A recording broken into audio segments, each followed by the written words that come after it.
messaging.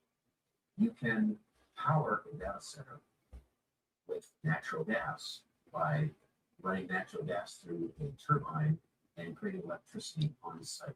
You don't need to tap into the grid. You can do that, but so when Abbott, when Abbott or some of the other legislators have required that, then you take those steps to do that. But initially, I mean, there are lots of data centers out there now that are for the cloud or for other uses that do tap into the grid. So it's a matter of sort of like legislating around requiring this way and opposed to using You cannot tap into the grid, but you're welcome to build a data center provided you generate your own electricity. Problem solved. Well, but I think that people's objections to it are broader than that, and whether they're mistaken or not, they also. You don't want to see a big box in what used to be a pretty farmer's field. And that they make noise in some cases, right? That this is in rural areas, there's concerns about water, and some of it I think also just comes down to the fact that people don't like it, the idea of AI, right? They're scared of it. It's going to take their jobs, and all of the stuff that we have heard. Again, rightly or wrongly, it's background support not even being there on top of the idea of it being physically built somewhere in their backyard. Right. And it seems like more and more, I was talking to a real estate expert, and she was saying that right now people aren't necessarily opposed to having a data center in their backyard, but they don't understand fully the implications of what it could mean just yet. We haven't seen real estate value necessarily go down because data centers are being built in their backyard. Yeah. Well, it comes back to messaging, which is what happened. By the way, when your producers sent me the note, Yes. they mentioned that story about Luddites, and I had to Google what is a Luddite. And apparently, it goes back to England, the early 1800s, and a gentleman by the name of Nick Ludd. And he basically took up the cause of the local weavers and said, we must fight these powered looms, powered by water, water mills that would then enable looms and fabric to be made, because we're going to put all the weavers out of business, hence the term Luddite. And so anyone who, and by the way, they smashed all the looms that were powered by water. And so I was just thinking about that. Think of all the different Luddite moments. I mean, we were worried about, how cars would put all the poor horse-bugging people out of business. And right. Good morning. Good morning. Well, that's called progress. Like it or not, factories are going automated. Robots are going to put people out of business, but there's always some other opportunity that comes along. Well, you're going to need people to build the robots, maintain the robots. But there is also an argument, though, that in all of those cases, people were displaced. And so yes. If you do it in a more thoughtful way, if you do it, if it's regulated properly or legislated or whatever it may be, there are right ways and wrong ways to ease that transition, hopefully. And AI-related layoffs is one of the top reasons for job cuts this year. We've heard that over and over. So that's right. All right, we're not out of time for our last topic, so maybe we'll let Brooke just talk about it. What is it? Retail earnings. It's a big week this week. Yeah. So it's a big week. We have Home Depot, we have Lowe's, we have Walmart, we have Target, all of which are going to give us an inside look at the consumer. We're talking about mortgage rates. What's the impact on that on the housing market right now? Is that we're going to see a recovery at all? Home Depot and Lowe's aren't expected to post any robust or revenue growth or same-store sales growth. We're expected to see transactions down, less people going in the store, but yet they're spending more. And they need something to watch out for. All righty, Netflix. How are they doing in this environment where they do cater to all income cohorts, but their low-price everyday model? Will we hear about tariff refunds? What are we expected to hear about how their app business is doing? How it's Got about 7 minutes to go. I'm your host, Cousin Vinny, coming to you from theclosingprint.com. It is Monday, August the 17th. I didn't see like a lot that negative retail sales number that we got last week. I was going again through many of the economist notes. They didn't seem alarmed about it, right? Not at all. Like this wasn't great, but it seems like there wasn't. So we might have got a pull forward in e-commerce spending in June because of those sales. All right, Canadian CPI came in a little hotter than 1/10 hotter than expected.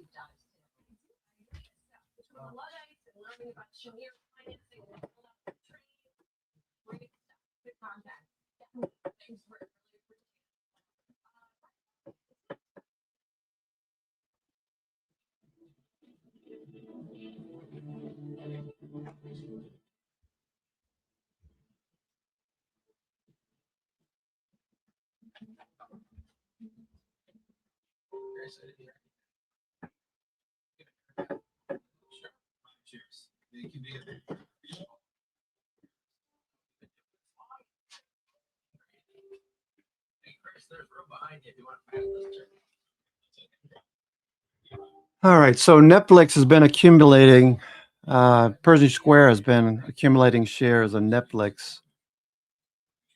We also have, let's see, Greeny's Lane Capital. We got Teewinot Capital Advisors. These are all tier 3 firms, but still a lot of shares being accumulated. The broad institutional landscape, we've got Fidelity with 135 million shares of Netflix, 135 million shares owned by Fidelity. Invesco's got 131 million. Morgan Stanley has 99 million. Okay.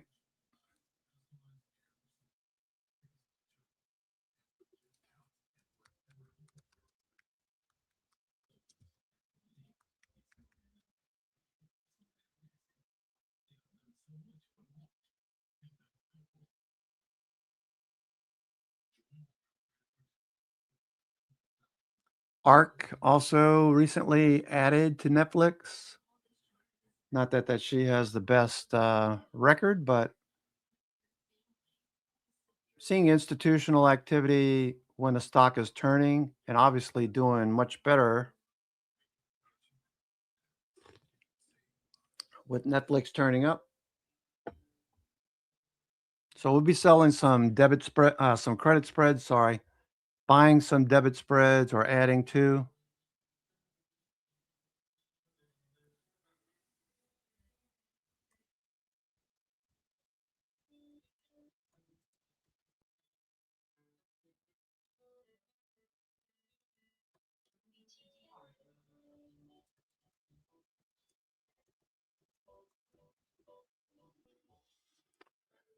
Okay. Mic check, mic check. Let's see the quality. I am using my boom mic again. I just don't have the mixer plugged in. So hopefully the quality is much better. I am using my boom mic again. I just don't have the mixer plugged in. Yeah, it sounds a lot better. Sounds a lot better.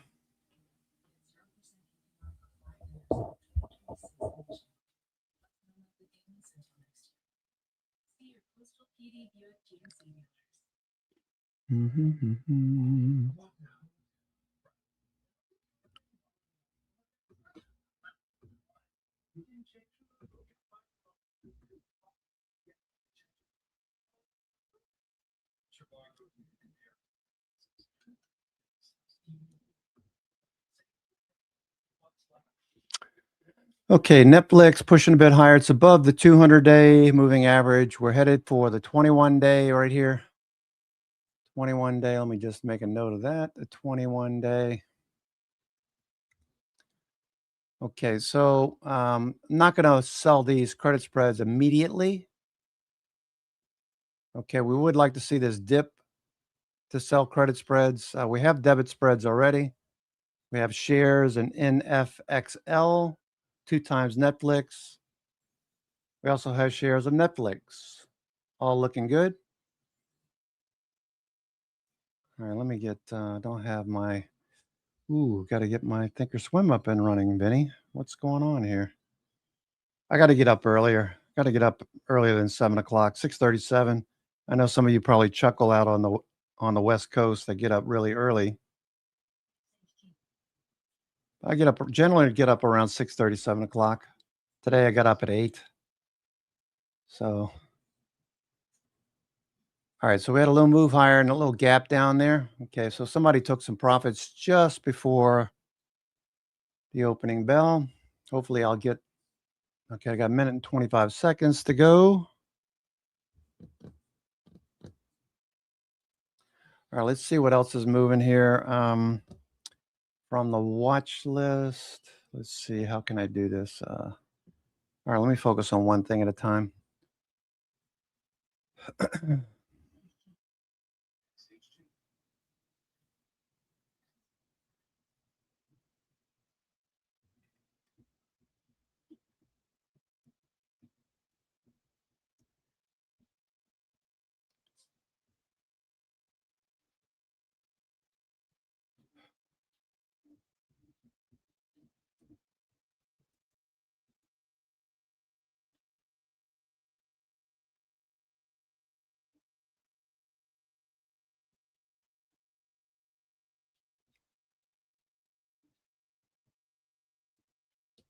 Okay, we're just going to sneak in the last second. I think we'll catch the opening bell. I'm your host, Cousin Vinny, coming to you from theclosingprint.com. It is Monday, August the 17th. We're looking to sell credit spreads on Netflix.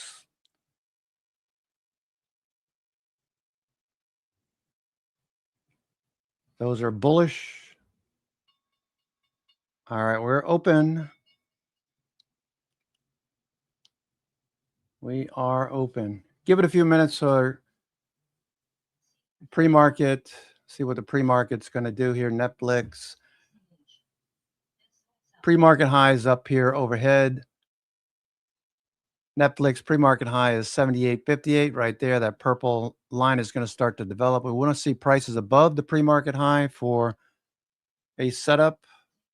Let's see what's working here. A-Lab on the NASDAQ 100. A-Lab is higher.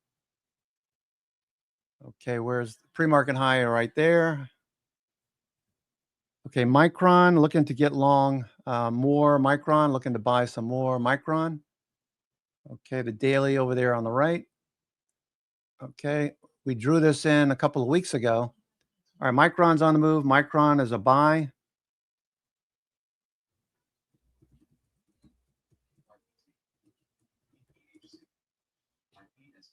Micron's a buy.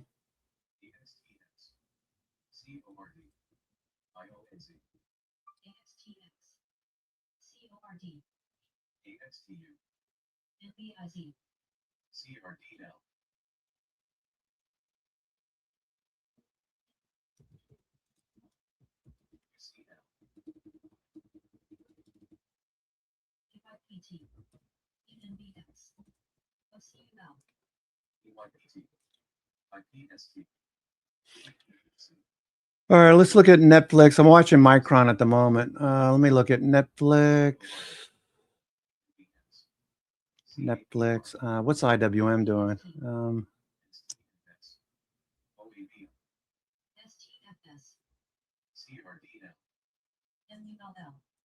NFXL is up. Going to add to that one. The Qs are up. Okay, where's my futures chart? Here we are. Futures. Need that over here. Yeah, I got to get up earlier. 8 o'clock's not gonna cut it. Actually got up at 7:45. I know that's late. That's really late. I usually get up at 6:37. All right, Micron looks like a buy right out of the gate. We're above the pre-market high. Watch for close above the pre-market high. Okay, you can't see it. It's right behind the green candle. But pre-market high is right here. So the strategy goes like this. Once we close above the pre-market high, it needs to be on elevated volume. If it is, you got a nice scalp opportunity in the first few minutes of the trading day. I generally don't trade the first 10 minutes or so. I watch the pre-market to see how the pre-market high to see how it plays out. But once it closes, say about 9:45, and we start to move in the direction of the high of the day, looking for opening range high, opening range breakouts, where volume will be 1.5 times the volume of the first 30 minutes. So take the average of the first 30 minutes, multiply it 1.5 times. If you see a volume spike like that, it will trigger an alert and it'll show up on the screen as ORB with an upward arrow for confirmation. All right, we're just sitting here watching. Futures are flat at the moment, nothing to do. All I'm doing right now is taking some profits off here and there. All right, so if you're anxious, if you're chopping at the bit for Netflix put credits, there's no hurry. We'll be holding these for a few days.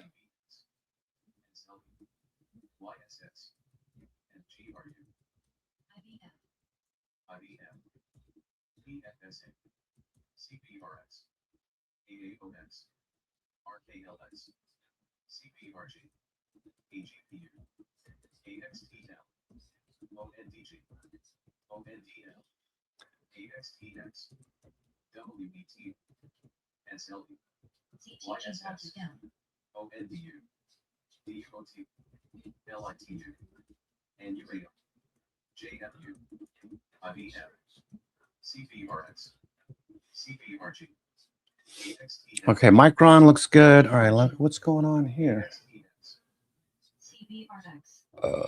Where is my...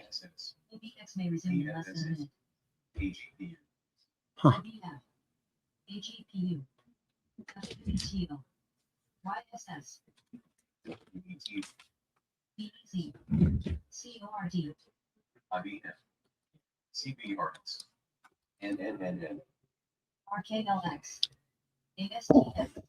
Okay, Micron is taking a break at the moment.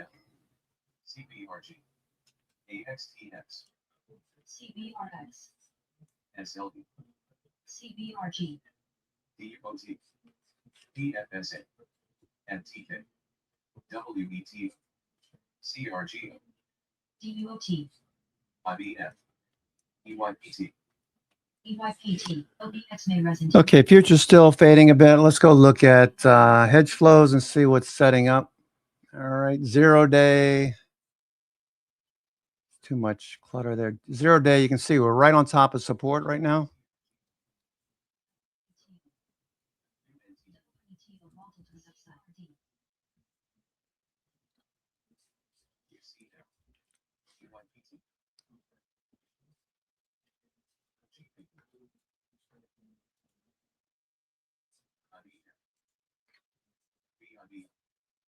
NFLX, let's see, October 16. That is 60 days. We could do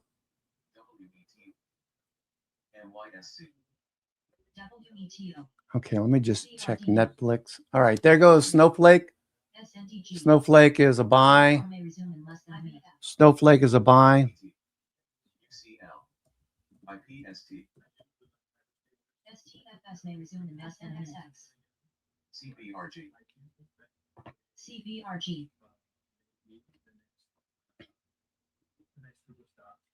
Okay, S&P right now, we're sitting right on top of support. S&P.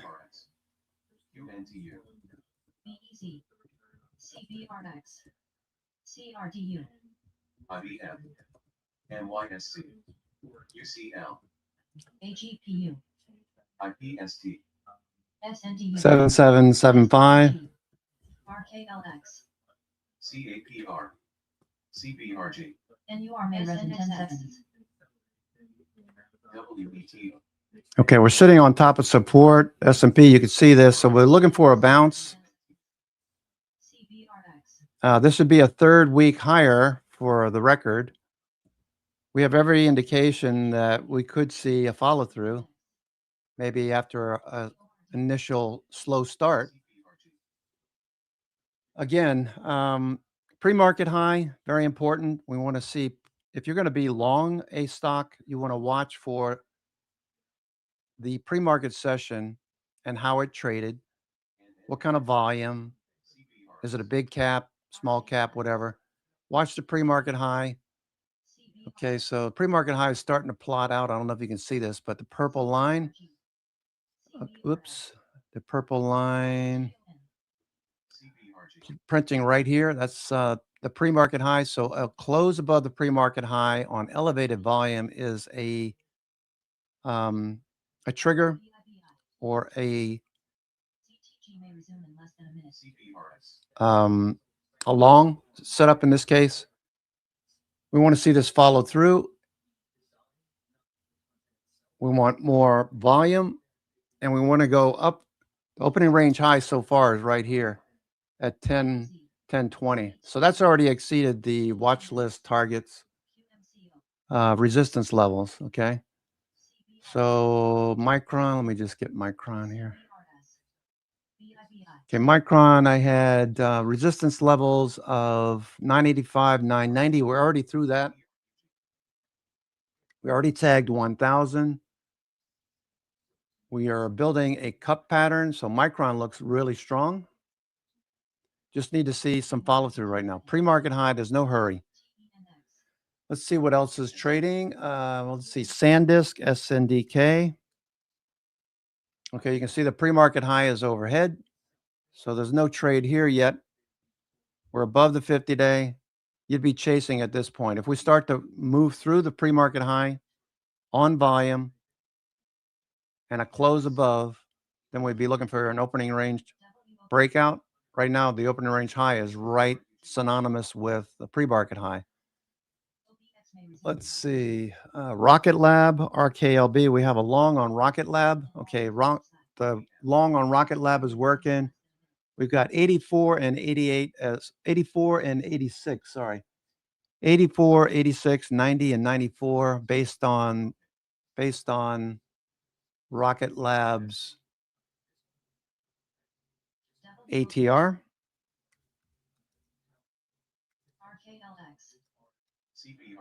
$2 moves, $2. Let's see, RKLB, Rocket Lab. Okay, so the ATR, actually the ATR is over $6. So that was what I was thinking, 246. Rocket Lab's looking good. Okay, let me get my symbol up here, Rocket Lab. Okay, Apple is fading. That's not looking so good. Apple. All the New York FANGs are down right now except for Snowflake. That's not a good start. Okay, one strategy that we employ extensively is how is the market starting? Is the New York FANG components, are the New York FANG components bullish or bearish? Why that matters is because S&P 500 has a heavy weighting in these names, whereas the S&P equal weight, or SP, removes that weighting. So we're still bullish. We're above the 9 EMA. The 5 EMA is right in this area. So we're looking for a bounce. The Qs, inside day on the Qs. Let's see what up-down volume looks like to start. Reading the market internals the first few minutes of the trading day, always a good idea. Tick cumulative, trying to give us a crossover, didn't happen. We got rejected at the cumulative line on the 60-minute time frame. Up down volume, let's get that uploaded.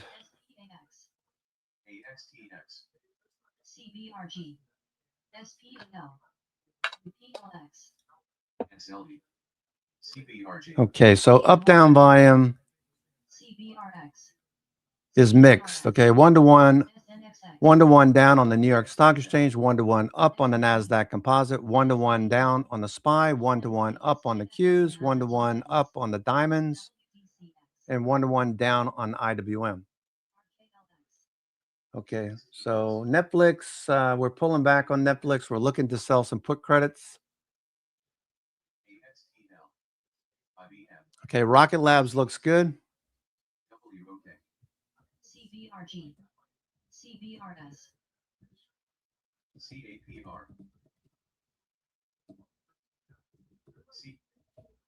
What's SpaceX doing? Follow through is bullish off the 200-day.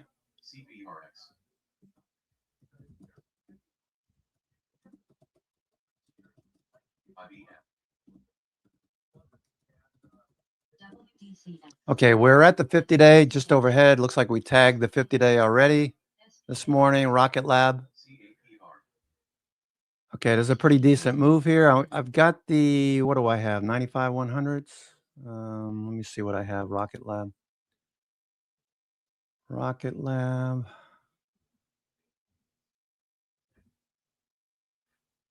CBRS, what's CBRS doing?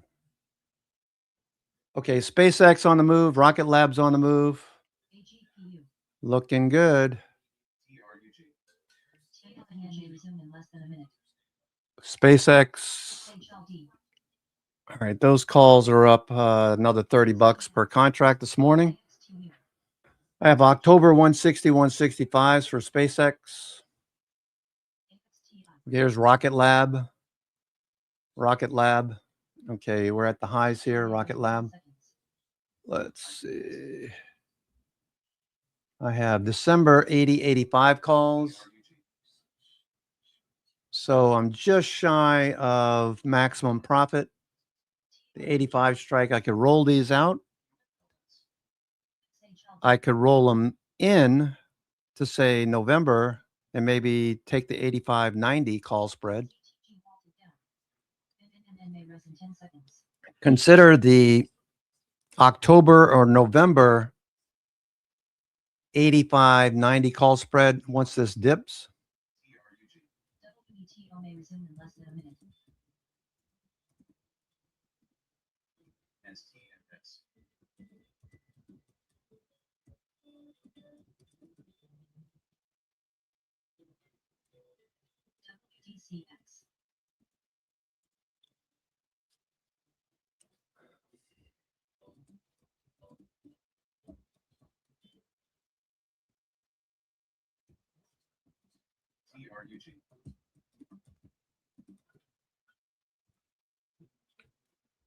MBLL. SIDU. STFS. COHX. Okay, Rocket Lab's looking good. Cerebrus, redemption, hopefully, Fran. Hopefully. Oh, boy. Nice job on, what were you guys trading this morning? You were trying Ipswich or EPST. How did that do? EPST? IPST, sorry, IPST. Okay. There's your pre-market high. So trading in the pre-market got very active, but it's selling off now. Profit taking. If this gets it back above the pre-market high before the opening range at 10 o'clock, if it gets back above the pre-market high and you get a big volume spike, a close above the pre-market high, that would be another long. Right now, we're just fading, people taking profits. Congrats.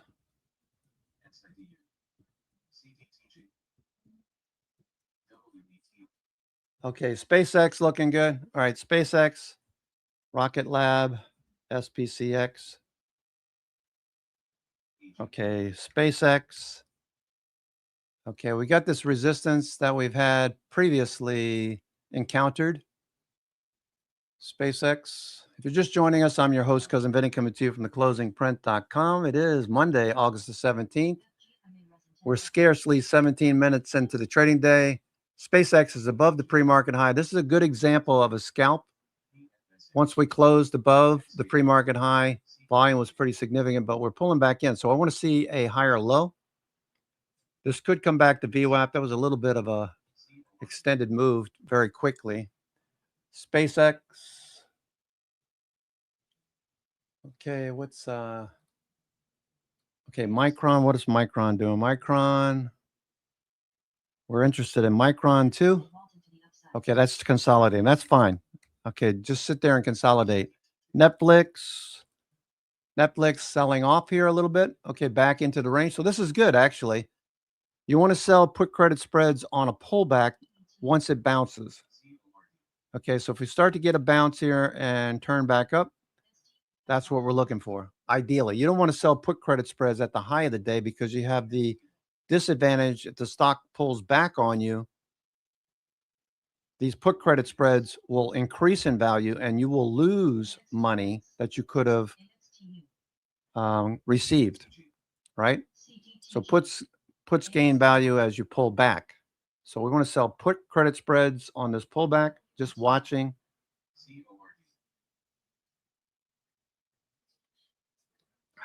Okay, let's keep going through the list here.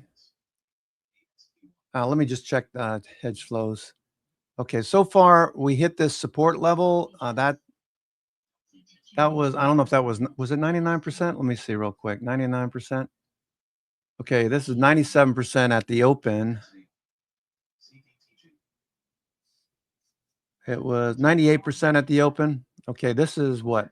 This is 99% at 77.55, 99%. So it's possible that we go down and tag that first. Okay, S&P.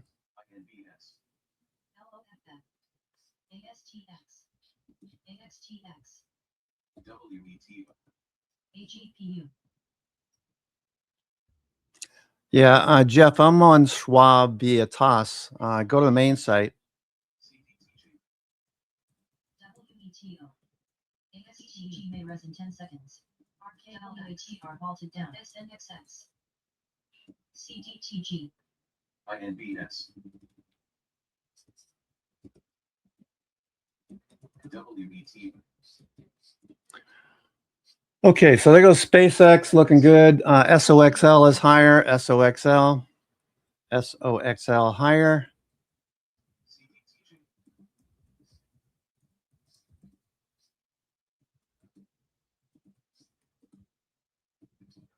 RKLX. SNXX. SNDU. Okay, SOXL is higher. Okay, so let me go do this. All right, SOXL. Chips, the top 10, mostly tech. SOXL is higher. Okay.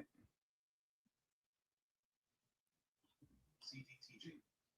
And YE. CDTG. Okay, so let's just monitor these real quick. Let's see. I don't have any opening range breakouts, do I?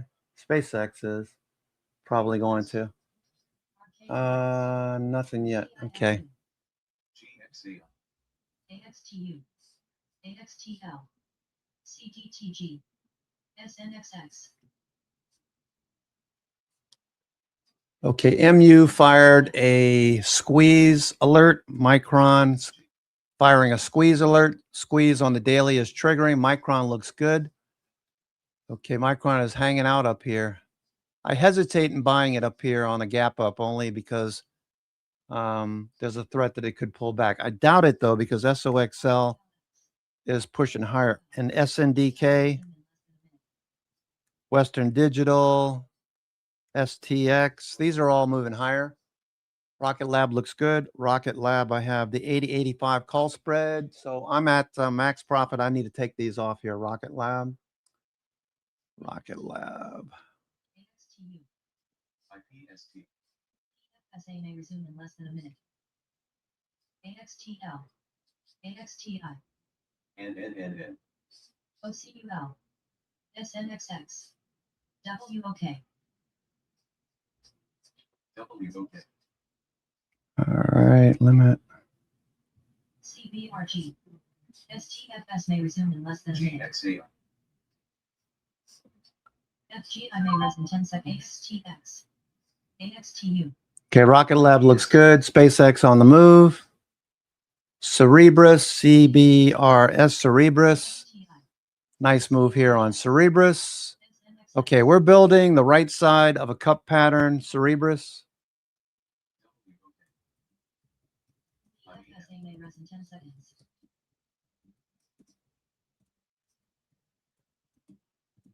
OCUL. IPST. Need to get above 265. 265, 266. STFS may rise in 10 seconds. WDCX. All right, we're bullish on Cerebras. That looks good. WETO may resume in less than a minute. AXTL. SNXX. Okay, S&P is starting to bounce a little bit. S&P, let's take a look at, let's see. Let's look at IWM. IWM fading a little bit. Okay, SK Hynix, SKHY, memory, STFS. and chips. SK Hynix higher. WATR may resume in less than a minute. MVLL. Chips.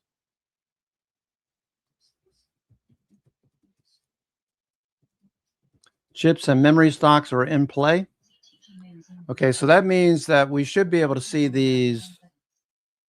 COHX. Like, let's take a look at Intel. Intel. Okay, Intel dipping a little bit first thing this morning. That's okay. FGI.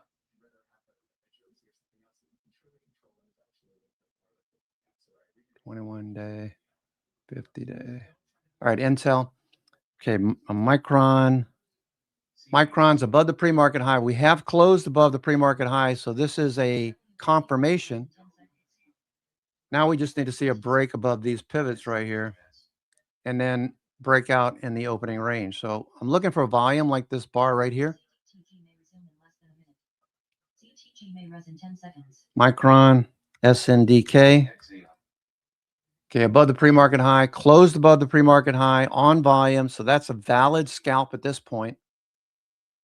Most likely will follow through. SOXL, SMH, everything is bullish in the chip group.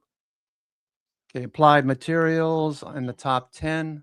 Okay, this looks really good. Okay, this is one of the better ones. Given the trajectory,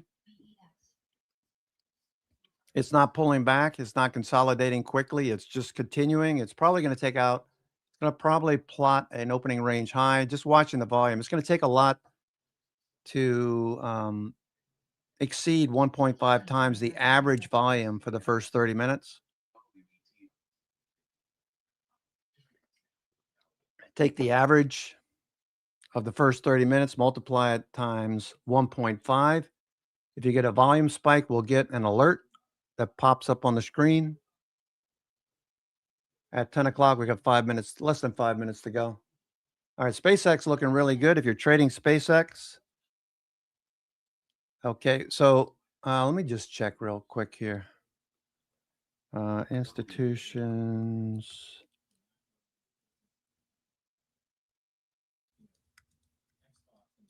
SpaceX.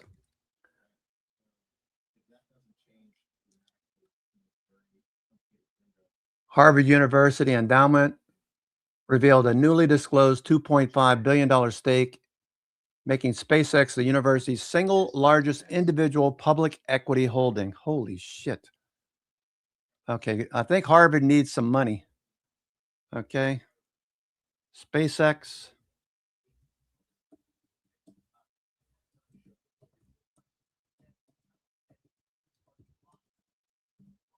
$2.2 billion. That's not a typo. FSA may resume in less than a minute. GXAI. STFS. CDTG. SDCH. LOFF. They got some smart mathematicians there. If you watch Good Will Hunting, MIT, in that area. My son wants to go live in Massachusetts. I was like, oh no, don't do that. Don't do it to me.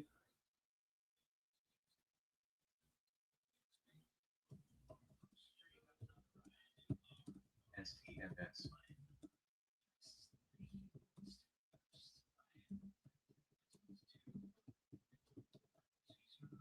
PFSA may rise in 10 seconds.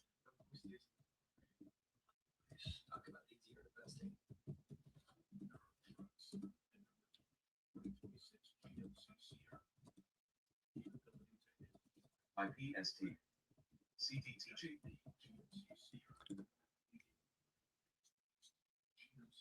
STFS. Okay.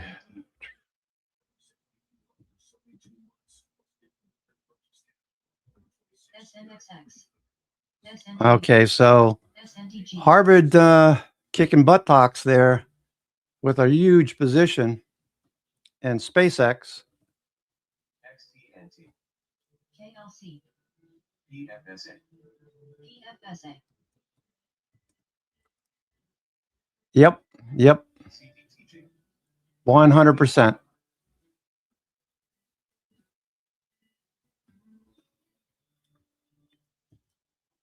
SNXX.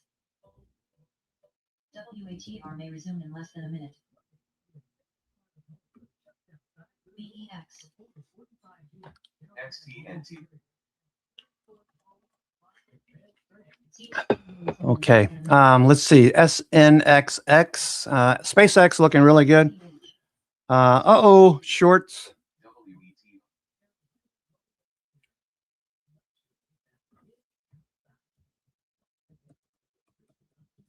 WETO. STFS.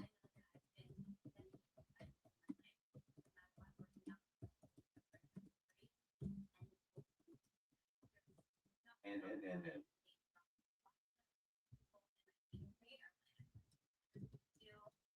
WATR may rise in 10 seconds. SPCH. WET.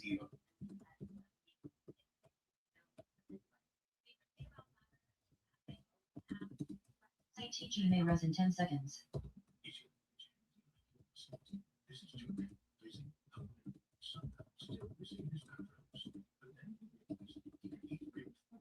NNNN. CDTG, CDTG. SPCH,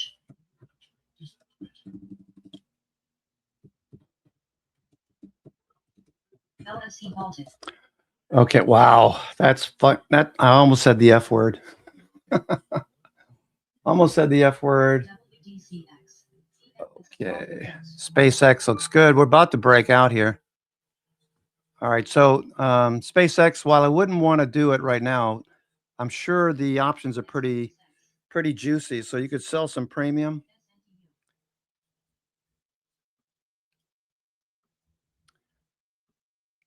Okay.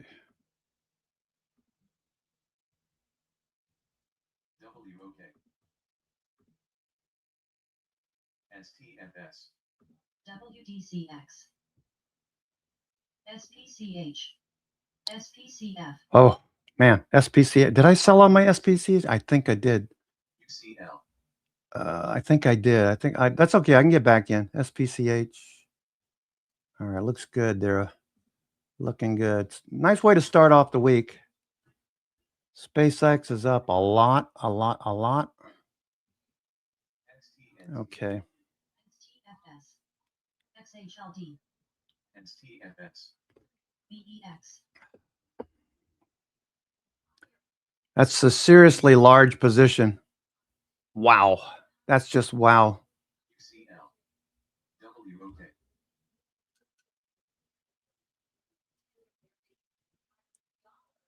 OABI,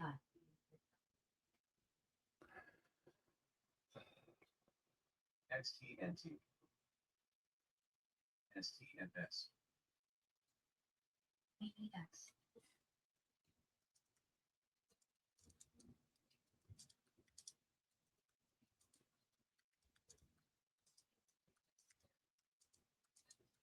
UCL.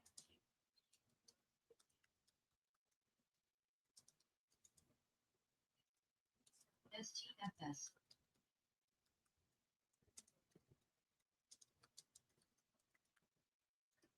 STFS.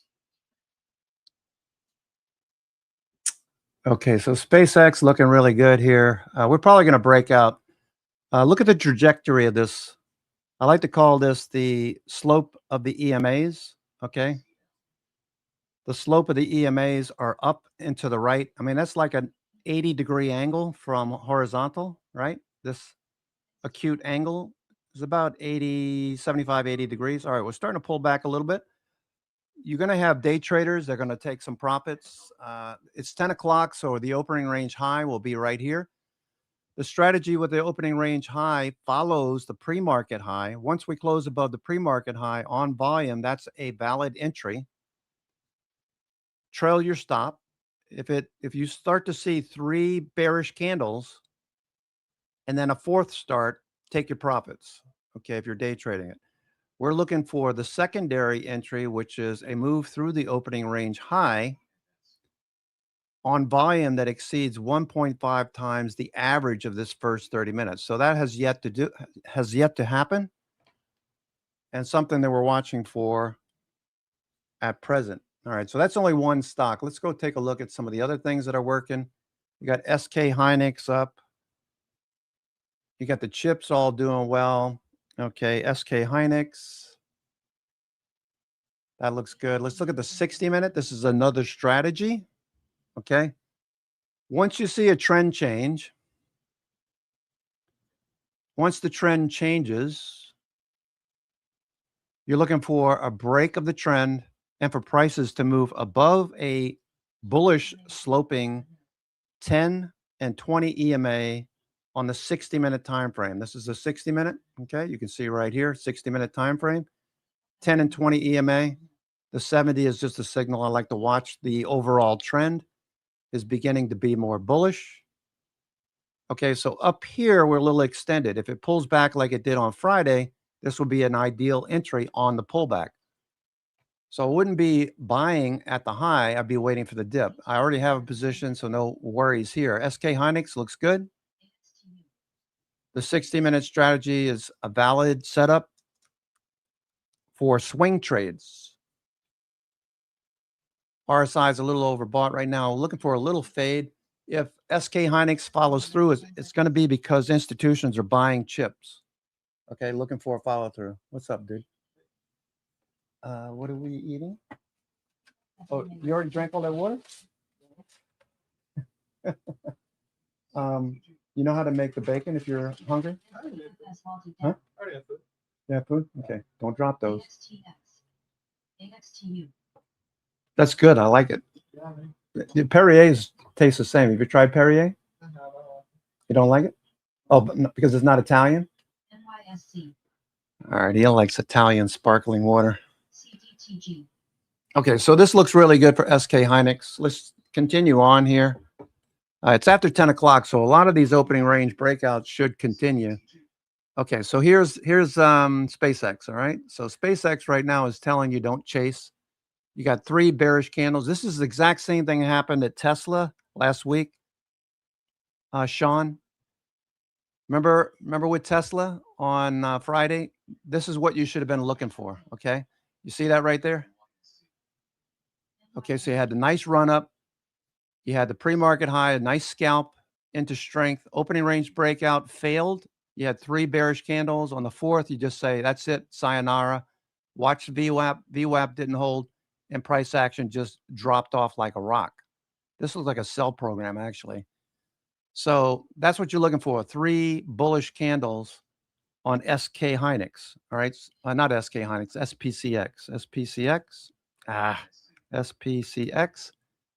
Okay, so right now you only have 3 candles, so this could follow through. It looks like somebody just took profits. Let's see if we can take out the opening range high.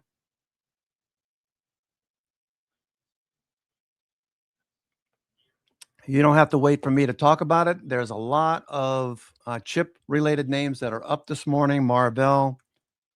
Okay, Marvell, there's your opening range high right there. Pre-market high, the purple line. I feel like I'm screaming into the mic.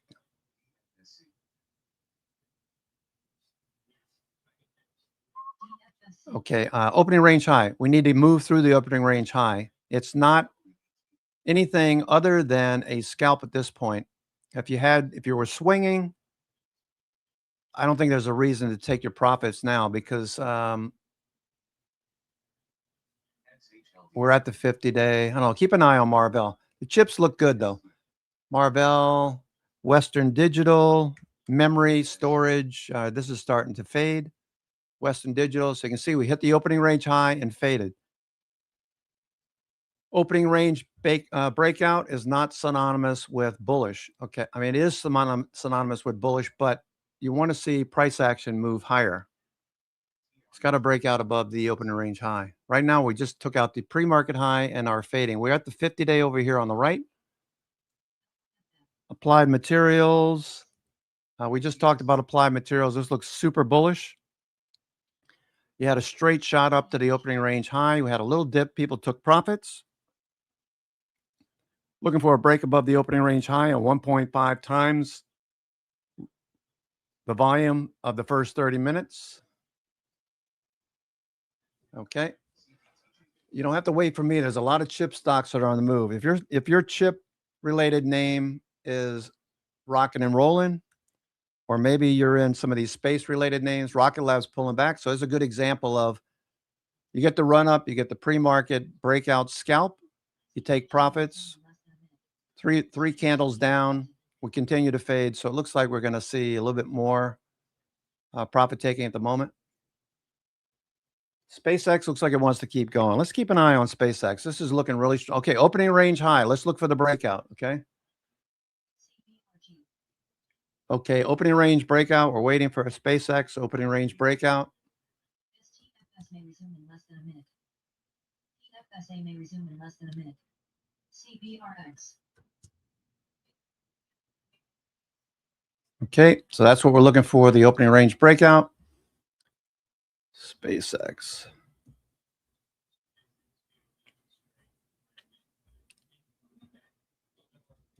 CTG may rise in 10 seconds. SPAX. LOFF. SPCF. SPCH.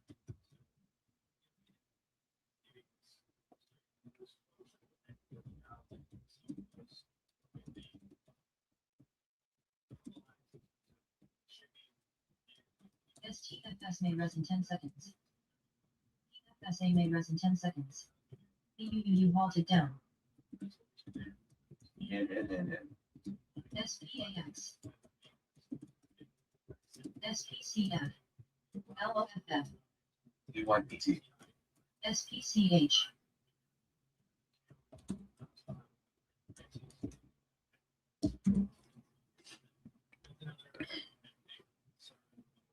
AXTX. Okay, SPCX. We're looking for that follow through. EFSA. CBRG. NNNN. STFS.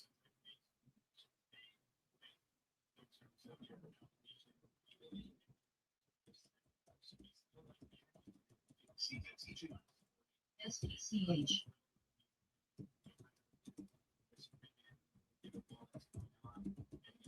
AXTX. AXTL. AXTI. FIE. CBRG. CIFG. CBRS. STFS.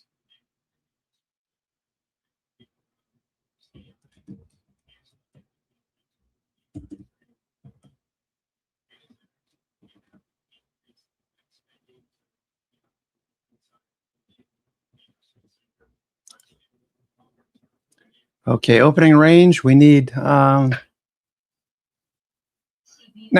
just because we don't have the 1.5 times doesn't make it invalid. It just doesn't make it as valid, right? You want to see volume surge 1.5 times the first 30 minutes average. It's going to be hard to do. If you look at the volume here, this is pretty hard.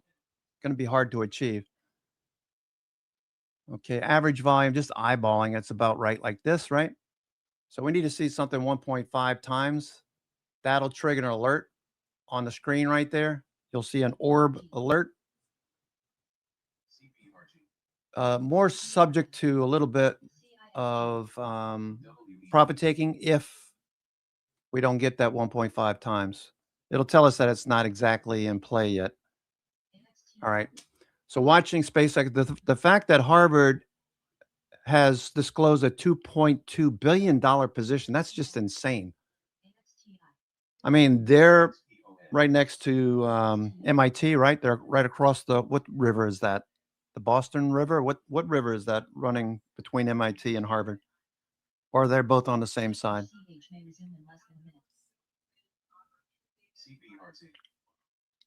For you Bostonian fans, I'm a Yankee fan, so don't fault me. SpaceX looking really good here. SpaceX. Rocket Lab faded. SpaceX is up $9.50, up 7% right now, just shy of 7%. Okay, well, how many stocks are advancing, Vinny? Let's find out that information. That would be helpful. And I had no coffee, so okay, 172 stocks are advancing on the S&P 500. So 500 stocks, we only have 172 advancing. So this is telling you to take it a little bit more cautious.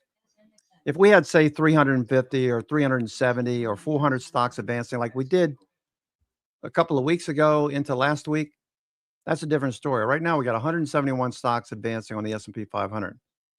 That's not enough right now. We only have 4 or 5 sectors advancing. Well, actually, yeah, 4 sectors. Energy, healthcare just went red. Energy, industrials, and tech. Tech is up the most, 0.45%, 0.5%. Okay, so you should be focused on tech. If you're looking at something other than tech right now or energy, we're waiting for the other sectors to bounce. Okay, here goes the S&P. Where's my trace? Okay, trace. We bounce. We're bouncing right. What's going? Okay, I'm on the wrong time. We bounced right here. That Gex node is gone now. Okay, 77, 75. We need this to bounce. If you're going to trade S&P, you need to see this hedge flow line start to rise. If it does, your target would be Well, these aren't really that high volume. Let's see, net open interest. Okay, where are the major nodes here? There's really not a whole lot on. Okay, that's 0-day. Let's look at longer dated. Got major support down below. Notice the purple down below. Purple indicates positive gamma. Positive gamma is supportive because market makers will buy the dip and sell into strength. Okay, they will buy this purple area and sell into strength. The red area, higher volatility. So if you're trading the S&P 500, just make a note of it. Okay, positive gamma down below. I feel like I've drank about 10 cups of coffee this morning.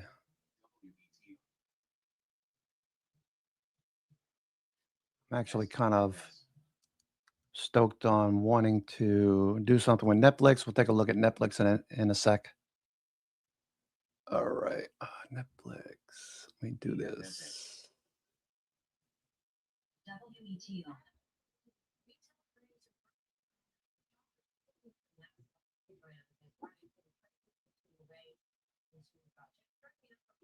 WETO. NFXA halted to the upside. Okay, what we're seeing right now is right in this area. Okay, so far looks that looks good.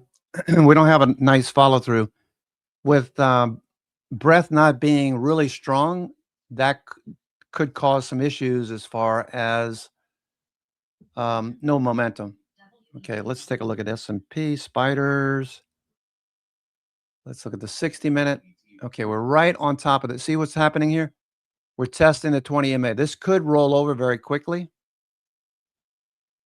Okay, so this is 60-minute 20 EMA, a valid strategy. It would be a stop if we drop below. Once we get back above and start to trend higher, that would be a long setup.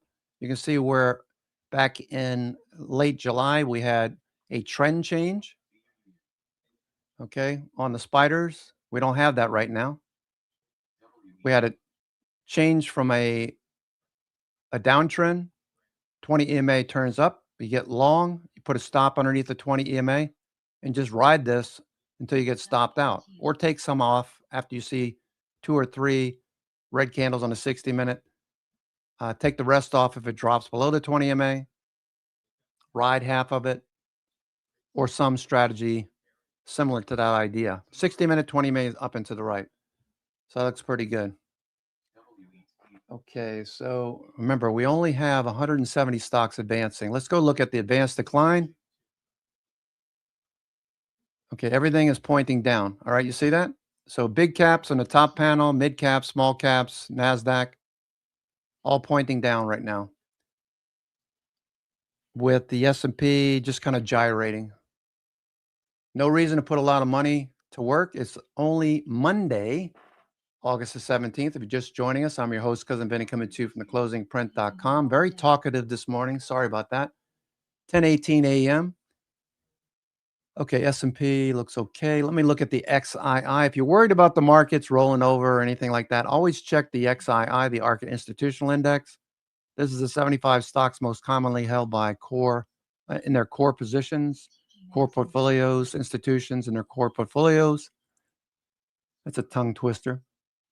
So if they're selling, you'll see this kind of action here. You'll see lots of red. You won't see lots of green when we're really bullish. When we're consolidating after a big gain, you would expect to see a descending channel or some sort of pattern like that. Once we break out, the attitude has changed.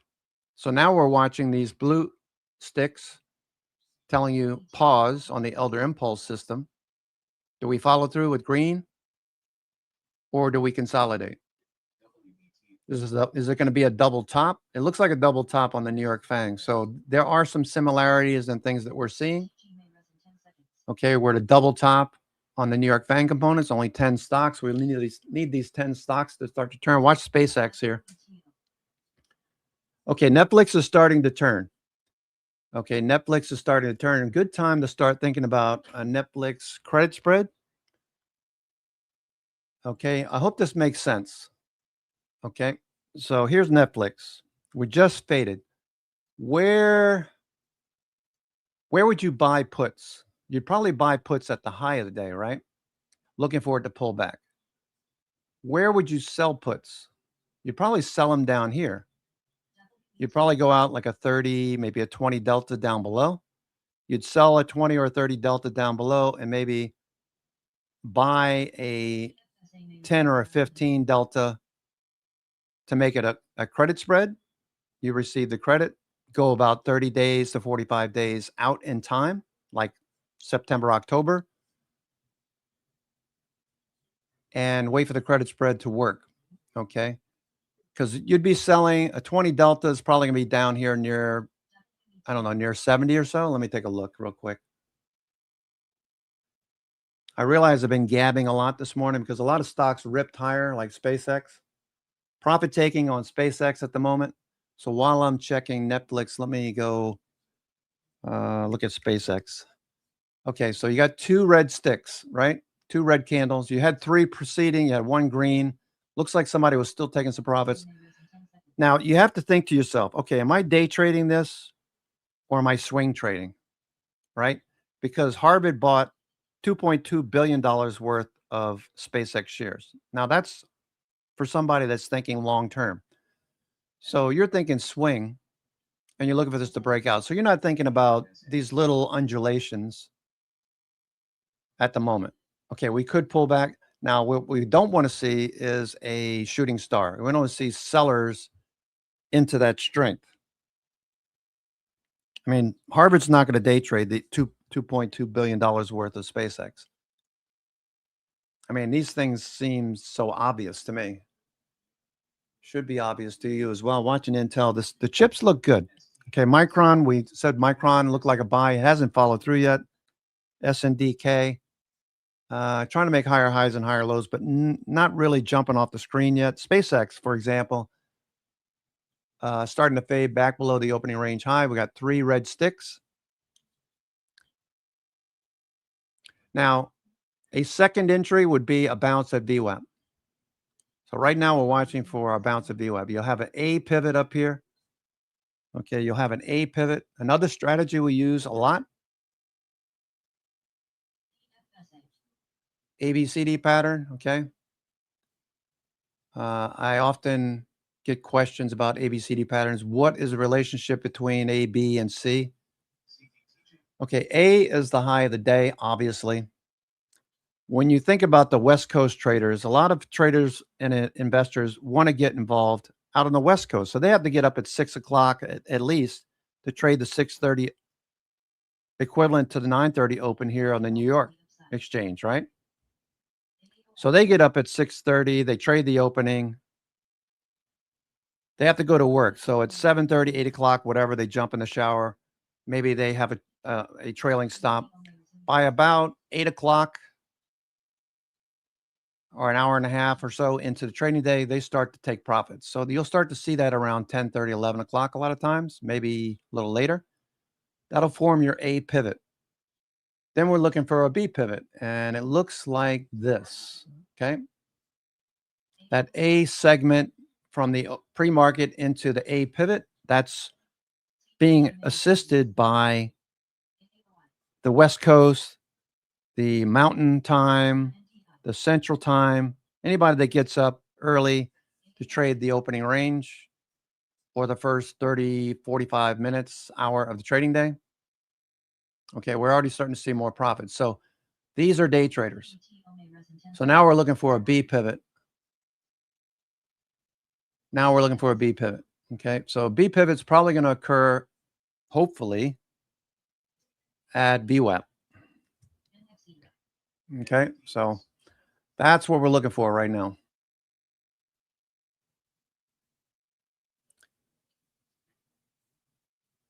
Okay, so we're looking for an ABCD pattern. And we know why it happens.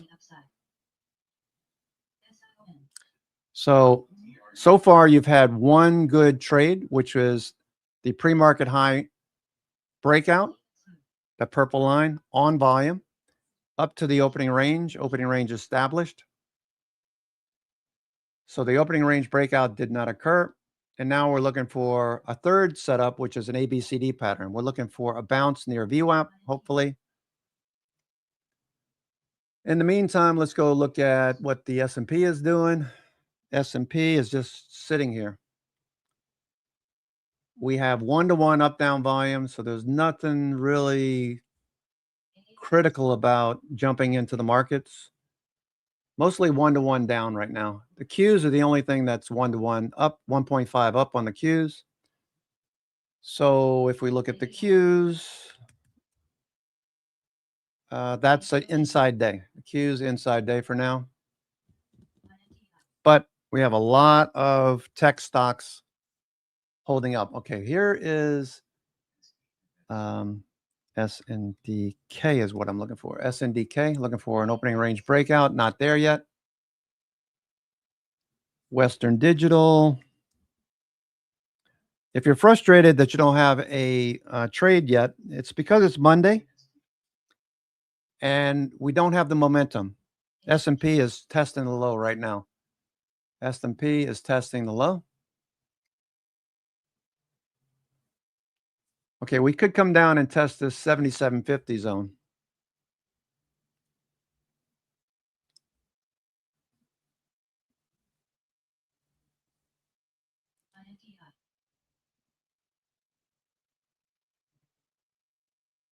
IPST.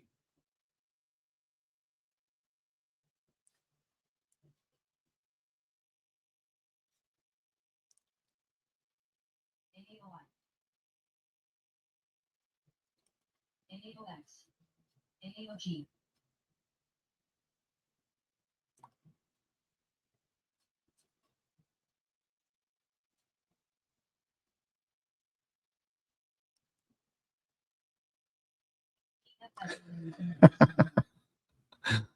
That's funny. I just saw this. That's funny, Mondo.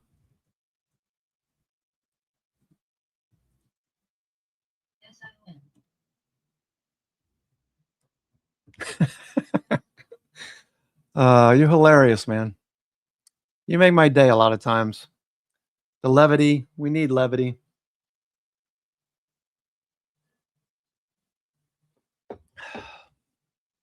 IPST.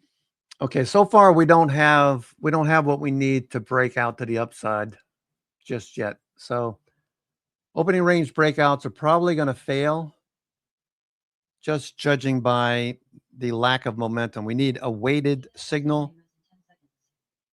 The weighted signal on Grover's weighted signal is based on the main S&P spider sectors. Okay, we only have 3, 4 green at the moment, and they're not that green.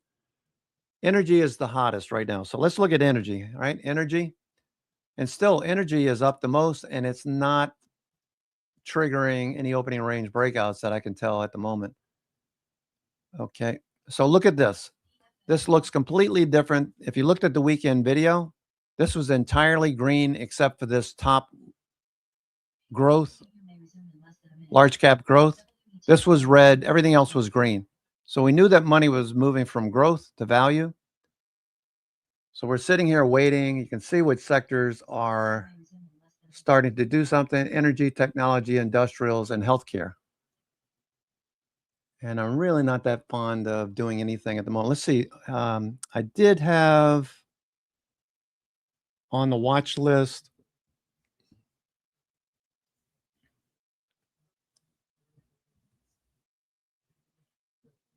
Okay, let me just bring this up here.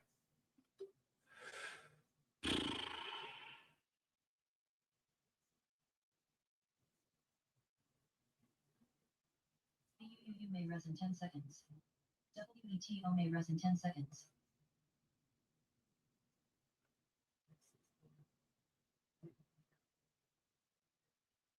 CTG may res in 10 seconds. Okay, I just want to bring up a chart here. INTI.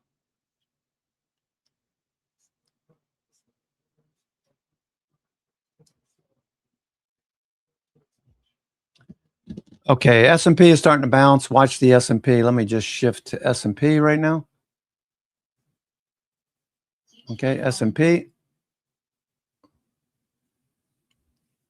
Okay, S&P is starting to bounce.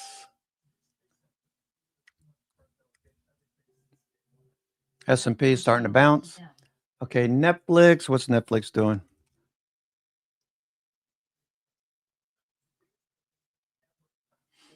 Okay, there is a possibility in the short term that we come back to the 50-day.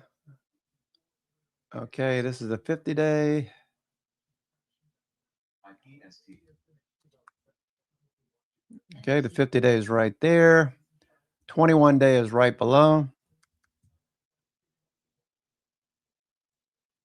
21-day. Okay, so these are starting to change direction. The 50-day is starting to turn. 200 days up there. 50-day, 21-day Netflix. We know that Ackman, Pershing Square, BlackRock, and a few other very large firms, Morgan Stanley, et cetera, they're all into Netflix, looking for Netflix to bounce. But there is a possibility Netflix comes down to the 50-day. So I'm waiting. I already have a long setup on this one, so looking for a bounce. Intel looks pretty good. Okay, let's look at some of these for opening range breakouts. Nothing there. Micron above the pre-market high. This looks like it might want to go here while people getting bored watching the markets. Okay, Micron looks good. So I'm playing the whole chip group with SOXL. I've had this for a couple of weeks now. It continues to move higher. Rocket Lab, that faded. Rocket Lab, now it's starting to bounce. Okay, secondary entry. We talked about this a few minutes ago. You get the pre-market breakout, close above on volume. That's a scalp. You're looking for the second trade, which is opening range high breakout on 1.5 times volume. Didn't happen. Pull back to VWAP. Third trade setup is ABCD pattern, right? ABCD pattern. FSA may resume in less than a minute. Okay, so we're looking for this pattern, ABCD, right back to VWAP. So this is possible that this is going to bounce here. SpaceX, ABCD pattern, or we didn't get back to VWAP. We still have time for an opening range breakout. It would still be valid if it happens before 11:30, the first 2 hours of the trading day. Okay, the script looks at the first 2 hours of the trading day. Okay, bars within the first 2 hours of the session before 11:30. Okay, price closes above the 9:30, 10 o'clock a.m. opening range high. Current bar is 1.5 times volume of the opening range, 1.5 times the average volume of the opening range, and price is above VWAP. All of these conditions are need to be met. And it looks like we could get it right here. So watch SpaceX, okay? SpaceX. I think a lot of people are going to be talking about that $2.2 billion position that Harvard took on, just disclosed, newly disclosed position. Okay, opening range, we're moving above the opening range high. SpaceX back above the opening range high. Look for it to follow through. CTG may resume in less than a minute.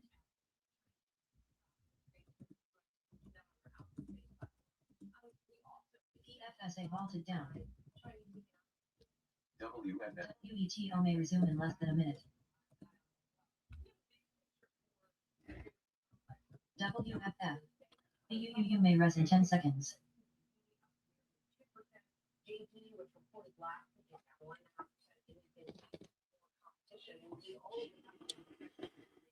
Okay, still thinking about Netflix. Me too. No follow through yet. No follow through. NVIDIA looking a little better. Okay, no opening range breakout yet. NVIDIA. Okay, where is the pre-market high for NVIDIA? All right, pre-market high and opening range high are both up higher. So NVIDIA, of course, has earnings. WETO may res in 10 seconds.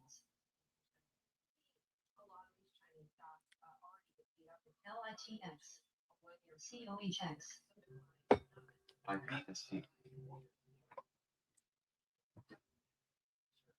Okay, opening range breakouts. They're a little less SNTG. numerous on Mondays. Mondays tend to be, okay, let's see what the market's going to do today kind of days. 1-to-1 down volume for the most part. Q's at the only 1-to-1 up volume, 1.5 up. Slow, slow, slow.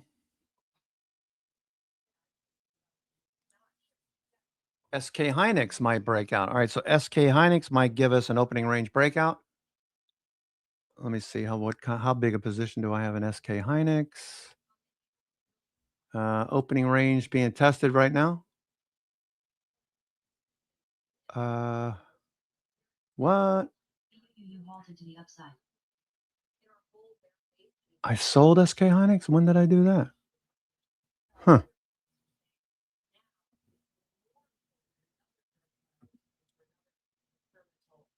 WET. I did. I sold SK Hynix. Okay, so that's, I need to make a note of it. I need to get back into SK Hynix. Well, that's right. I had the 170, 175 call spread, so I took that off on Friday. Now that I recall. Okay, so this looks pretty good. Starting to move through some of this area here.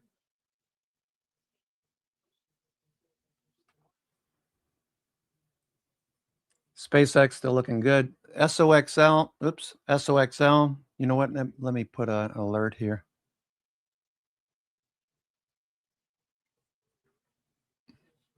Looks like SK Hynix is going to go. Let me look at SK Hynix. What is the implied volatility? That's one thing that'd be very curious. New options traders a lot of times will buy options at the absolute worst time when implied volatility is extremely high. Okay, so this is suggesting a risk reversal of 91.6%. We got IV rank of 2.6. Nothing.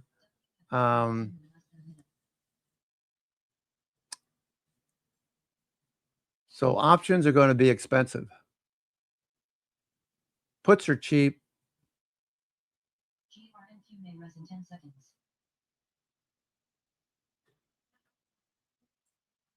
Okay, let me look at SK Hynix. Okay, Apple's still no bounce yet. SK Hynix, SKHY.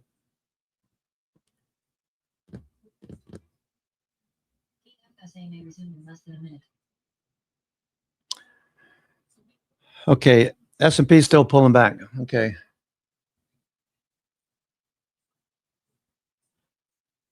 WFF may Yeah, res in SK 10 Hynix, for the call side, it's expensive. It's in the far right corner. Calls are expensive. Puts are cheap. Goldman Sachs. We had banks on the buying call spreads for Bank of America. I have call spreads on Bank of America. Also have Citigroup. What's Citigroup doing this morning? Okay, SK Hynix is starting to break out. So if you're going to do a long on SK Hynix, you need to do a spread. SK Hynix, SKHY. Okay, looks like we're going to continue higher. We don't have a... Okay, there's your first opening range breakout signal. SK Hynix, that just appeared. Okay, the volume is higher than previous. Okay, so let me go out to October. Okay, the 180s. Okay, let me buy a 180, buy 180, vertical 180, 185. Those are $1.85. 2-to-1.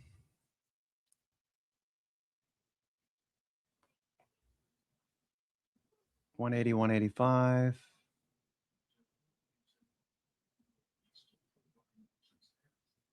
Okay, $180, $185. I haven't filled yet.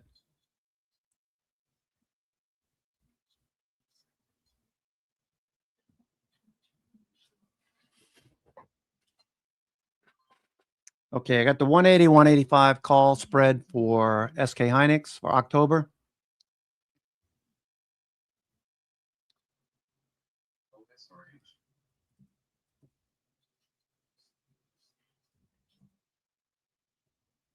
OSRH.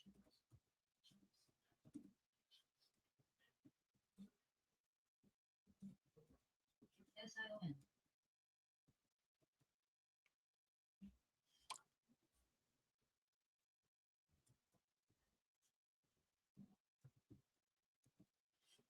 COHX. COHH.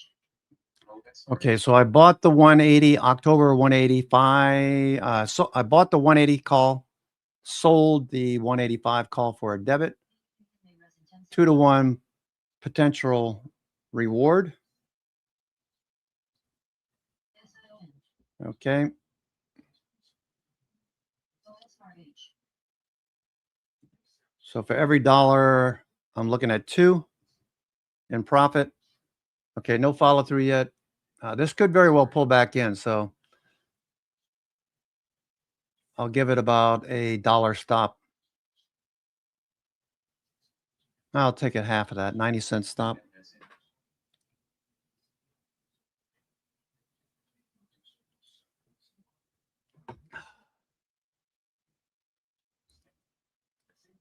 SK Hynix, SpaceX, still consolidating at the highs. COHX.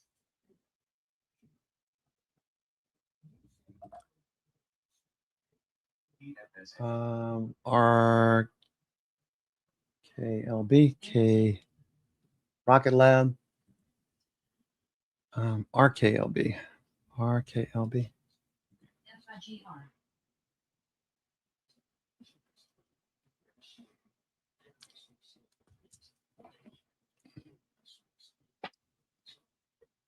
Opening range breakout on SK Hynix is working.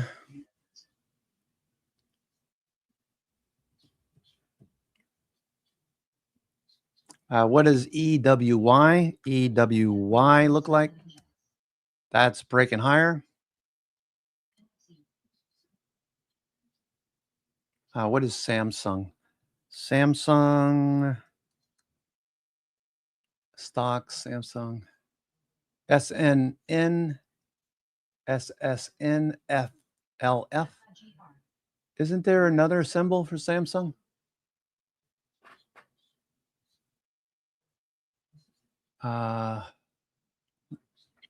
SKHY. SK Hynix breakout.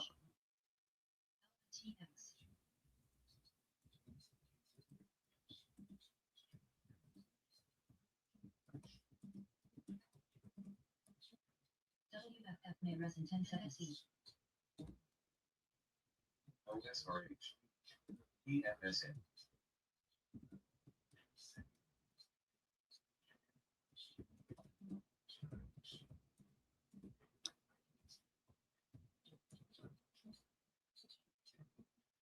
WFF. WFF falls to the upside. LTX.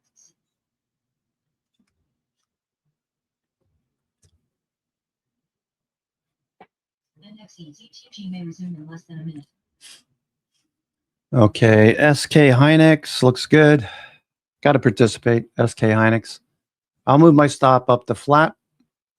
Don't want to go green to red.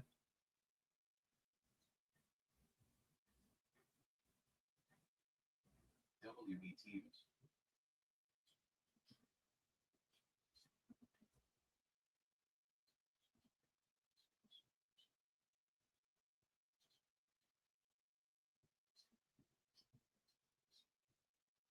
NXE. COHH.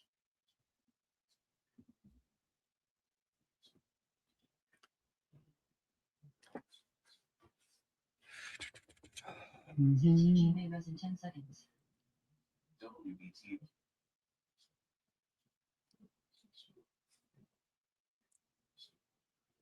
SK Hynix on the move.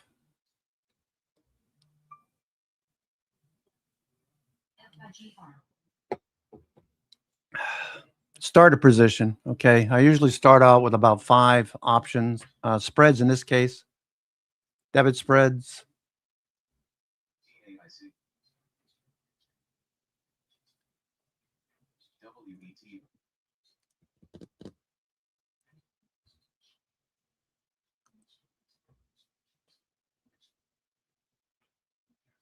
COHX. COHH. NFC.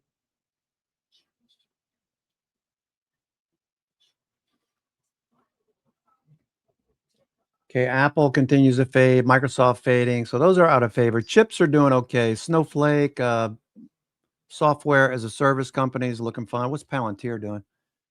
Palantir, okay, in the lower part of Friday's range as well as Thursday. It's at the Wednesday high. Looking for a bounce here. 50 days turning up. 21 day is going to cross through the 200-day probably by the end of the week. If you're just joining us, I'm your host, Cousin Vinny, coming to you from theclosingprint.com. It is Monday, August 17th. I hope the audio sounds a little better. The lapel mics are okay. They sound a little bit tinny. I probably need a more expensive version. I do like the ability to walk around and not be right in front of the microphone. But I'm using a nice mic, so the quality should be a little bit better.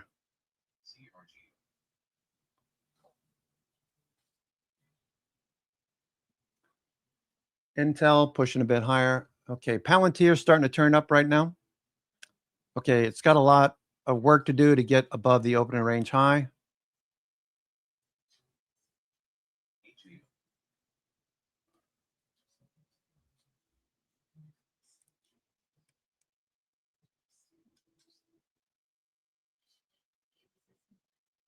EFSN.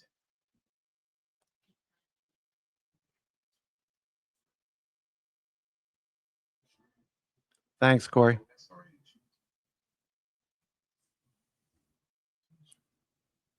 Okay, NVIDIA, looking for the opening range breakout on NVIDIA. We're coming up to an opening range breakout potentially.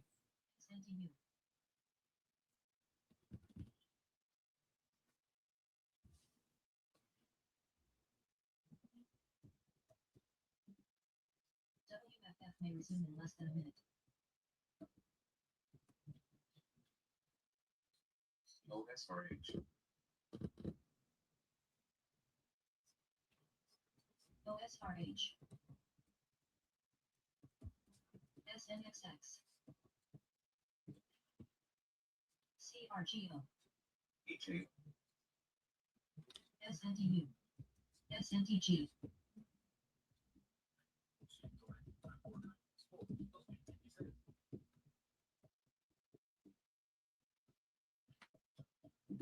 OSRH.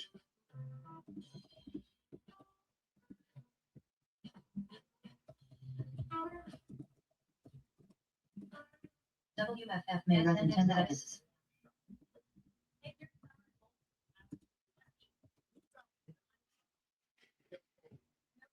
Yeah, I remember satin dolls.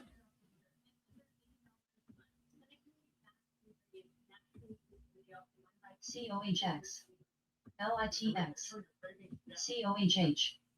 OSRH. CTG may resume in less than a minute. NFXE.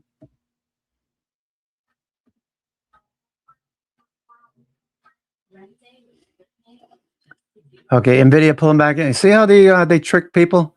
You don't get the opening range breakout. You don't get the volume. And people get stuck in trades like this. Okay, so that's what we got to watch for. Intel. Okay, we got a little bit more to go on Intel. SK Hynix, SKHY. Look at the opening range breakouts. This is a good signal. A good signal. Whenever you see multiple opening range volume breakout indications, this is really good.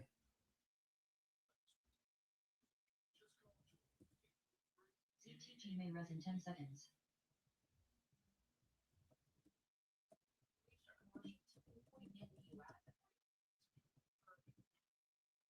IPST.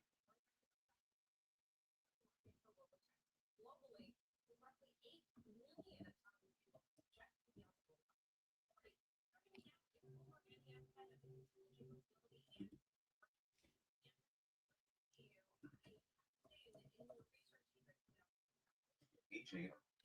NFC.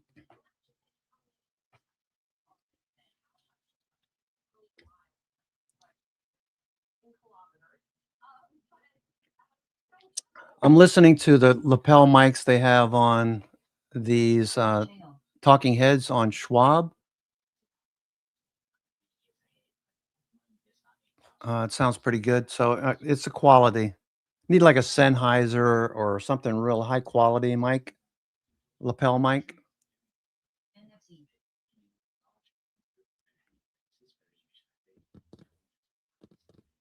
Okay, Broadcom. Okay, SK Hynix looking good. SK Hynix. Okay, still keep an eye on for those 3 candles. All right.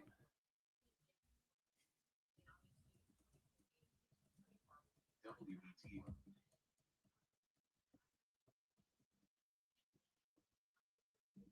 HA.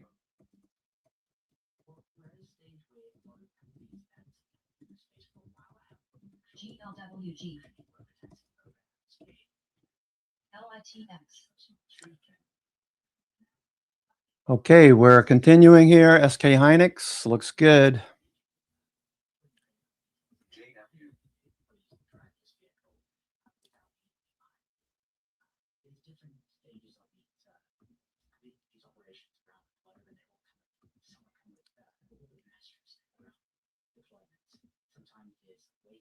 JFU. HA.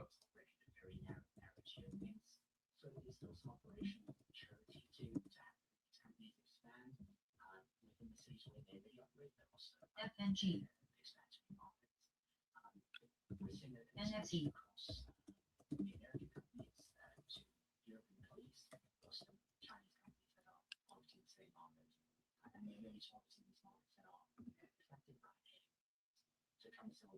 TRUG.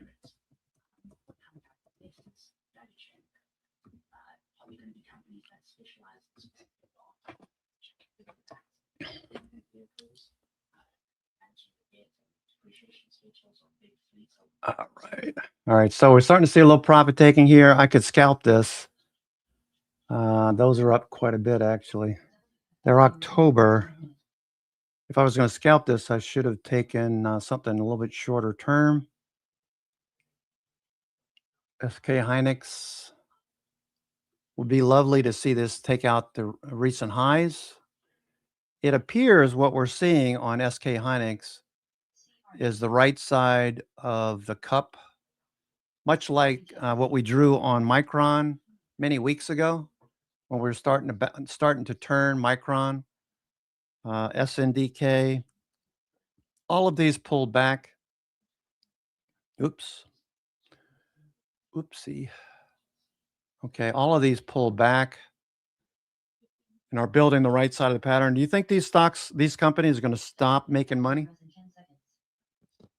All right, NVIDIA is still fading. Apple still fading. Microsoft still fading. All right, all the New York FANGs look terrible right now. Terrible.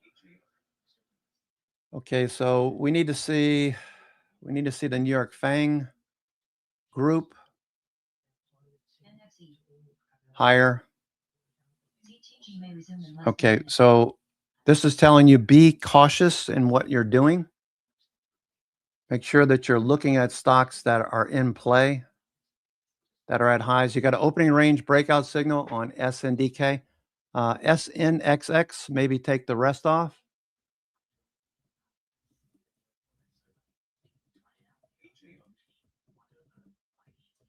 WFF.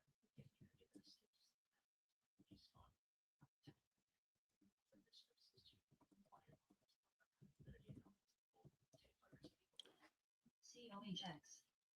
COHH. WFF.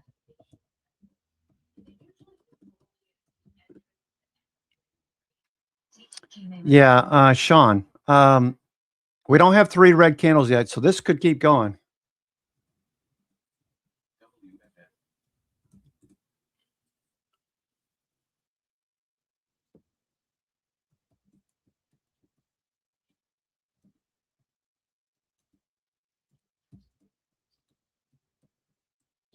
WFF vaulted to the upside. WFF. HUIZ. HUIC.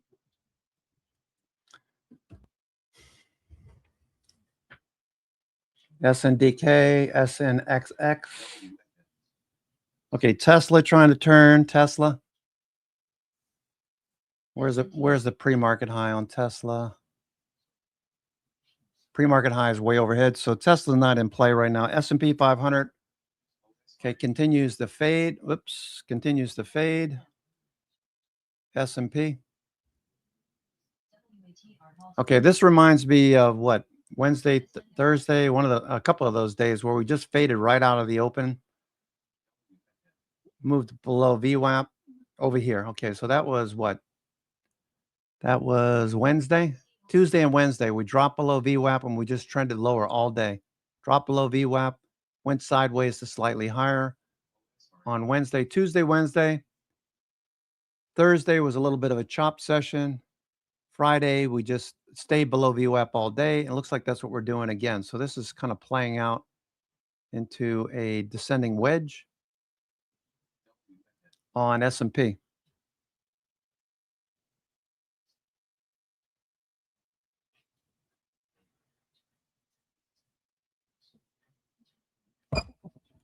Oops, sorry about that.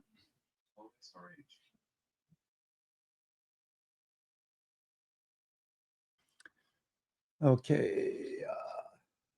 SK Hynix, a little profit taking.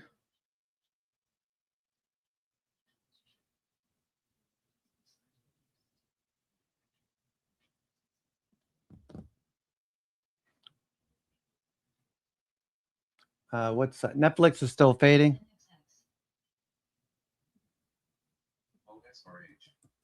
SNDU.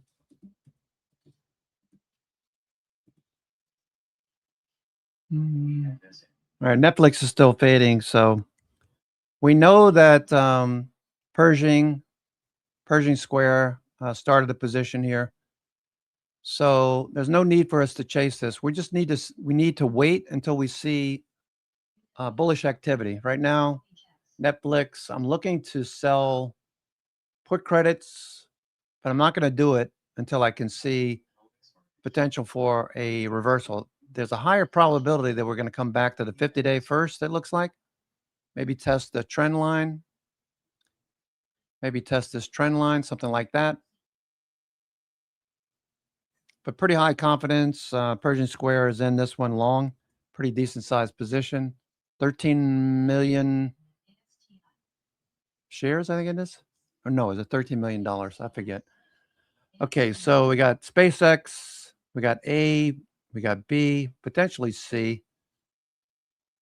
We'll see what happens here. SK Hynix. Okay, that's continuing to deliver multi signals. SNDU.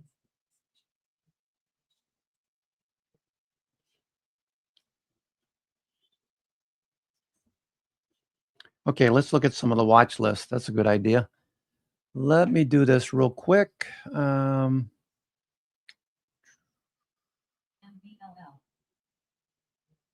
This is another reason why I should have got up earlier.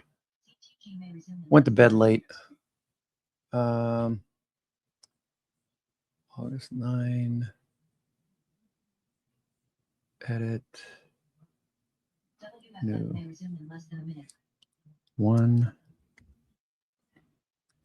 Watch list. August 16. Vaulted down. MBLL. Okay, where is... IPST.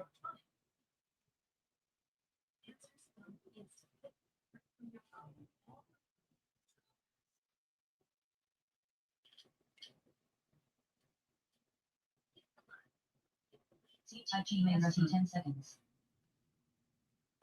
WATR may resume in less than a minute.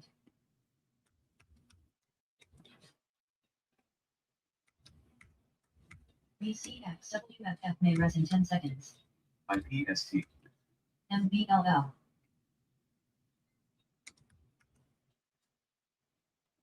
Disney was another one that looked like that might follow through. We'll check that in a minute.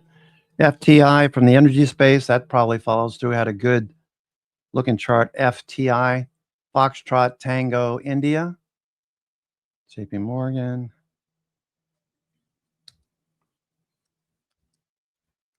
Legend Pharmaceuticals, LGND, that also looked good. MDT, also NetApp looked pretty interesting. NetApp, MDT, Medtronic.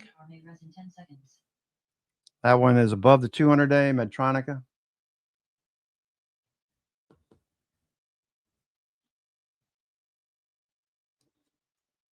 Qualsys.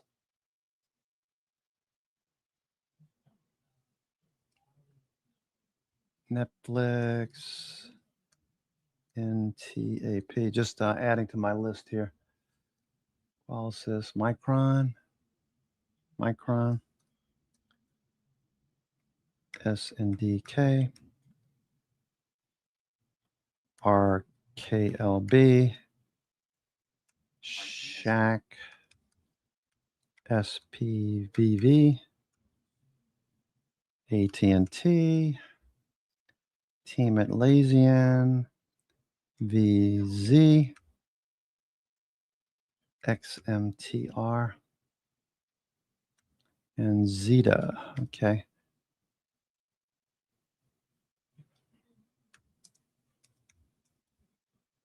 COHX. MBLL.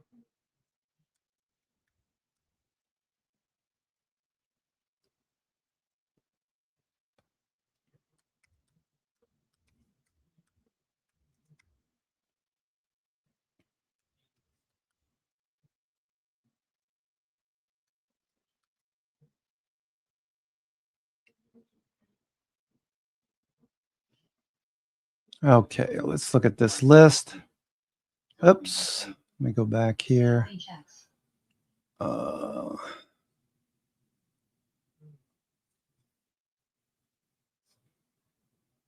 It's 11:02 on the East Coast. I'm your host, Cousin Benny, coming to you from theclosingprint.com. It is Monday, August the 17th. S&P is starting to bounce.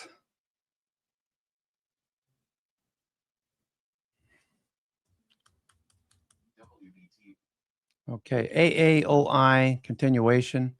Looks good. AMD is trying to get through the 50-day. We pushed through it on Friday, the 50-day, right? 50-day. Bank of America trending. Citigroup has the lowest price to book with the highest probability of a turnaround play underway. Citigroup, it's above the 50-day. Bank of America trending. Dell, we're looking for a breakout. Copart, that was a breakout, break of a downtrend on Friday. Copart, let's take a look at Copart. It broke the downtrend on Friday. Copart following through. I think, Grover, you mentioned Copart.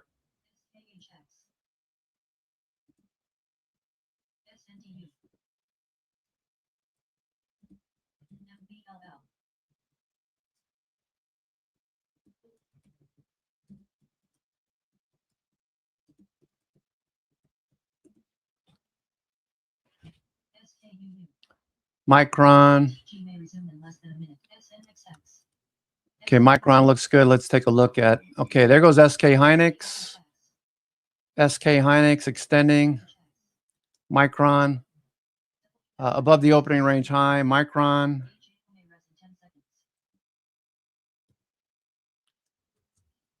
Okay, we got Micron. We got an opening range breakout.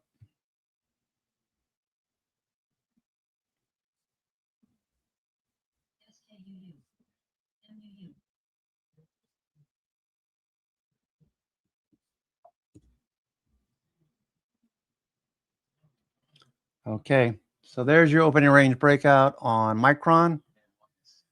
We've still got a few minutes. Okay, S&P 500. I like to see these opening range breakouts before 11:30, first 2 hours of the trading day. Okay, SK Hynix is looking super bullish. Okay, we got a little profit taking right there on that candle.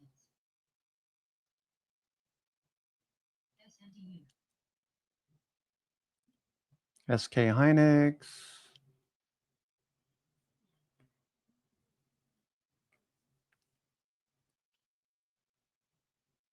Tesla on the move now. Tesla. Micron looks good. Micron. Yeah, Micron's got blue sky now. TG.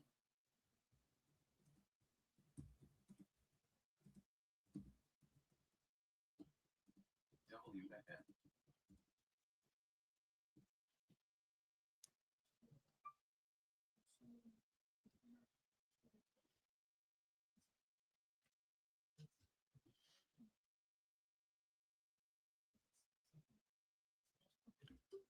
Micron. Looks good. Micron. Looks good, Micron. WFF.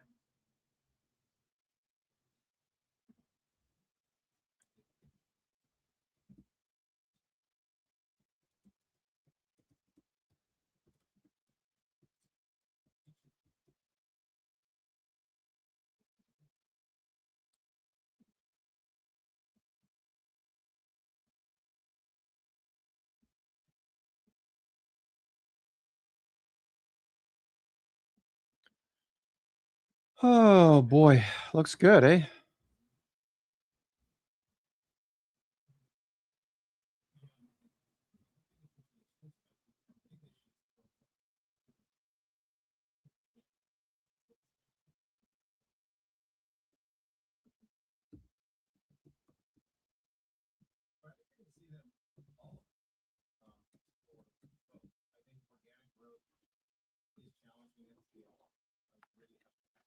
Micron, SK Hynix.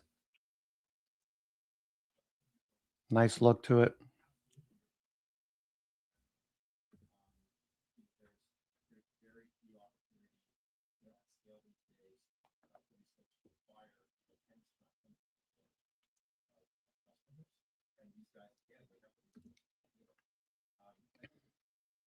IPST.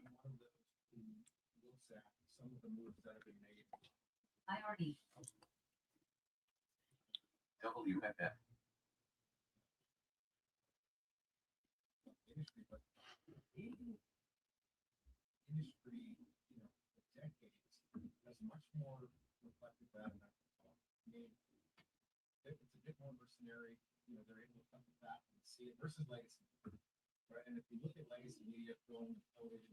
IPST. WFF. WFF.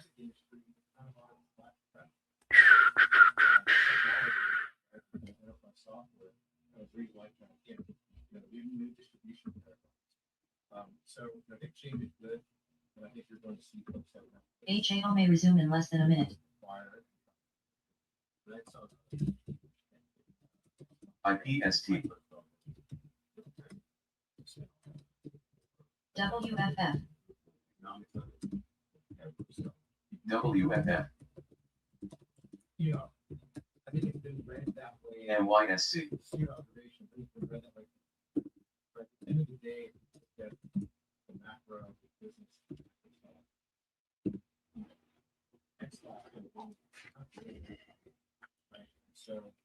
All right. SK Hynix. Nice. Nvidia's starting to bounce. Okay, these are a little late to the party. SK Hynix already starting to see some profit taking at the high if you're day trading it. CTG may resume in less than a minute.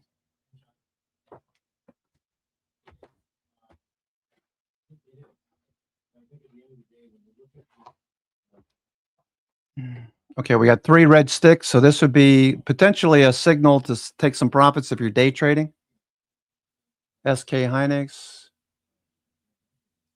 Okay, so 3 red sticks, 11 o'clock-ish. I know SMB Capital, if they're trading this, they're probably taking a little profits off. The volume, you can see the volume coming in. The sell volume is exceeding the buy volume on that move up. All right, so SK Hynix.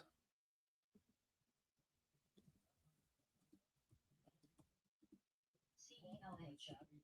CTG may rise in 10 seconds. WFF.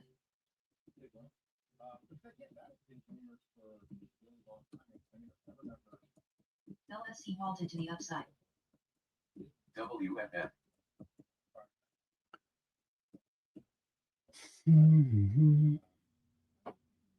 SOXL. Okay, Intel zipping here. CELH. Okay, let's look at Intel and AMD. Open range breakout, Intel. ORB. Okay, now, okay, and it's above the pre-market high now. Okay, so this is good. Actually, you know what? Let me just do this on the chart. Do I have it already marked up over here anywhere? Nah, okay. Intel. Opening range breakout. CELH. WFF. MBLL.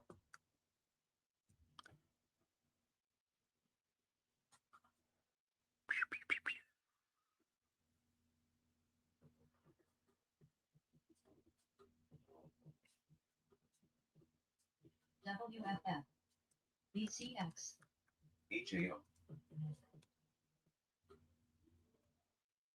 CELH. WFF. PFSN.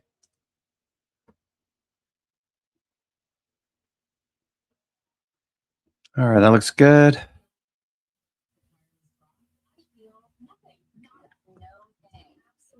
Okay, Intel looking good. 1111. HAO. BCX. STFS. WFF. WFF. CELH. PFSN.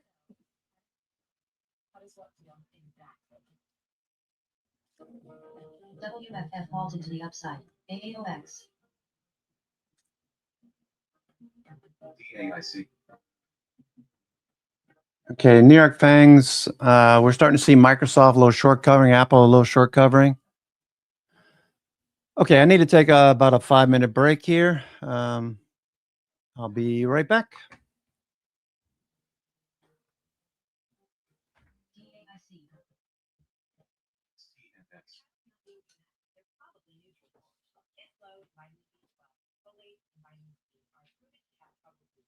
DAIC. STFS. DAIC.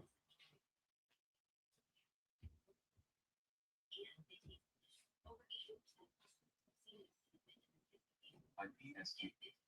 WFF.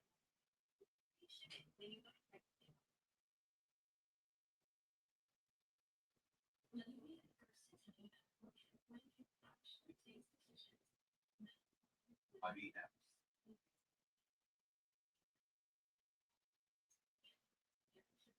DAIC.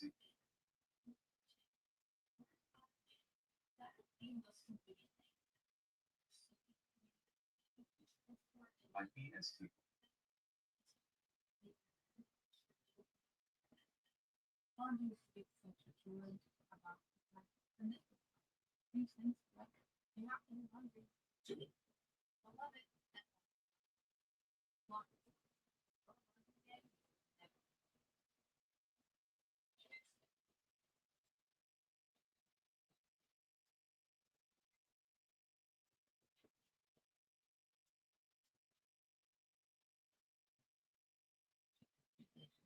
CTG may resume in less than a minute. C may resume in less than a minute.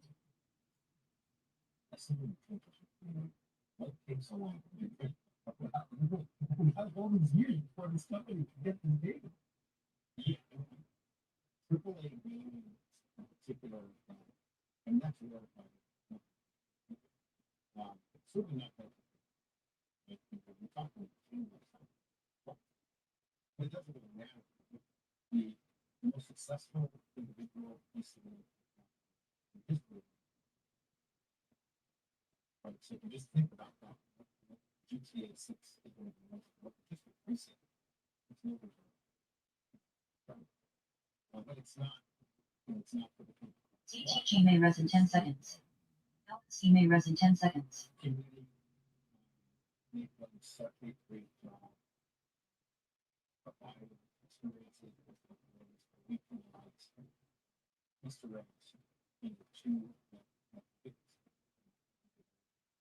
it's also, you know, it's a, they provide for you, protection within which you can operate in great ways. You know, you get to play and engage with those social. CTG halted to the upside. And it's one of those things where, you know, the GTA outcome.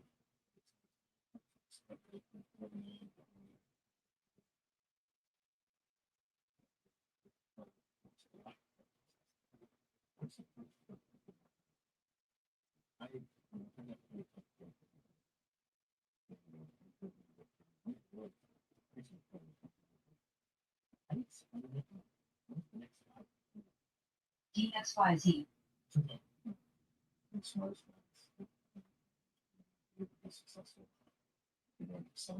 EFSN. WFF may resume in less than a minute. What is next?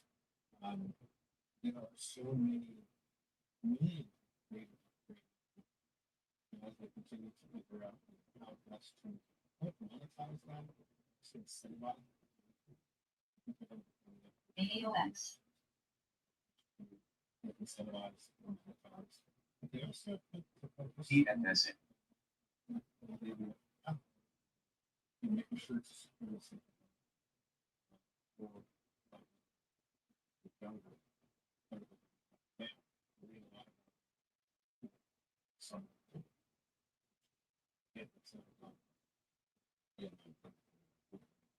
WFF may rest in 10 seconds. AAOX. Where do you take these guys in that area? I focus on playing in sports. I don't know playing in sports. As someone who's invested in sports, as long as I've been investing in you get to make sure EYPT. IPST. WFF. WFF. DAIC. LITX. When you look AAOX. just the numbers, the high levels of opportunity for legacy media, for new platforms, the connected, right now, social media, WFF. DAIC. WFF. so COHH. LITX. sports, that's like it. These people want to monitor AAOX. something, AAOG. and so it is not surprising that we're seeing that into in particular COHX. WFF. DAIC. we look at someone like the LITX. comes from extremely forward-thinking individual. You're going to see more and more of that. Which is great. I think we're going to start to see more of that. So the businesses continue to invest. So that was WFF. DAIC.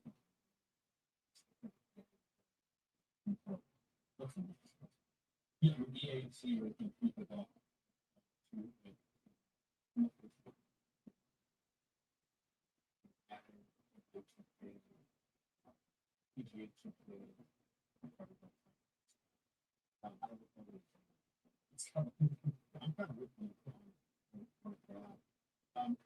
CTG may resume in less than a minute. COHX. There are so many DAIC.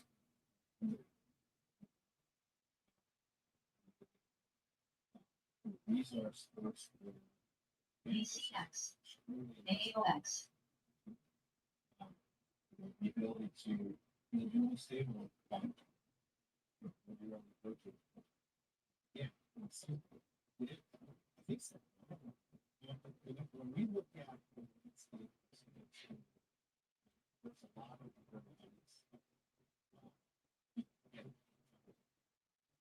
honestly, I think the semi count, the count get to me FRAM. probably one of CTGA res in 10 seconds. LITX.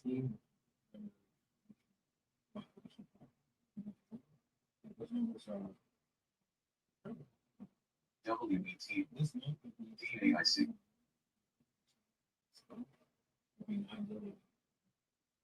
So, CTG, 20,000 15 years ago. FRAM. One of the areas that was WFN,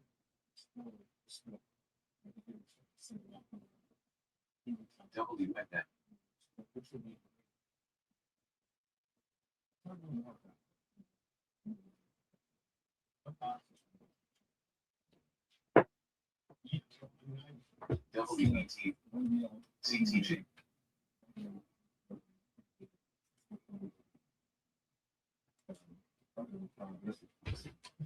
All right, we're back. Just watching Intel, SK Hynix, opening range breakout, continuation. We saw this a couple of times with NVIDIA recently. There goes NVIDIA, opening range breakout.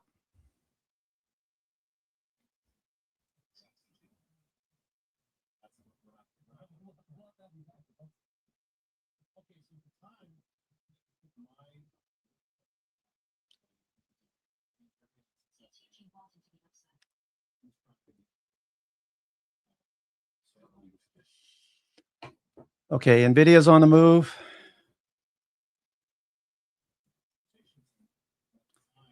Okay, NVIDIA with an orb signal, nice reversal.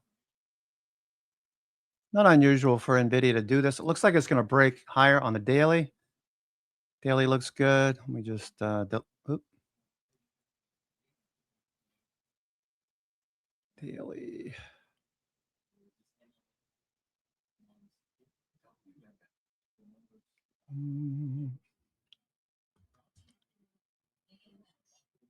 Opening range breakout. All right, so all the chips are giving us the same signal.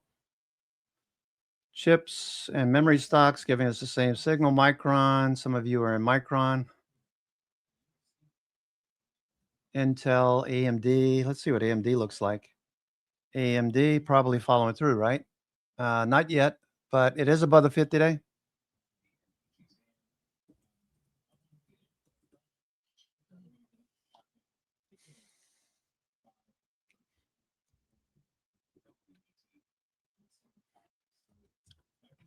AMD above the 50-day, day 2.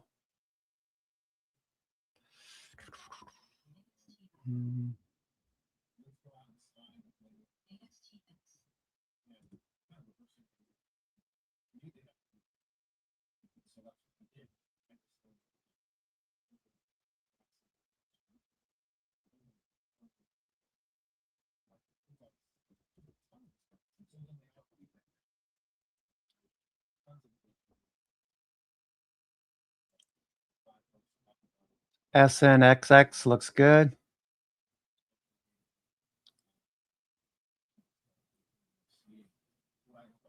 Okay, NVIDIA, let's see, SK Hynix still going. So those sell candles, somebody took a little profits off, but we're continuing to look good here. SK Hynix, we had a couple of sell signals and right back up to the highs. Okay, this is starting to stretch its legs. SK Hynix looking really good.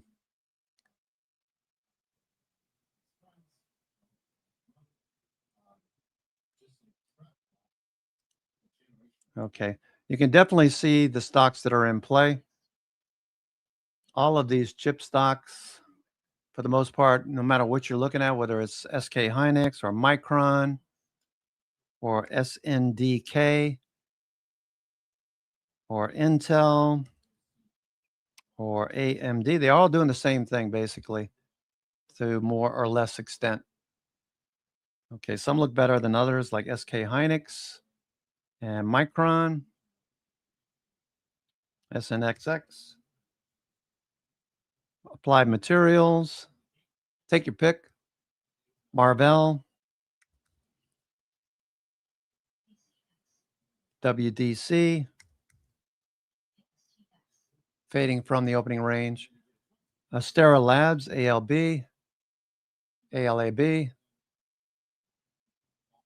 Teradyne. Okay, early on we had SpaceX with a nice rally. Looking for an ABCD pattern. Also, Rocket Lab was up this morning. Rocket Lab, that's back below VWAP.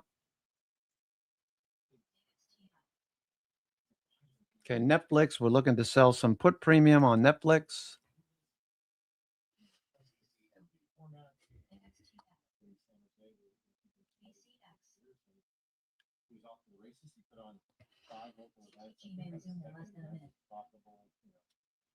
Okay, looking for a higher low. Banks look good.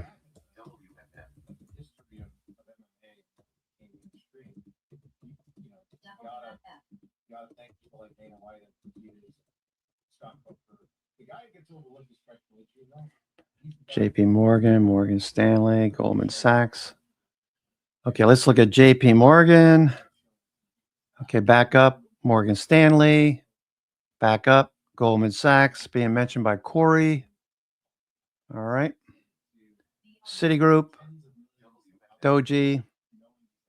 Citigroup has a 1.2, I believe, price to book 1.2, whereas JP Morgan, you got to pay up a larger premium for JP Morgan. That's about a 2.5 book price to book. Okay, banks are gauged or valued on price to book, not so much earnings. Earnings are good. I mean, if you look at the earnings for JP Morgan, they continue to climb. So that's a good thing. NVIDIA, of course, NVIDIA. I mentioned all the chips just now, and I failed to mention NVIDIA. Opening range breakout on NVIDIA. We got earnings on deck. NVIDIA's earnings are next week, right? August 26th.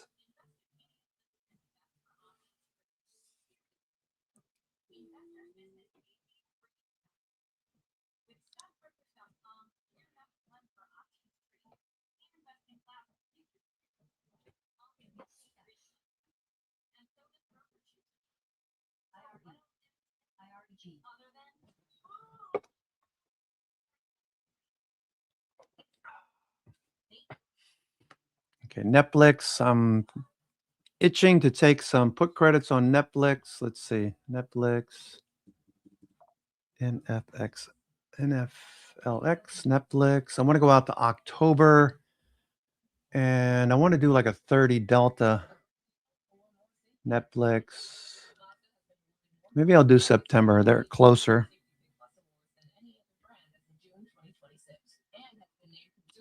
Okay, put credits. Let's see. Netflix. Let me just look at Netflix a little closer. Netflix.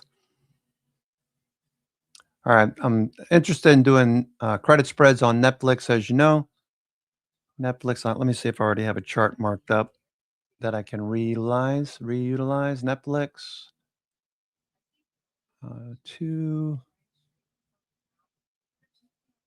All right, this is clean. Let me just use this one. Okay, Netflix. So a 70 put is a 15 delta. 75 is a 38 delta. 75 is too close for comfort. So let me go out 1 month. Let me go October.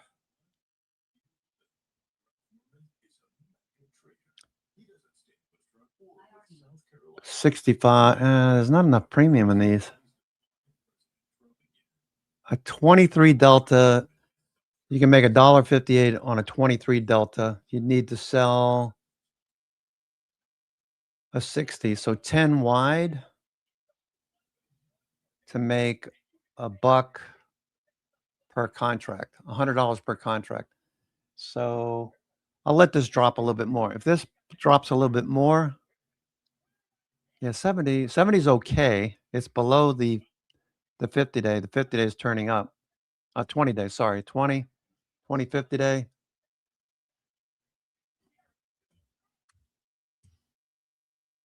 Okay, this is a 20-50 day. We got a 20-50 day cross coming. So you got so many strategies working for Netflix. You've got the 20-50 day turning. You got the 60-minute 20 MA needs to get back above. Okay, it has a tendency once it drops below the 20 EMA on the 60-minute, has a tendency to get back above. That's because of all the volume, the buying. Pershing Square and other firms are buying shares of Netflix actively involved. All right, so this will probably get back above. So it'll be a good opportunity if we can sell some put premium. 70 be way down here. So if we started to pull back even more aggressively, we could buy puts in the direction of the trade. Currently, it's fading a bit. Could come back down to the 200 day. Netflix, I just want to analyze Netflix a little bit more because I'm thinking about selling put credits that would be below the 50 day, below the 20 day, below the 9 EMA, below the 200 day, knowing that Pershing Square is a buyer among others. So that's a pretty good deal. Let me, instead of yapping about it, let's see. October. I would do at least October. October. Are we just sitting here for now? Once we see this start to turn, I'm going to buy the October. We have, 60 days for October? October, I'm going to do at least the 70. That's a 23 delta. I'll show you what I'm looking at here. Okay.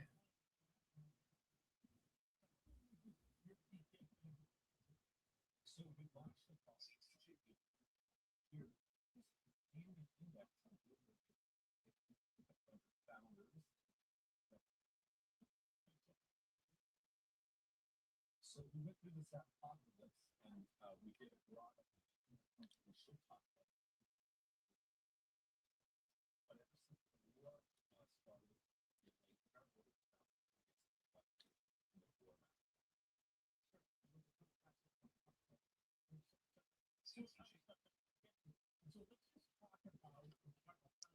$70 and the 60. Sell the 60, be $1.20 or so presently. Let's see. Open interest. Open interest.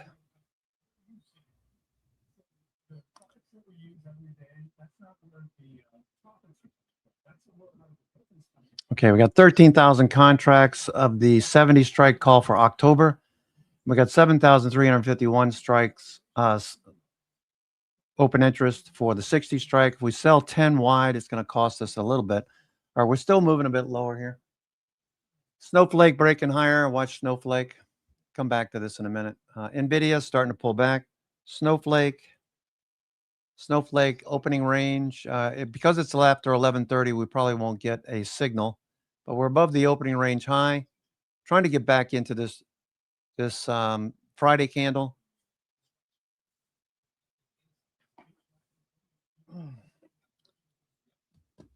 We got short covering on Apple, Amazon, Google, Microsoft so far. Bullish for the most part, NVIDIA, Snowflake, Tesla's trying to hold on to it. The New York Fangs are still mixed at the moment. SpaceX hanging out at the highs. So SpaceX, very big deal. $2.2 billion invested. Harvard invested $2.2 billion in SpaceX. So if this does what everybody's thinking it's going to do, Harvard stands to make a lot of money for its endowment. I'm not sure exactly where that investment is placed. Is it in the endowment? Is it part of the faculty? I don't know. I don't know what the fund is, basically. Do a little bit more research. I know Corey's probably going to wind up doing it. Corey's really good at doing research. And find out where that money is actually going. Okay, Cerberus also looking pretty good. I haven't mentioned Cerberus much this morning, but it has performed very well. Okay, we got a 21-day cross last week. Cerberus 21-day cross, bull cross. Okay, we got volume that shows institutions have been picking up shares. Let's just go check real quick. Which portfolio managers and investors deep billionaire.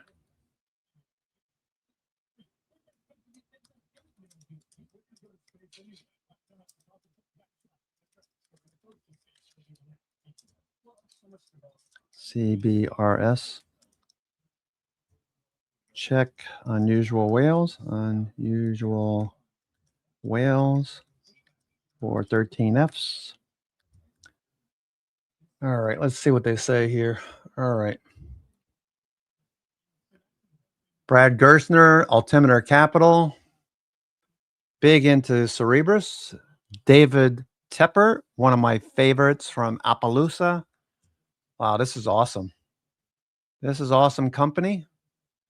We got Fidelity and Benchmark Capital Foundation. Looking good.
All right, Cerberus, I know you're in this also, Frano.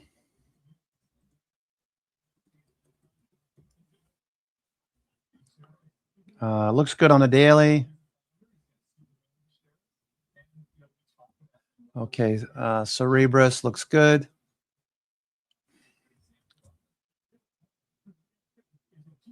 Opening range. Actually, you know what? Let me delete that. Delete opening range, pre-market.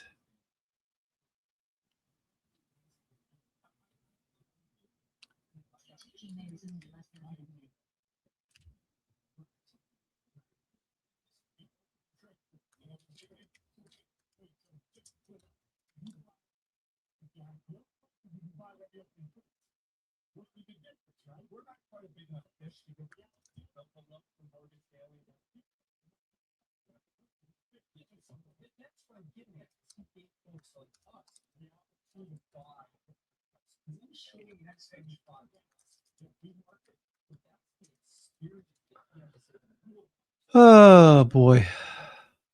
All right, so the chip's looking good. S&P is pulling back though. S&P pulling back.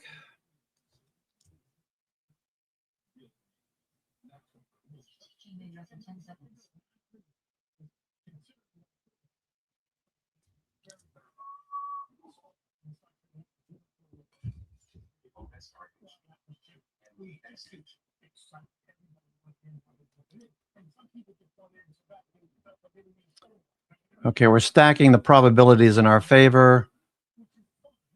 We got Brad Gerstner, Altimeter Capital, Fidelity with a $1.9 billion position in Cerberus.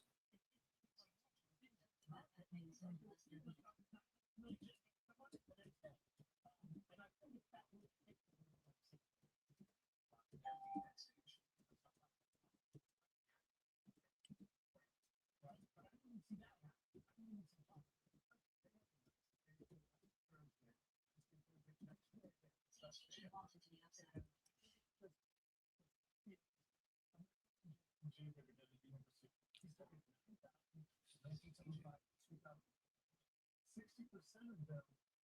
Okay, why did I get 2 copies of this?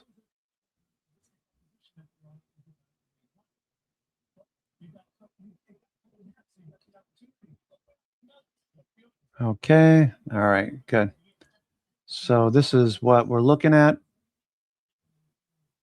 Cerebrus.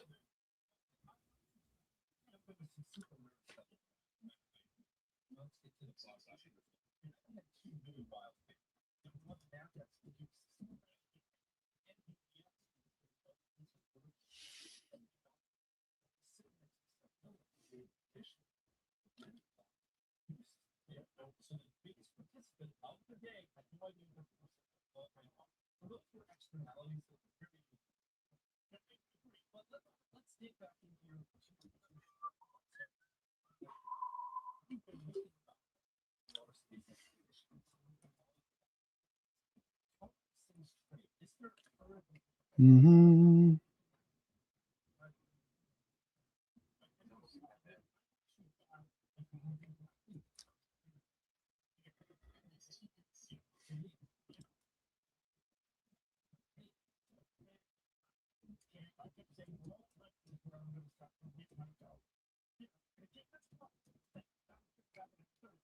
All right.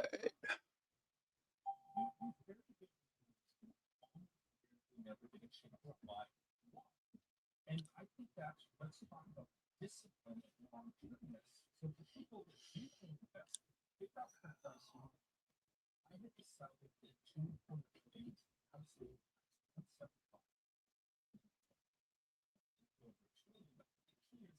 decide that you think the value is it and it hits the level of the discipline.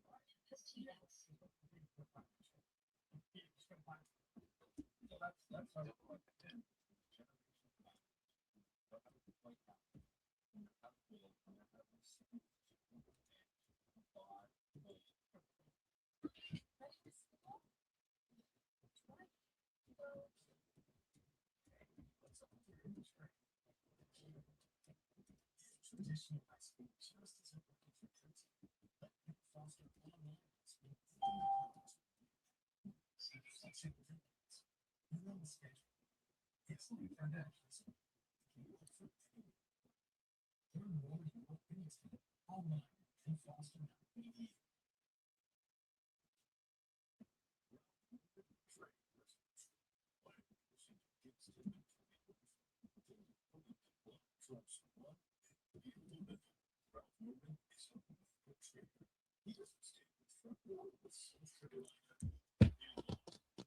Okay, SpaceX looking good.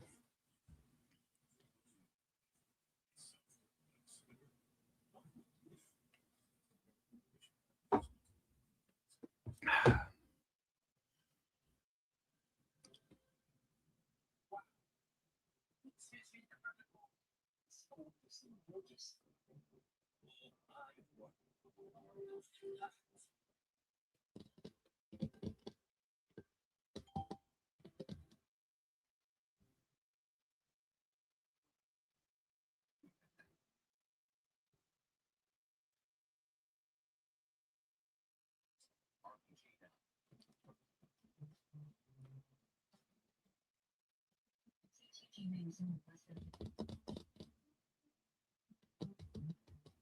Okay, what's Netflix doing? I want to sell some premium for Netflix. Okay, this might not be the absolute low of the day for Netflix. Okay, what I want to sell is the 7. Let me do it here. Netflix. Okay, Netflix is starting to turn up, all right? Netflix starting to turn. All right, let's get it above the 100 period EMA on this time frame. Let's do that. Okay, let's get it above that red line. If we get above that red line, then we're going to sell. Oh, let's see. We're going to sell. Nope, I don't want that. I want this.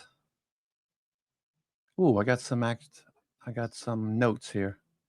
All right, so I can use this. Okay. repurpose. Okay. There. 70. I'm going to do the 70, sell the 70, buy the 60.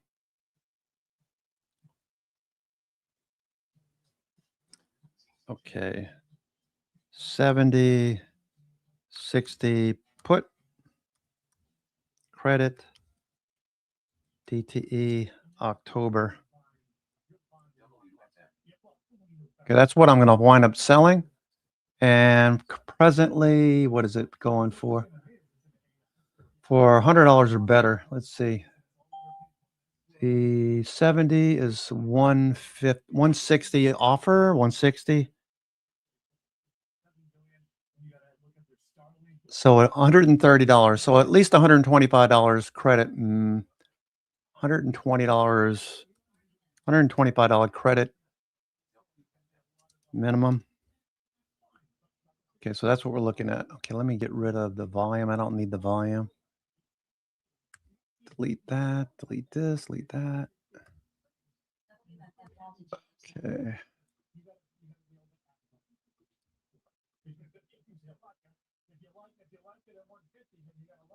Okay, I just have to adjust this. All right, RSI is starting to rise as well. Netflix? What's going on here? Something doesn't look right.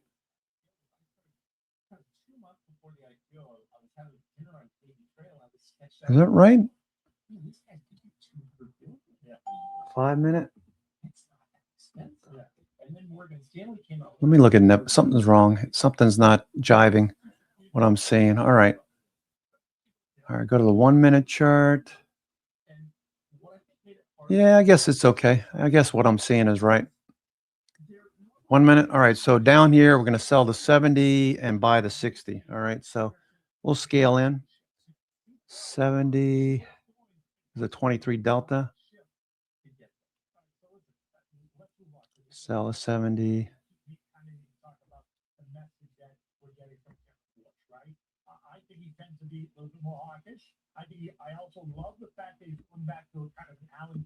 Sell a vertical 70. Let's see what the 65s require. 70, 65 is 93. So that's 5 wide. That's probably better. It's still close to $100 per contract. Do like 5 of those to start. If it continues moving higher, I'll add another 5 for about $1,000 credit. Just $900 credit, basically.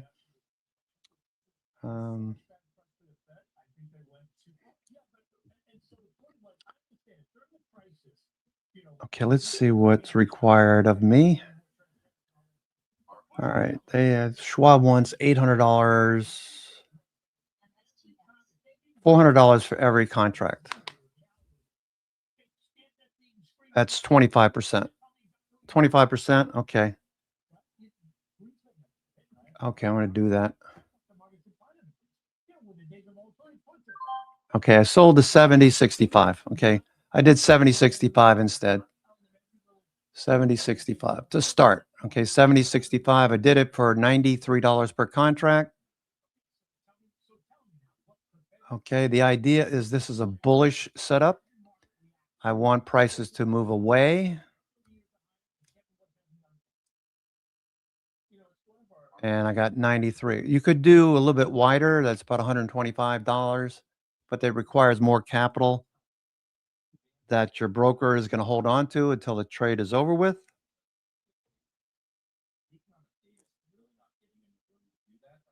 Okay, let me get rid of this. Okay, sorry, I spent a lot of time on this one. Takes a little bit more time to think through a credit spread. It's not, you don't just buy and then forget about it. You want to buy, you want to sell on the dip. Puts become more expensive as traders chase it lower. Then dealers start to cover their positions. I got to believe if I check Money Magic's levels, Netflix has probably got a put wall around 70 money. Let me see Money Magic. Money Magic. Today's. Thank you, Money, by the way. 77 and 78 are the put walls. So we're below the put walls on Netflix presently. Is that right? It was 18 hours ago. These might not be updated.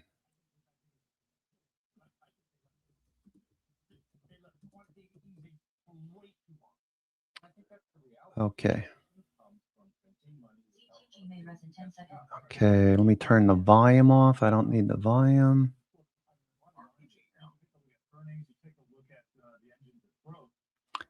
And I want extra bars. Let's go 20 extra bars.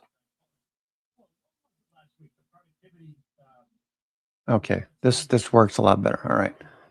So here is Netflix.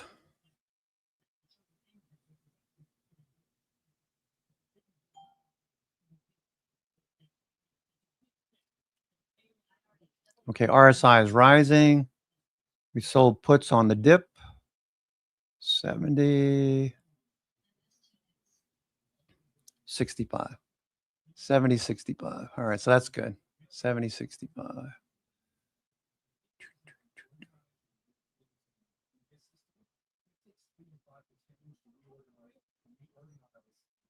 Okay.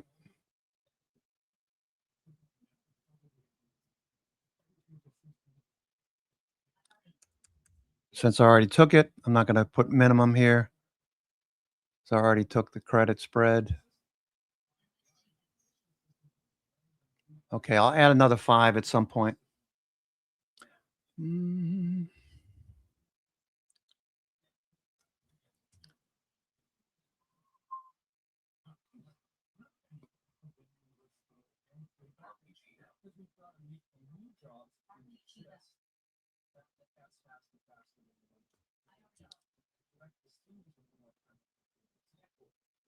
Okay, and let me take a snapshot of this.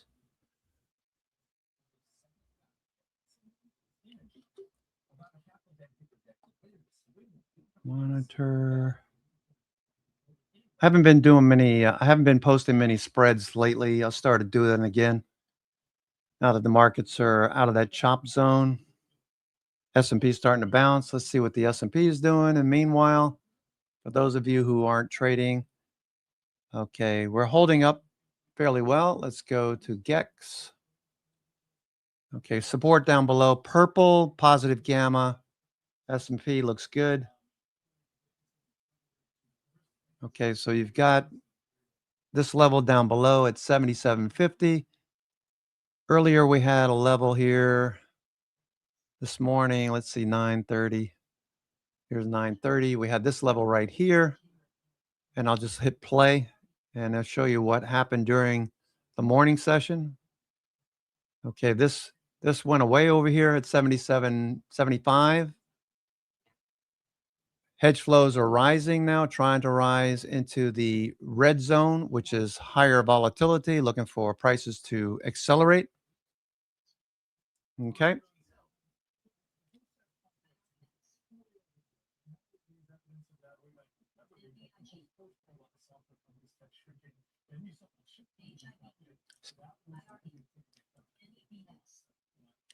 Okay, Netflix pushing higher.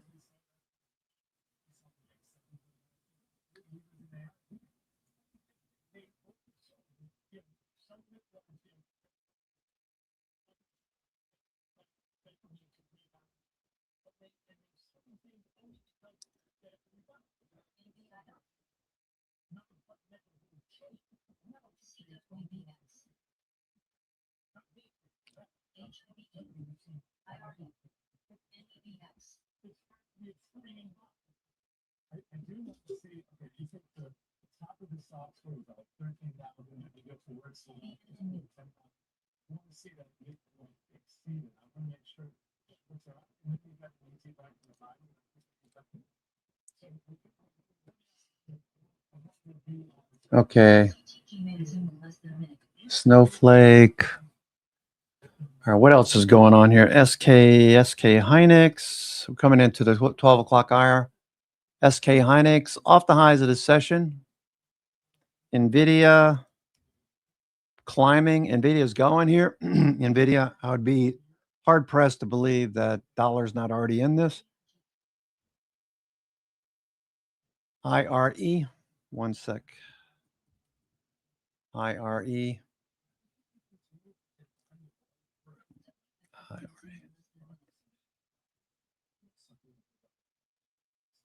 Iron, okay. Let's see. 1330, 1330, 1350, then 1472.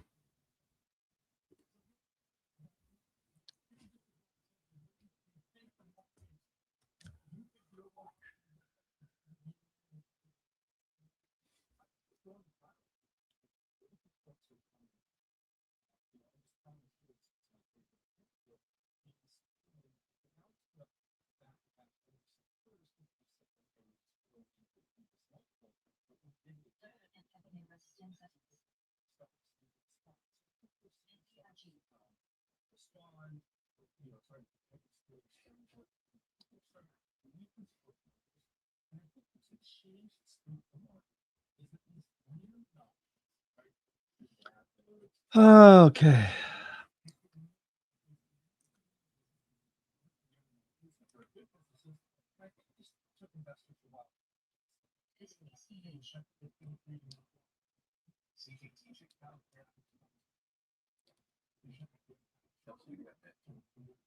All right, so Harvard using a $57 billion overall endowment fund to back venture capital and private equity firms. SpaceX went public on the NASDAQ under the ticker SpaceX. Obviously, when it debuted, the explosive valuation, which currently floats around 1.8 trillion, multiplied the value of Harvard's early stage principal investment to the $2.2 billion asset reported today. Because it was previously private, the position never had to be disclosed on SEC Form 13F until this quarter.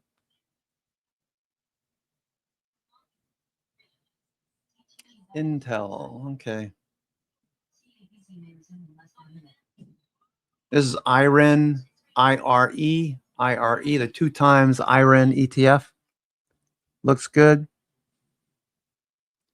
Climbing. Okay, so we did sell some put credits.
Netflix looks good. Netflix.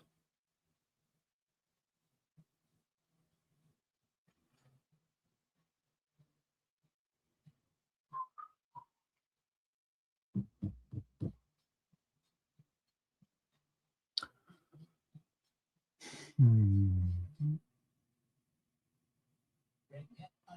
massive data breach in the crypto space. 750,000 plus people have exposed. What are we doing? Let's talk about that. That's important to the upside. What is up, everybody? Welcome to the Daily Wolf on your refining and your track number, also known as Wolf Wall Street. We've only got 15 minutes, and we have Double check that. round to cover.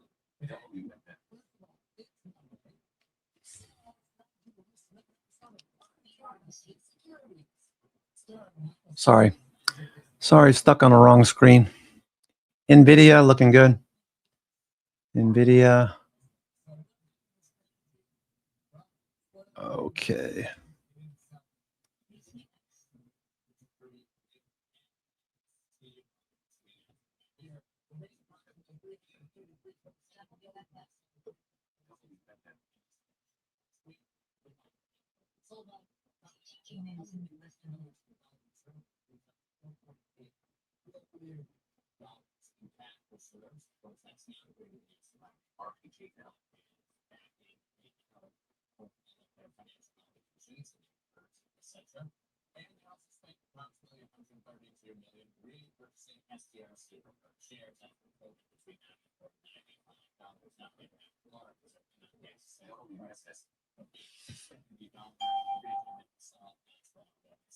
Okay, I'll keep an eye on Netflix for a few minutes. I want this to move away from our price action.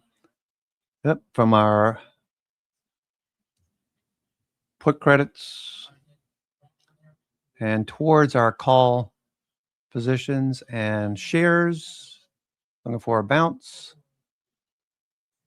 If you're just joining us, I'm your host, Cousin Vinny, coming to you from theclosingprint.com. It's straight up noon here on the East Coast, the best coast, the coast with the most. I am just checking out Netflix. I'll probably be adding to this at some point. Maybe I'll do a little tweak to the position, but for now, the 70.65 looks fine. Approximately $95 in credit per contract. It's about a 25% return on investment.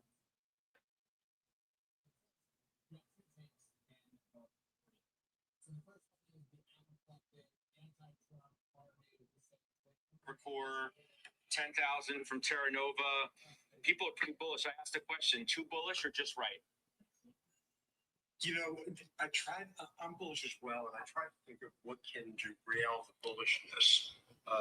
We know earnings are good, and there's every reason to believe they'll accelerate. A lot of it driven by AI. So what are the obvious things that can hit it? Number one, if rates go up measurably, if the Fed starts tightening, and that'll be because of oil, or the consumer, which is still 2/3 of the economy, starts to weaken further. Now, I think the market's going to look both past oil and the consumer because it's really one and the same thing.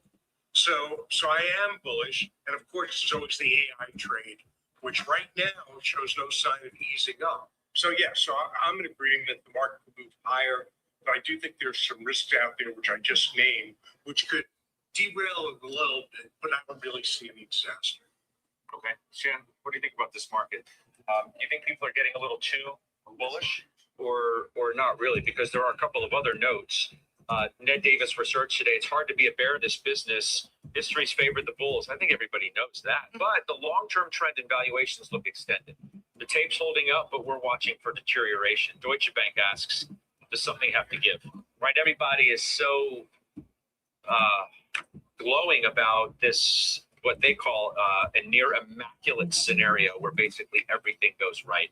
Is that a sign of watch out? Well, I think you mentioned, Weiss just mentioned valuations. And so two areas of potential concern are going to be slowing AI CapEx or, an inability to rationalize CapEx, which obviously we haven't seen as part of the results over the last several weeks. Valuations, to Steve's point, actually, we've seen PEs compress on stronger earnings. And despite the risk that Steve mentioned, which is real rates have been rising. And I think, Scott, if we were in a different environment, where earnings growth was not as strong and as broad, this increase in the long end of the yield curve, not just here in the US, but outside of the US as well, would be creating a significantly more consternation in terms of equity investors. But yet, this earnings growth has been the underpinning of this. I do think that there's going to be a bit of By the way, Sean, you can put once you get into the Netflix put credits, you could put a limit order in immediately thereafter to buy the position back. You sold it, so you buy it back for like 45 cents, you make 50%. You could set your limit order to 45 cents. Where are you going? Yeah, sure. Where are you heading? You look good, man. Jogging range, maybe. It's hot as hell outside. I'll go in like a couple hours. In the meantime, I'll grab food or something. All right. Have fun.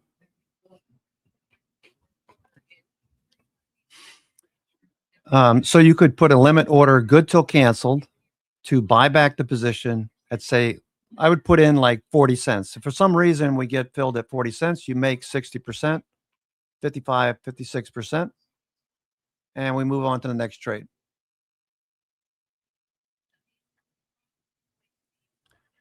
Now, what if the position starts to move against us? Well, if it started to roll over and look like we're going to head to the 50-day, I'd probably buy some puts in the short term. I'd probably buy like, I don't know, this Friday puts, 40 deltas or something like that. That way I'd make some money up on the way down. I don't see us dropping below the 50-day, knowing that we have Pershing Square with a position in Netflix. We have several other firms, Fidelity's in it, among others. So we know that Netflix, while it may not go straight up from here, will probably produce some higher highs and higher lows. I don't see it rolling over and losing the 50-day.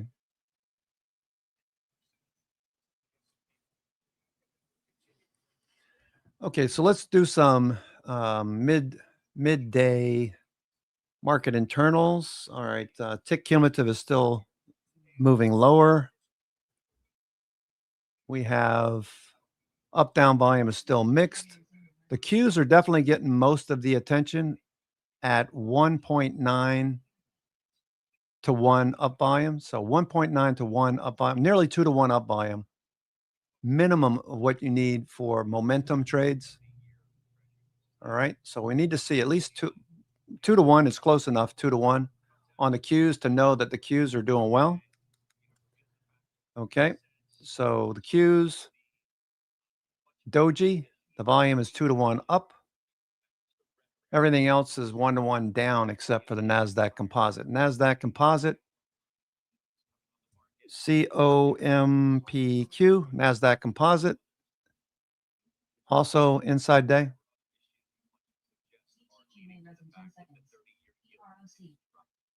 It doesn't matter. For now, it doesn't matter, but I think you're onto something, Scott. I do. I don't so much think it's the 30-year that matters as it is the 10-year. The 10-year, as I think we all know, has been in a range of 4% on the low end to 5% on the high end for about 20 years. And we do have to wonder if what the 30-year is doing is telling us that the 10-year is going to go higher. And if it goes above 5%, that could be a way of the world saying, listen, we're not going to finance indefinite deficits, whether it's at the federal government. SK Hynix turning back up.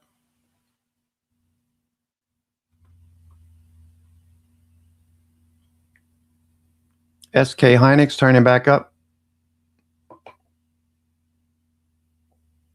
What happened? The hyperscaler negative free cash flow level. But I want to make this very clear as well, that while it is wise of you, Scott, to bring up that question and for us to discuss it, this is not an action that somebody should take now, at least in my opinion. Somebody should not look at the 30-year and buy. It's hot as hell outside. My son just went to the driving range. It's crazy.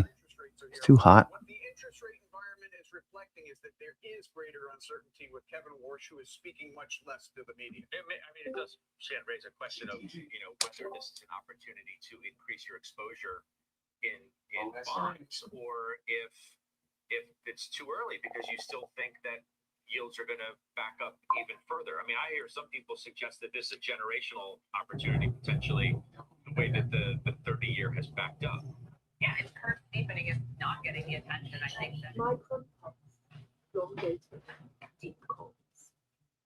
Micron Pulse. Micron Pulse. Longer dated calls being bought. Micron. Okay, we're at the high of the day. I can't buy Micron here. I do want to get into some Micron. I have SOXL that's doing really well. Semiconductor ETF, 3 times shares. 0 DTE put strip. Size. OSRH. EROC. IREX.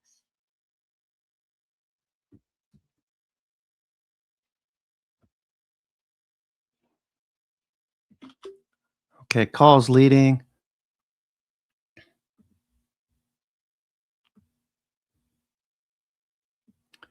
Four times baseline. Micron looks good. Okay, where do I want to put Micron? I should put Micron up here, right?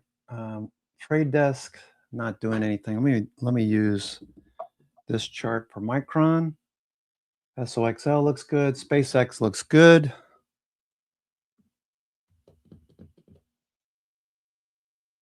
GOOG, not the L kind. Shenanigans. 0 DTE put strip. Size.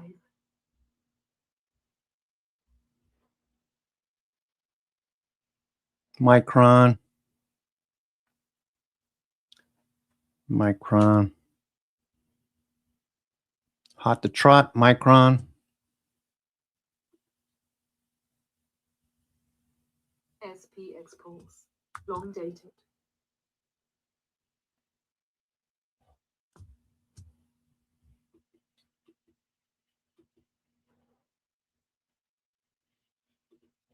Zero DTE call side. Size.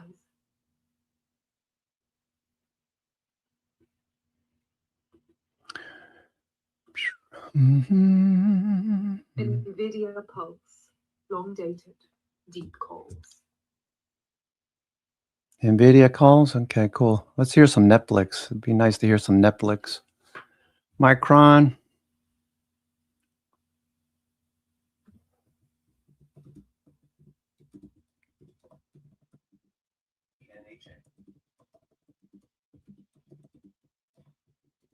OSRH.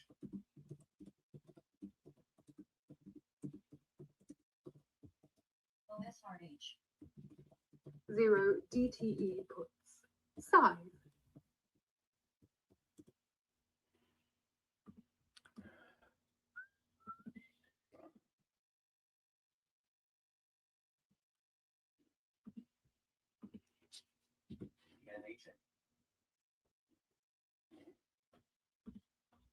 OSRH.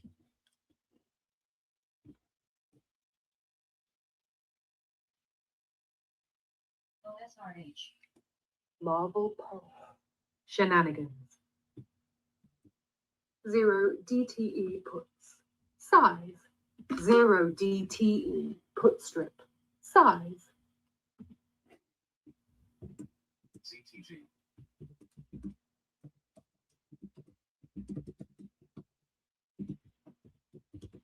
OSRH. All right, so Micron looking good. Netflix looking for higher highs, higher lows. It's good to know that you got the backing by some of these big firms, right? There's a number of stocks on the watch list that are in that category. Okay, so let's look at the watch list.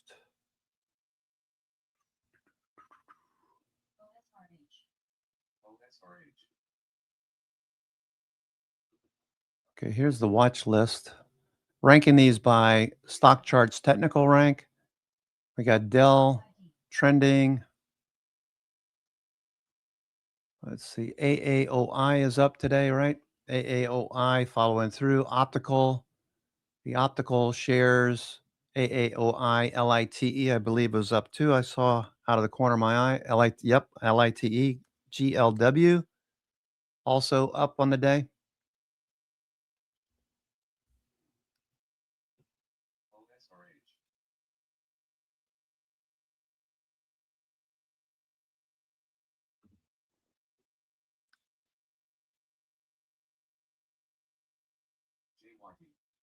JYD. OSRH. Mm-hmm. Zero DTE, call side. OSRH.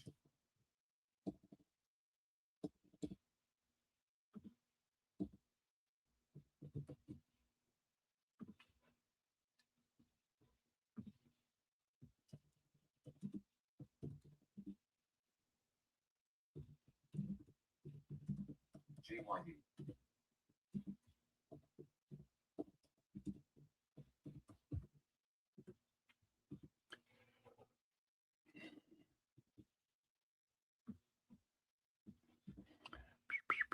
Zero DTE, put strip.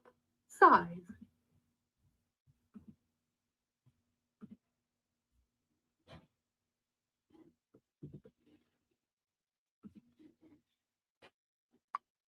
JYD.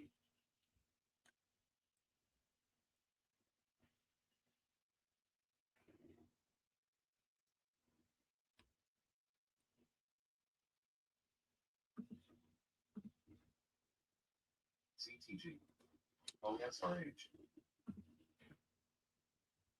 IPST. OSRH. All right, so Netflix turning the corner. Netflix is turning the corner. Okay, we need to see this a little bit higher. If for some reason this rolled over and started headed towards the 50-day, I'd buy some puts short term, selling the 70, buying the 65 for October, looking for higher highs and higher lows, knowing that Ackman and Pershing Square disclosing a new position. You got this volume by price. See all this volume here, this support. This is new entries. It looks like almost an inverted head and shoulders. We're above the 50-day, 20-day, 90 MAs crossing up through the 50-day, 21-day probably by the end of the week. 200 days overhead. Looking for a move towards 80. We also have the 85-90 call spread. We had the 80-85s. I took those off.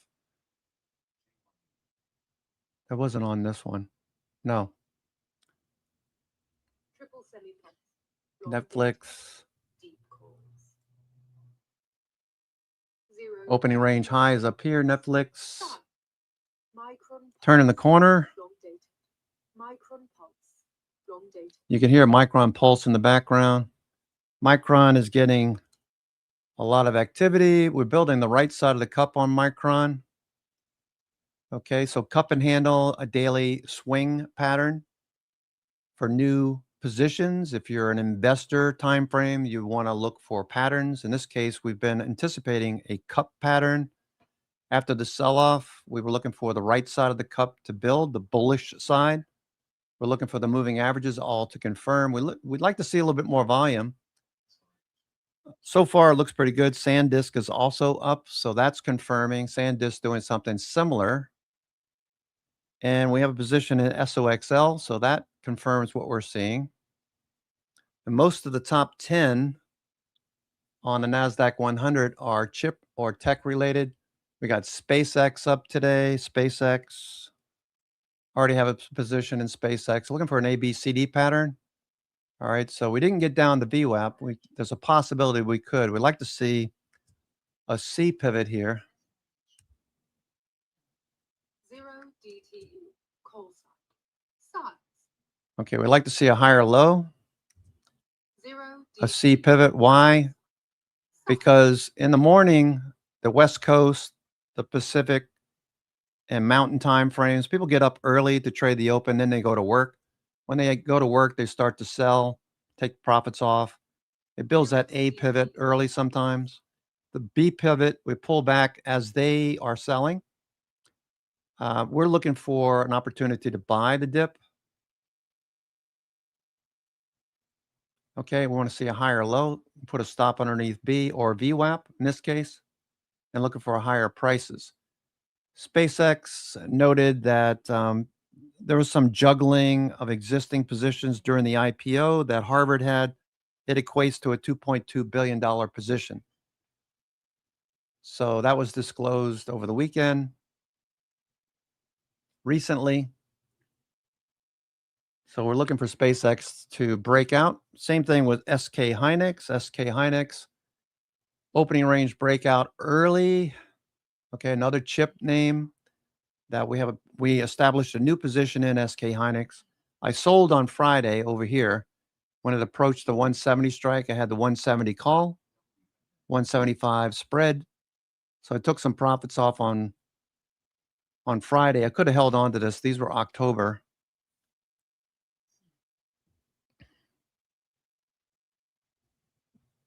Regardless, SK Hynix looking very good. We also want to keep an eye on the Korea Kospi Index. That's higher. It's above the 50-day. So institutions bought the dip in SK Hynix. Cerebras also have Altimeter Capital, Brad Gerstner with a big position. We've got Fidelity and a number of other fund managers in Cerebras looking for much higher prices, as are we. We're looking at a cup pattern building, the right side, the cup pattern, or a flat base. Looks like a flat base. You could make the case for a cup pattern building, mild cup.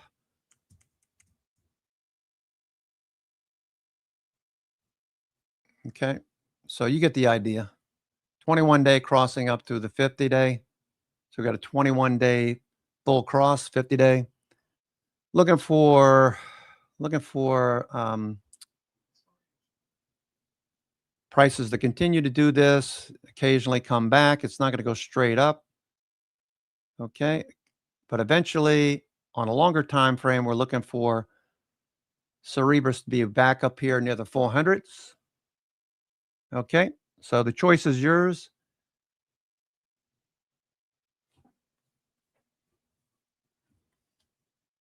Put a stop on our VWAP if you're buying over the last 30 minutes or so. I'm your host, Cousin Vinny, coming to you from theclosingprint.com. It is Monday, August the 17th. We had a pretty active morning already, and prices are holding up very well. I believe, Tuesday, Wednesday, Thursday, even Friday, we had a lot of stocks that ran up in the morning, like Tesla, ran up for the first 30 minutes and then faded the entire day. You remember Tesla last week. A lot of people got trapped in that fade.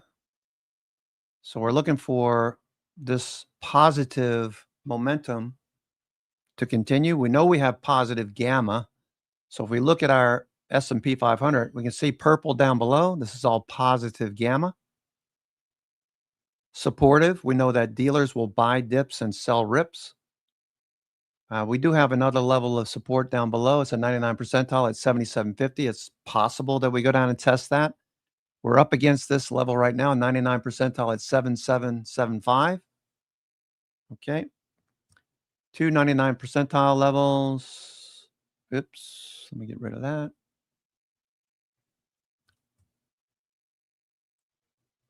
Oops. Did it again.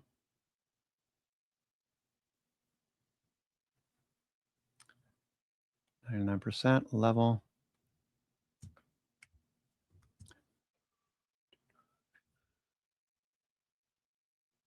NVIDIA pulse, long dated.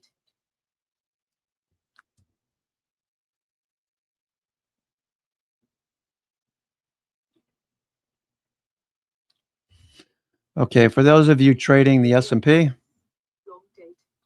Soft pulse. positive gamma below.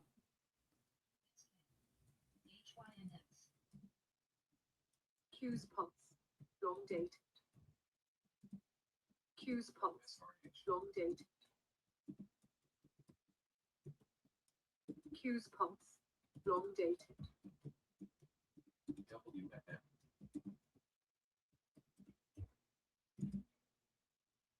NVIDIA pulse, long dated. 7750.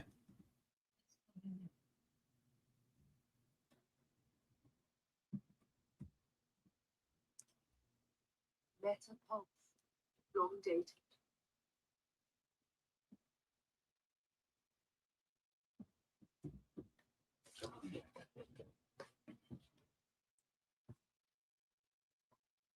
Better pulse.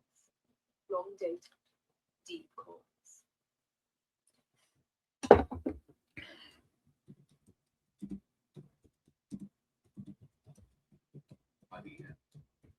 Micron pulse. Long dated. Shenanigans.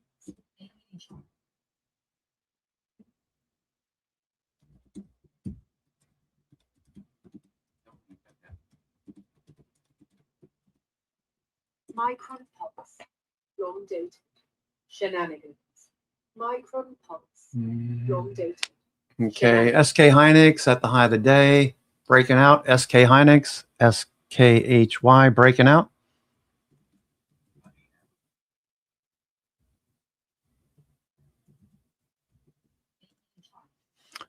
Okay, SK Hynix, very good trade on SK Hynix, SKHY.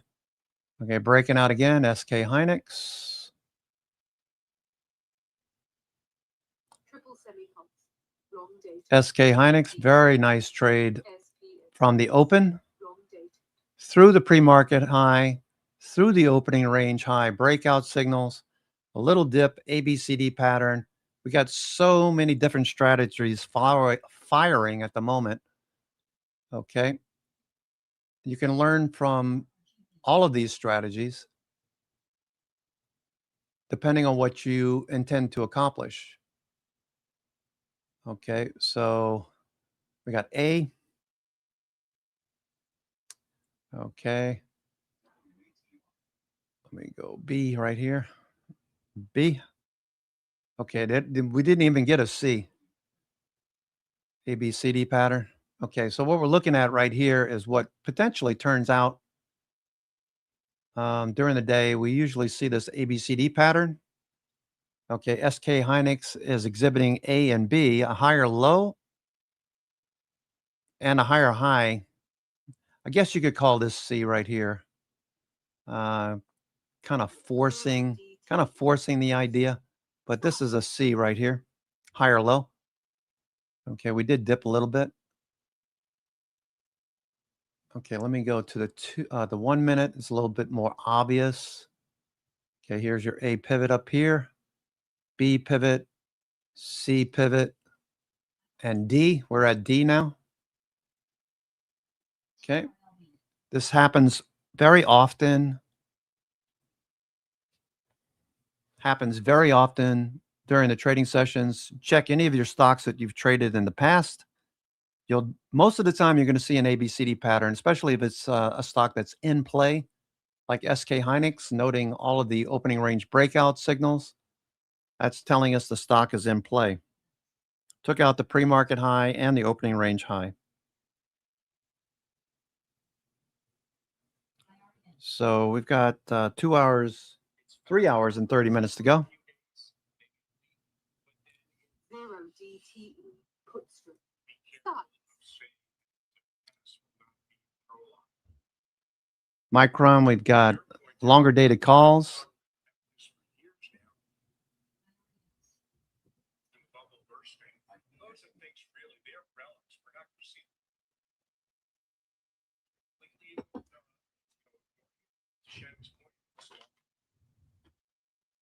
Not to say that it's all dissipated, but nonetheless, it definitely. In fact, I think it's going to become even more. What's IWM doing? IWM, little fade off the high. The sector is leading this month, 7.5%. What's going on? Keeps going in and out. That's there today. Because just go back about a month, 5 weeks ago, when the chips were down, ton of spending going on. Rocket Lab, SK Hynix. 20 times earnings going forward, and an earnings growth rate. When the revenue growth reaccelerates back to the 90% level, looking at So this NVIDIA is the leading asset year to date. The next three best performers are Alphabet, Amazon, and Apple. Each one of those three Mag 7 stocks are down in the month of August. It's an internal rotation. Money going out there, going into NVIDIA. Is it strange to you, Jim? Let me see Alphabet again, guys. Whatever chart you just put up for me, please just put it back up. I forgot what that was. Deep calls on SpaceX. I think it was August. Deep calls on SpaceX. Thank you, by the way. So, is it strange to you that we learn of Alphabet, we learn of Berkshire increasing its position in SK Hynix. I think it was August, guys, and the stock not really getting much response, whereas in the past, you can only assume. You say, hey, Warren Buffett and Berkshire Hathaway are increasing their stake by a fairly large amount in Alphabet. The stock looks pretty good. So there's a lot in what you just asked. Is it Greg Abel or is it the chairman? Is it Warren who's making these calls? And I think the market doesn't quite know. And if it is Greg Abel, he still has a track NVIDIA record of pumps. stock picking to prove. I think that's item number one. That's like the point I'm making is that NVIDIA the market has Long date. already sort of adjusted to the Buffett premium, if you will, leaving the Okay. market. Okay, that is. All right, SK Hynix pulling back in, a little profit taking. If it were Greg Abel, it's not going to get the premium that had it been Warren making the selection. Well, one has to assume that it is Mr. Abel at this Fair point. enough. Fair enough. It was Warren Buffett who initiated the position, as I recall, he told Becky, right? But now from this point, it's like, So if Abel owns it. So if there is no. All right, let's see what happens here. Do we get a little support? Yep, little support here. And since then, over the last year, even shorter than that, it has become others. It has become Claude and it's sometimes OpenAI. So that RSI turning over. Sandisk pump. Somebody likely took some profits off. Diaspora? Listen to that fancy word.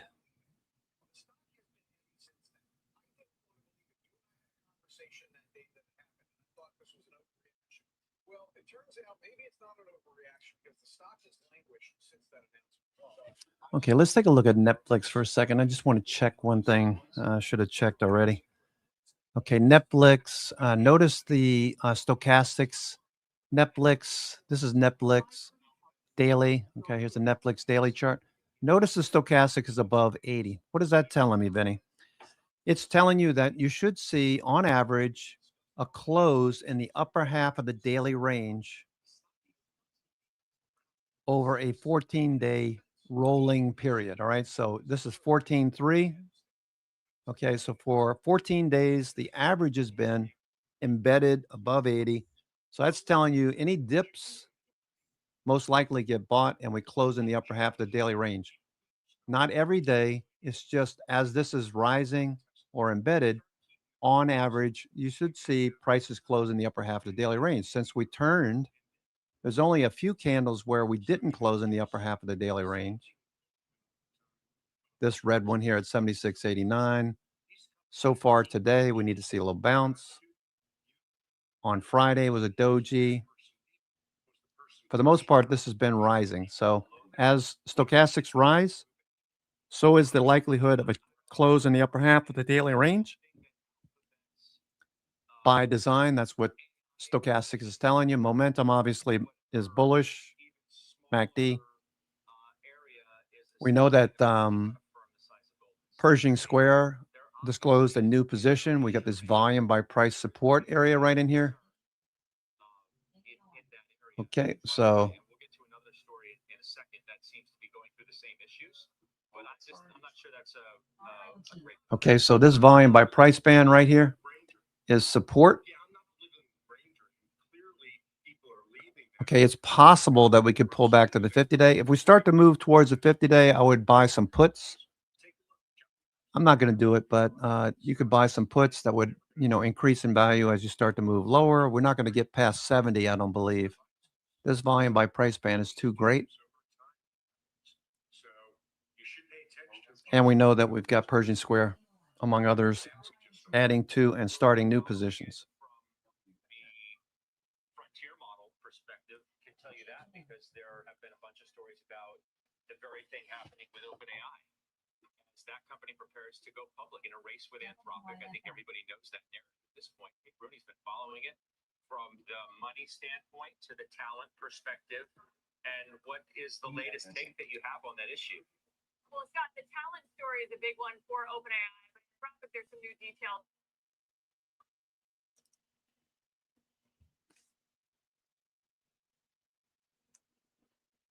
HEPU. CNBC's having issues. WFM. Get uncomfortable when things change, like interest rates. But then over time, they get less uncomfortable. SPX And I points. think that's what you Long might be seeing here. Eventually, if you have something you need to do on your house, you can only kick it down the road so many times before you got to actually do it. And this is an extremely well-run company who's going to show that they're controlling expenses and looking for a bounce. We're getting a lot of housing data this week. We're looking for a bounce, but your data really shows that the stock is struggling, but the demand for these products aren't struggling, Andy. And that's where I think Folio does its best service for investors, where you show the real demand is not the same as what the stock is trading, Andy. Your thoughts on that? Yeah, this is the biggest acceleration in Home Depot consumer demand. You know, month after month, the year-over-year number is getting bigger and bigger in terms of this demand growth, and it's the biggest acceleration we've seen since the post-COVID boom. There's a real hangover after that COVID boom where everybody was locked in their houses due to lockdowns and the virus circulating and so on. So they spent a lot of money on their homes, improving those areas of their houses that had bothered them for so long. And then they took a couple, 2, 3, 4 years off and said, we've kind of blown the budget on the house. Let's pull back. Now, Okay, Micron. Like into that cycle a little bit.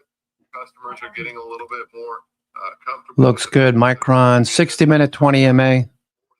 Another strategy that traders need to employ to round out your time frames.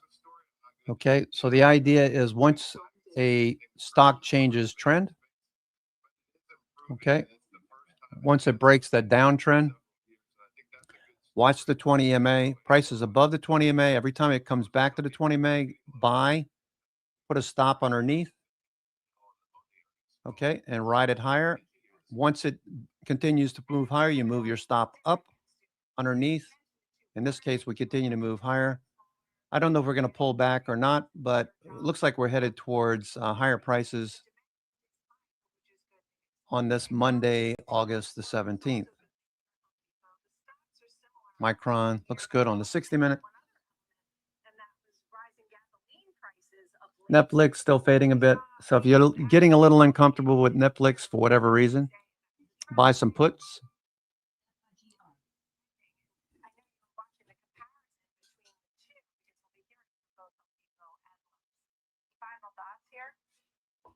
Yeah, I think the other thing to look out for is Home Depot has a huge advantage over Lowe's. Speaking of Home Depot, how's it doing?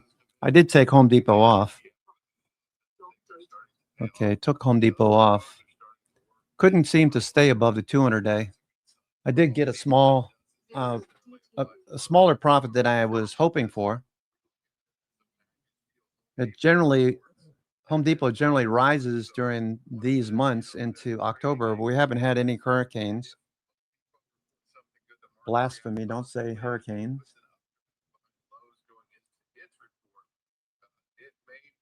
But generally, like October over here, August, the move into October, August, September, you can see the rally up. Then we dip into October 24. Here's the move from May, June through hurricane season up to the highs in November, December back in 24 right there. 25, same thing.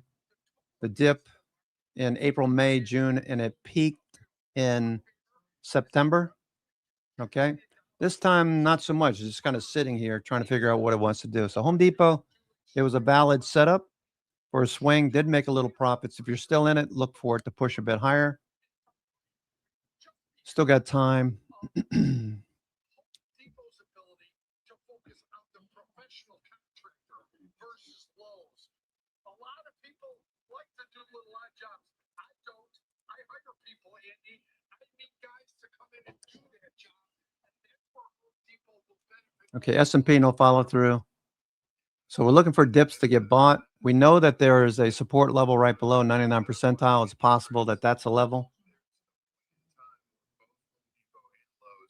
To your point, Kevin, become essentially call options on falling interest rates. Now, we're not there yet, but usually about 3 to 6 months before interest rates start falling or we start to get acceleration in interest rates falling, these stocks can unlock incredible gains. And I think it's important for investors to at least have that on their radar looking out into the future and building that watch list of stocks that will benefit enormously from falling interest rates. And Home Depot and Lowe's have to be near the top of that list.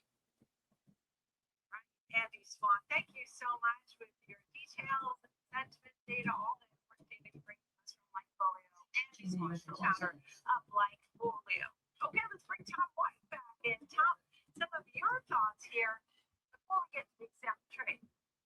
Yeah, the bar's actually pretty low on this report. And, if you look at Likefolio's data, it's pretty positive. So we've seen that divergence from what the stock's done versus what their data says. Now, I mentioned this before, the housing market's in like a rolling recession. But the professional side of their business, which they have more Do we have, is Brett going to be on today? Let me see. I'm not sure if he's going to be on or not. Spot Gamma. Let me just go Spot Gamma. Spot Gamma. So with the bar relatively low, I mean, the stock's down 15% over the last 12 months or so. And Usually does a Monday broadcast. No, not today. Okay, that's all right. That's okay. The option market is not pricing in a big move on a percentage basis, about $11.40 on a one-day move in this stock, $14 into the end of the week. I mean, that's less than 4% on a one-day move for $38. All right, S&P still drifting a bit lower. Can't really see the movement. 1 minute. We're drifting a bit lower. You can see this large 99 percentile level there. Another one down here at 77.50. We're below VWAP, so I'm not surprised to see a fade. Palantir fading. Palantir's fading at the moment.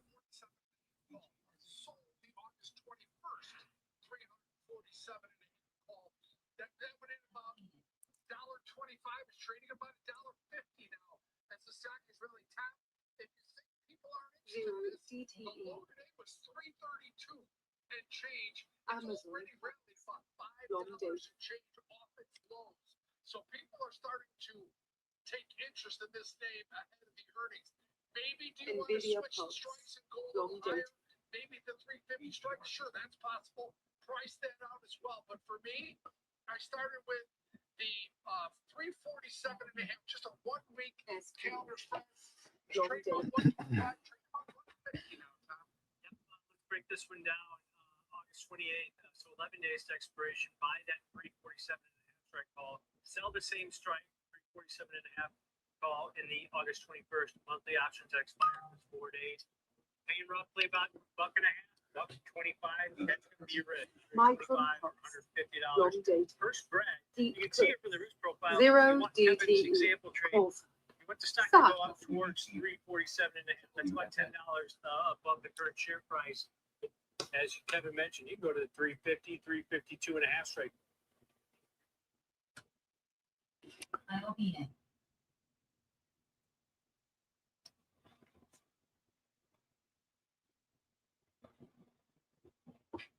Zero DTE call sign.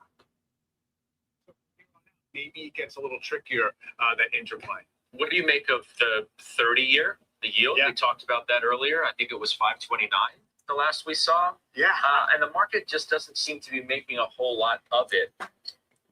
Yeah. No, not yet. I still think that tens matter a little bit more in terms of pricing. They're still kind of being contained in the ceiling of the range we've been in for a few years. Steepening of the yield curve. Look, it means good things in terms of implicit growth expectations. But at some point, real yields going up are supposed to matter for valuations. They're supposed to matter for rationing capital in the short term. That's not really happening. It's really a result of all the demands of all this capital. So I think it's fascinating to figure out how it nets out. But right now, it's just a curiosity. Okay. We'll see it. Cerebrus, notice the volume by price. Options action is next. Oliver Okay, the majority of price action trading occurred below where we are right now, which means that we have support down here. We're pushing higher, so we're expecting prices to continue to move higher. For Cerebrus, Brad Gerstner, altimeter is in this one as well. Looking for that cup pattern to play out. Okay, we're looking for this to play out as a cup. Cerebrus. All right, so if you're buying today, we're looking for higher prices. Not going to be a straight shot to the upside. Okay, so 60-minute 20 EMA, we're above. Pretty much trending for the most part. If you use some linear regression, over the last few days, it's basically been something like this. Okay. And the midpoint is a little higher here. It's about like that. Okay, so linear regression over the last 15 trading days has been upward. RSI is rising, volume increasing, on the breaks higher. So that looks really good for Cerebrus. We know Brad Gerson is over there. He's a really good spokesperson for companies like Cerebrus. SpaceX had a good morning. Okay, it's above the 20 EMA. Same thing here. If you take a linear regression, okay, the center point is basically like that. Okay. Maybe a little steeper. Okay, something like that. So we're right in the midpoint. We're looking for a move back into the upper part of this linear regression and higher prices. Again, same thing here. Looks like a cup pattern. We changed trends. It should be pretty obvious to you that we've changed trends. Okay, the trend down has been broken. The 20 EMA on the 60-minute turned up. So we want to be looking for dips to buy. Put a stop underneath your buy point. Once you get back above the 20 EMA, put a stop down below and just ride this higher, looking for higher highs and higher lows. On SpaceX, that looks good as well. Okay, I'm going to rest my voice for a few minutes, looking for the S&P to bounce. I'm your host, Cousin Vinny, coming to you from theclosingprint.com. It is Monday, August the 17th. Okay, looks like an ABCD pattern on, on SK Hynix.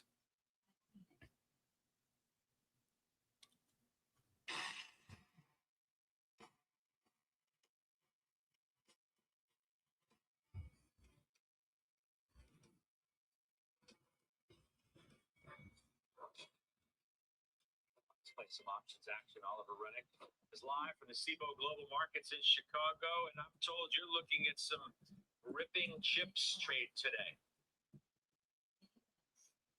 Hey, Scott, we're watching big action in the semiconductor stocks today. First, overall positioning in the SMH ETF is bullish again, with call open interest the highest relative to put since April. But traders should be careful assuming this is a contrarian indicator. We saw very heavy put activity in early June, right before the chips rolled over. Today, traders are piling back into the first half favorites. SanDisk up 40% in a week. Micron up 20%. Those two stocks have traded almost $2.5 billion in options premium so far today, way above their 30-day averages. flows in the DRAM memory ETF are heavily lopsided towards calls again. 62,000 calls bought versus 24,000 puts. Now, here's the catch that goes against all of this. The single biggest trade on the entire tape today, so big I had to make sure it wasn't a misprint because it went so against this trend, was a purchase of more than 20,000 SMH puts. In the money, 630 strike puts expiring November 20th. A synthetic short, Scott, on the chips worth about $130 million. Well, Oliver Rennick, thank you. We'll see him again at 3 o'clock, of course. Joe, Snowflake. Micron, Western Digital. Looks good. Socks, SOXL. Momentum. The love affair begins once again. Look, I think one of the catalysts was the CapEx for sure. And we talked about when the Mag 7 reported the derivative effect was going to be in memory and AI data center build out names if the CapEx was there. And I think that's what you have. You also have a market where, look, it's August. It's a quieter market. That doesn't mean that the HFTs and active traders are not participating. They are, and they're gravitating towards where they can find the volatility. Okay, looks like we're going to go again here. SK Hynix. Well, Joe and I own Micron, and free cash flow at Micron next year is going to be about 130 billion.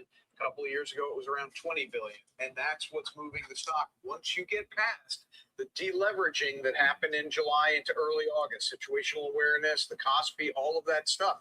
Now we're focused on fundamentals. Tremendous cash flow. They're going to be buying back shares. 6 times earnings. Yeah. Okay, here we go. SK Hynix. Moving back up to the highs. Well, where I sold it, Micron, and it does have legs. I didn't think it would be the top where I sold it, but I have no regrets. I'm doing well, so that's how I look at it. Okay. Maybe you should get back in. He did it his way. No regrets. Nothing's out of the question, Joe. Nothing's out of the question. I want to momentum factor, make a decision. I like that. All right. Regrets? Yes, he says a few. Yeah, I kind of, mashed it up there. Regrets are justification. You can call it what you want. Hey, Jimmy, don't do Sinatra. we'll do finals. Jimmy. Netflix. Okay, still, making it a little bit lower low. If you're concerned about Netflix, buy some puts while we're waiting for this to bounce. I imagine these people are still trying to add positions. All right, let's see what Netflix, maybe buy some put spreads. And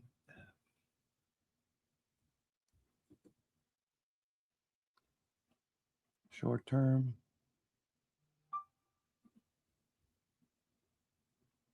September.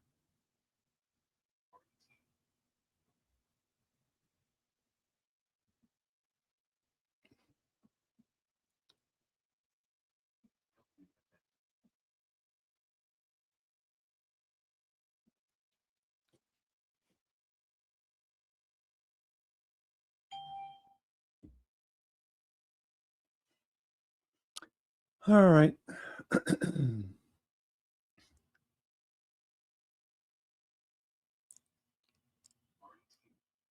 Future's still driving a bit lower.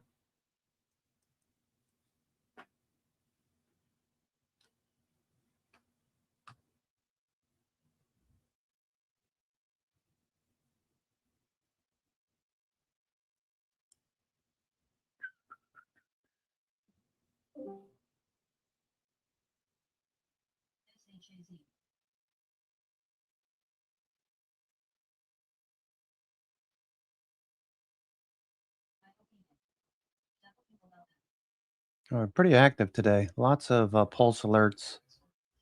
I've had them muted for a little while here. Soft pulse, long dated, shenanigans.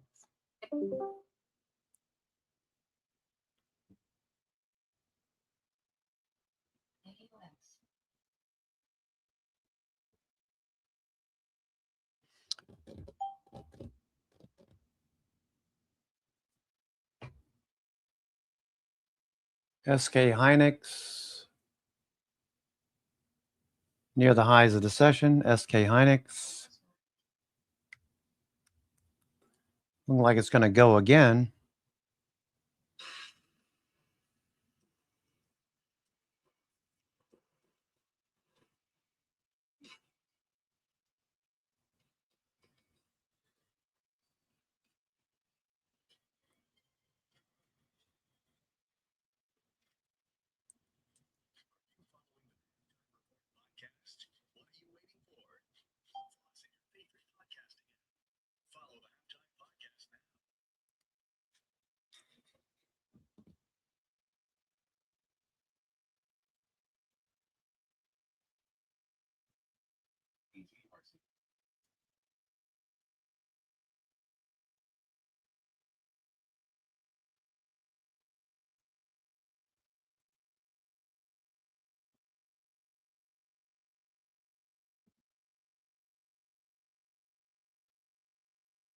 SP exports, long dated.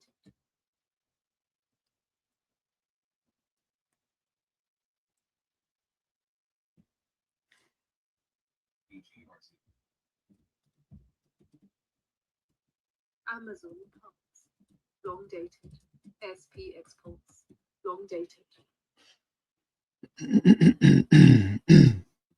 I thought Bezos was selling shares of Amazon. One of the reasons why it's down a bit.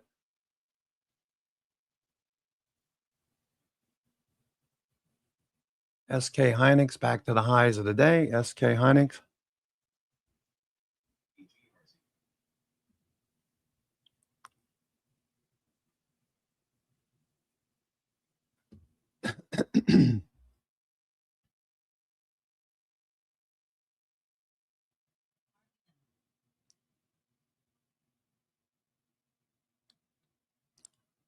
SK Hynix looking for a follow through tomorrow. The Korea ETF EWY. Micron pulse. Bollinger Bands opening up. 921 turning higher. Let's see. This is Korea, South Korea. SK Hynix and Samsung make up the two biggest positions. Micron pulse, long dated. Samsung Electronics. Long dated. I don't know. Is this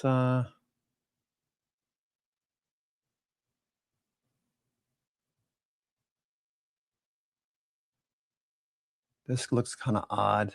Samsung. Is there a symbol for Samsung? Samsung.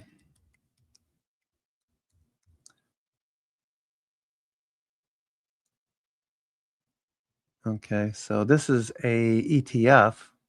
Amplify Samsung ETF. Driving higher.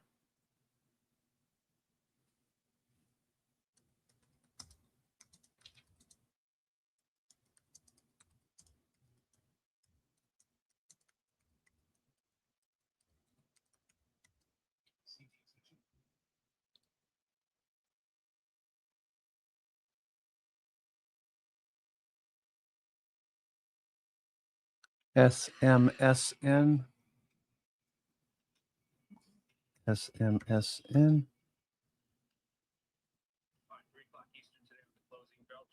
Okay, this is SMSN trades on the London Exchange. That looks bullish. Sanders pulse, long dated. Deep calls.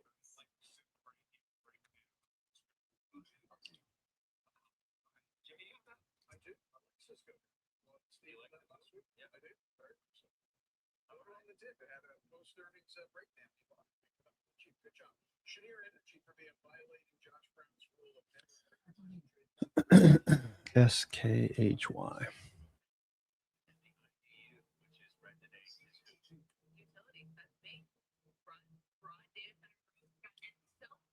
Zero DT puts to size. That's going to be big. I know. Breaking out from 2024 high. I think this is $150. Great stuff. I'll see everybody for the closing bell. The exchange begins right now. WFN. Thank you very much, Scott. We start a new week with the memory and chip names breaking out again. Although not NFXL. enough to lift the broader averages. The exchange. Who needs a roller coaster ride this summer? Just look at the moves we've seen in the memory space. Shares of Sandisk dropped nearly 60% in a month from late June to late July and have since risen 77%. And the rebound in the memory and chip names comes even as bond yields have been drifting higher. 471 on the 10-year today as we cross above 40 trillion on the national debt for the first time last night. We'll talk about that. Plus, the foldable iPhone continues. That's Zero will it be a DTE huge put product, strip. won't it? We Size. saw the analyst who thinks it will give Apple a huge boost, with the shares now 11% year to date. And Katie Stockton on why this breakout in small caps is a very big deal. But let's begin with these wild swings in the AI supply. Netflix still pushing lower. If you're concerned about Netflix, buy some puts, put spreads. Listen, this is important for a couple of reasons. Number one, it's the leadership area. Probably head to the 50-day, I would think. I'll add at the 50-day most likely. Rotations where the S&P 500 kind of continues to march higher today, notwithstanding. Yeah, hi, Kelly. Thanks for having me on. Yeah, you're right. So the AI trade, I think, for a large part, has been going on for a while. We often see stocks selling off and then coming back again. I think this is a signal that it's really time to start thinking about some other parts of the market. Long date. The market indexes are doing very well. They're near all-time highs, and of course, they had been driven by these AI stocks in large part. Zero We're seeing DTE the put rest of the strip. market catching Size. up, and I think, we're seeing value outperforming growth. We're seeing small cap outperforming large cap. So the indexes are doing well, despite all the volatility in these technology stocks. But I think Snowflake trying to break out here. Snowflake. Rattle those off. What does the Greenwich Wealth Management portfolio look like? Well, I mean, some of the ones that I like a lot of three stocks that I like very much right now are like Pfizer, I like Smucker, and I like Verizon. These stocks pay very SpaceX hanging in there. Micron hanging in there. Chips look good. SK Hynix at the highs. These look like they're going to follow through tomorrow into this week.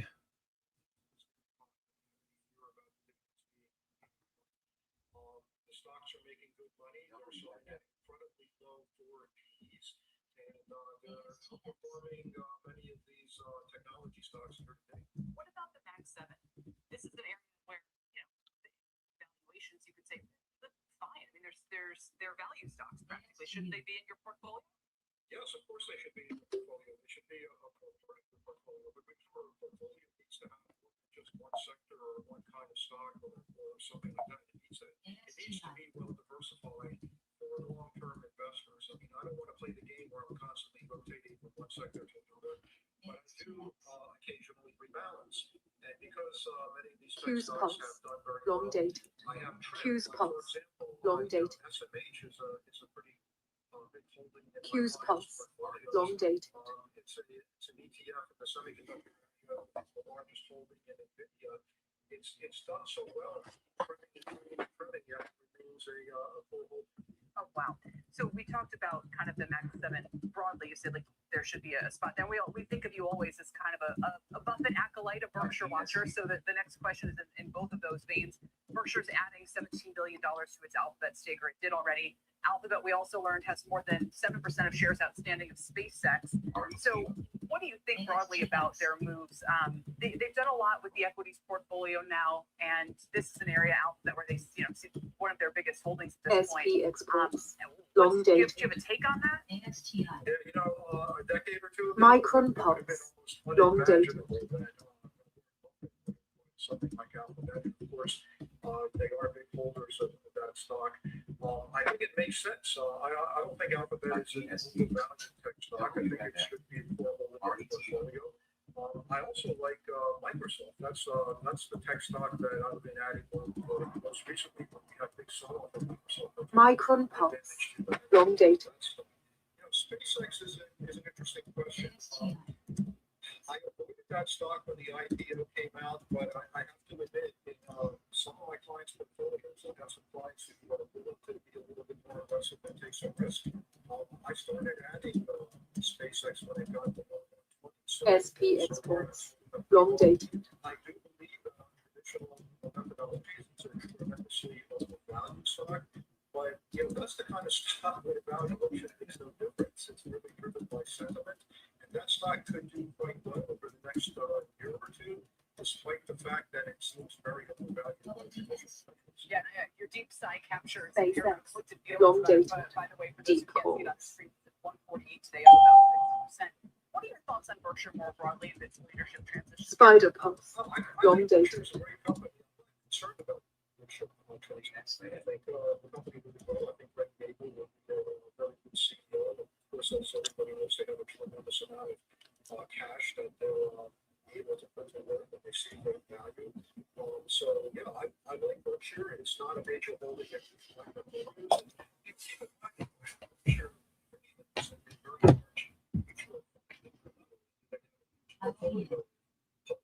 Stocks, they also have a very large portfolio of private companies. So you can get the diversification just by owning one stock. Yes, although comparing something to a mutual fund doesn't really get the blood flowing. Take your point. Two quick final questions. Both are kind of. All right. Looks like SK Hynix is going to continue. What does a typical investor have to think about this? Seems to make no difference. Expect interest rates to be rising. Of course, the higher interest rates go, the more expensive it becomes to service it. And the interest payments on the debt are a huge portion of the budget right now. I expect that to continue growing. Now, from an investor's perspective, there's always a competition between stocks and bonds, and I believe that if you see the 10-year, somewhere around 5%, it becomes a little bit too appealing to ignore. So I would be buying the 10-year pretty aggressively if we get up to about 5%. I have been buying more bonds. I've actually bought some 20-year bonds, and I've also recently bought some 2-year bonds. And I think the yields are pretty good, and I'd like to take that with room to no risk. I guess I would just say as a coda to that, I'm very relieved that as long as people will take it at 5%, I guess we don't have to. I don't know what we do about the growing debt and the 1.2 trillion in interest costs, but at the end of the day, it'd be a much bigger problem if it gets to 5% and people start balking at that, thinking they can't own it because 6% could be the next stop. That's right, but also, let me point out that starting around 2008, when we had the financial crisis, the Fed drove interest rates down to zero. And that really helped the equity markets, especially stocks and savers, punished. Now a lot of that is changing. Interest rates are returning to more. Intel fading off the high. It looks like some profit taking in the chips at the moment. Stocks that have cash flows that occur sooner rather than later become more attractive. And that's why Nvidia Pulse, long dated. Cerebras, CBRS, nice. Cerebras breaking out. Iran is a big question. Actually, I guess I would say the biggest surprise to me is that the prices have not gone higher than they have. Okay, Cerebras breaking out again. You can see what I'm thinking over there. Woo, there goes Cerebras. Thank you so much. Zero DTE put strip. Size. Zero DTE size. Opening range.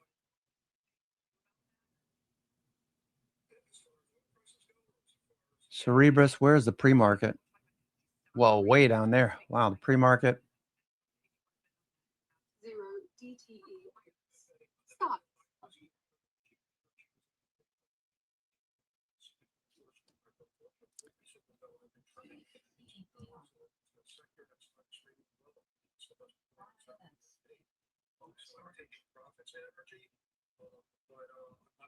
Looking good, Cerebras. Long dated. Deep puts. Of Greenwich Wealth Management. Meantime, speculation is rife over Apple's new foldable iPhone. Our next guest says the company will get a big boost from its expected launch next month. Let's bring in Rothschild & Co. Redburn's head of technology hardware and Sevi Research, Tim Schultz, the Lantern. Tim, it's great to have you here. Welcome. Hey, thank you for having me, Kelly. A lot of people excited about your note Nvidia today. What can you pulse, tell us about long dated, shenanigans. So we have a pretty positive take, as you've just mentioned. We've looked at the strength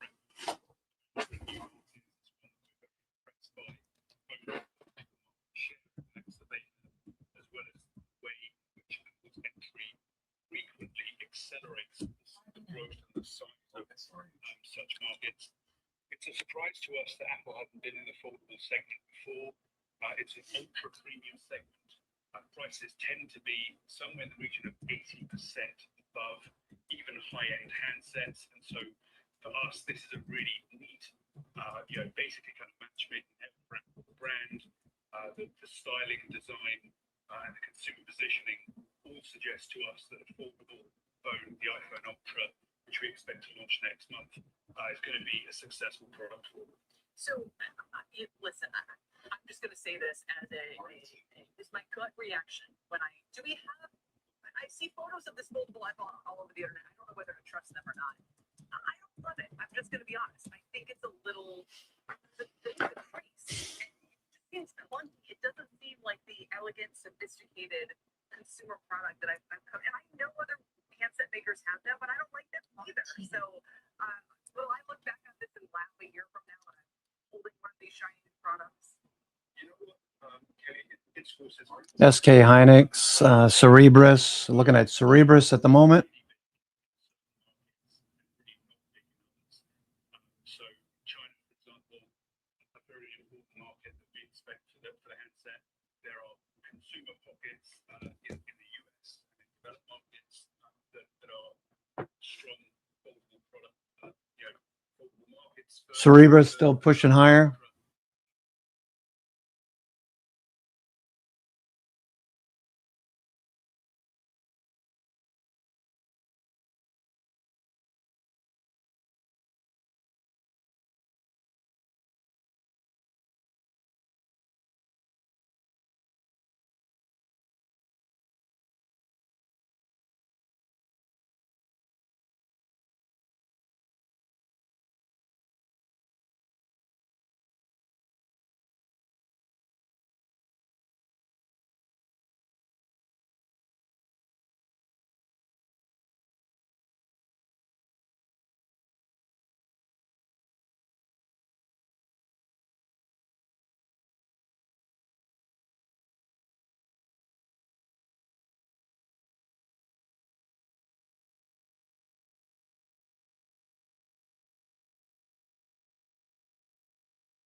Sorry. S&P continues to fade. SPX is off the highs of the day.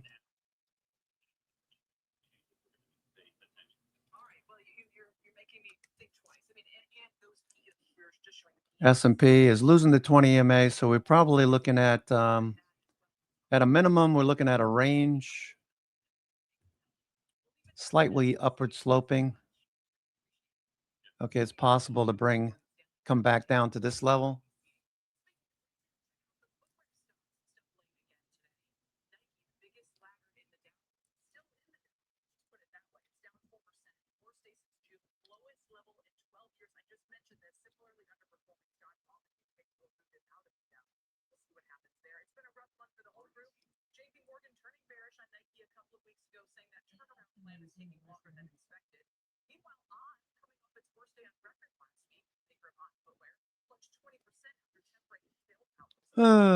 Taiwan Semi. Yeah, I was looking at Taiwan Semi on the weekend.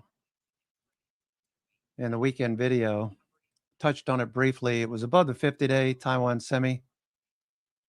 Looking for a push to the upside. All the chips looking good. SOXL.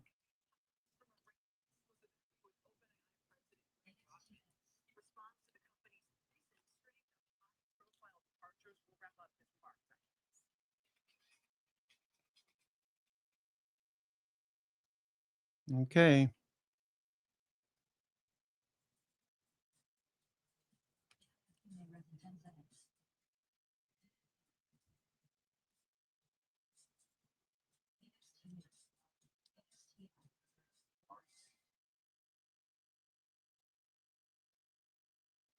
Save up to 80% off MSRP with one-time surprise to make your day.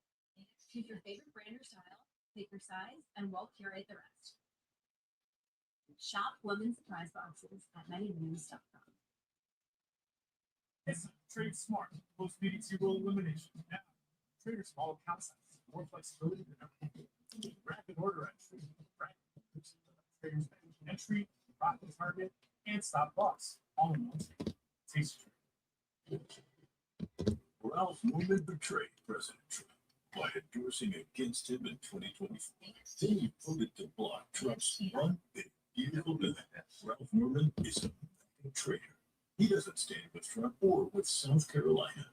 He lost the governor's race, and now he's defying President Trump again. Trump doesn't want Ralph Norman as South Carolina senator. Why would we? NVIDIA off the highs. Snowflake at highs of the day. All right, SK Hynix pulling back in a bit.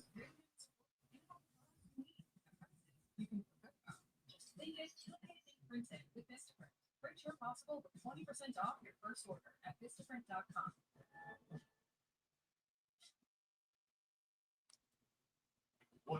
Finally, I've been stuck on this level.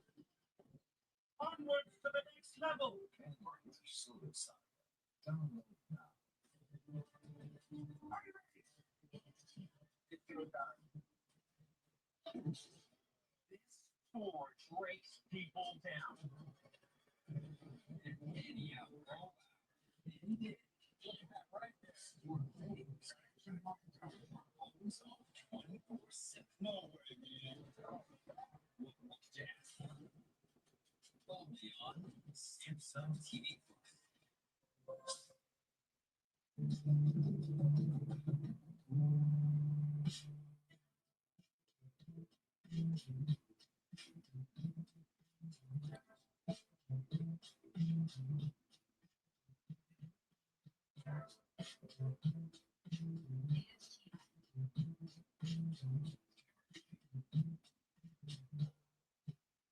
Welcome back. President Trump is using the possible bond if it gets the way of the Iran. Ceasefire expires today. At the same time, he's reducing joint military exercises with a key ally. Evan Jeffers is in Washington with the latest. And to tell us how these stories are related, if they are even. Yeah, Kelly, that's right. President Trump on Fox News this morning threatened to bomb the U.S. out of Oman if that country, as you say, gets in the way of our U.S. efforts to reopen the Strait of Hormuz.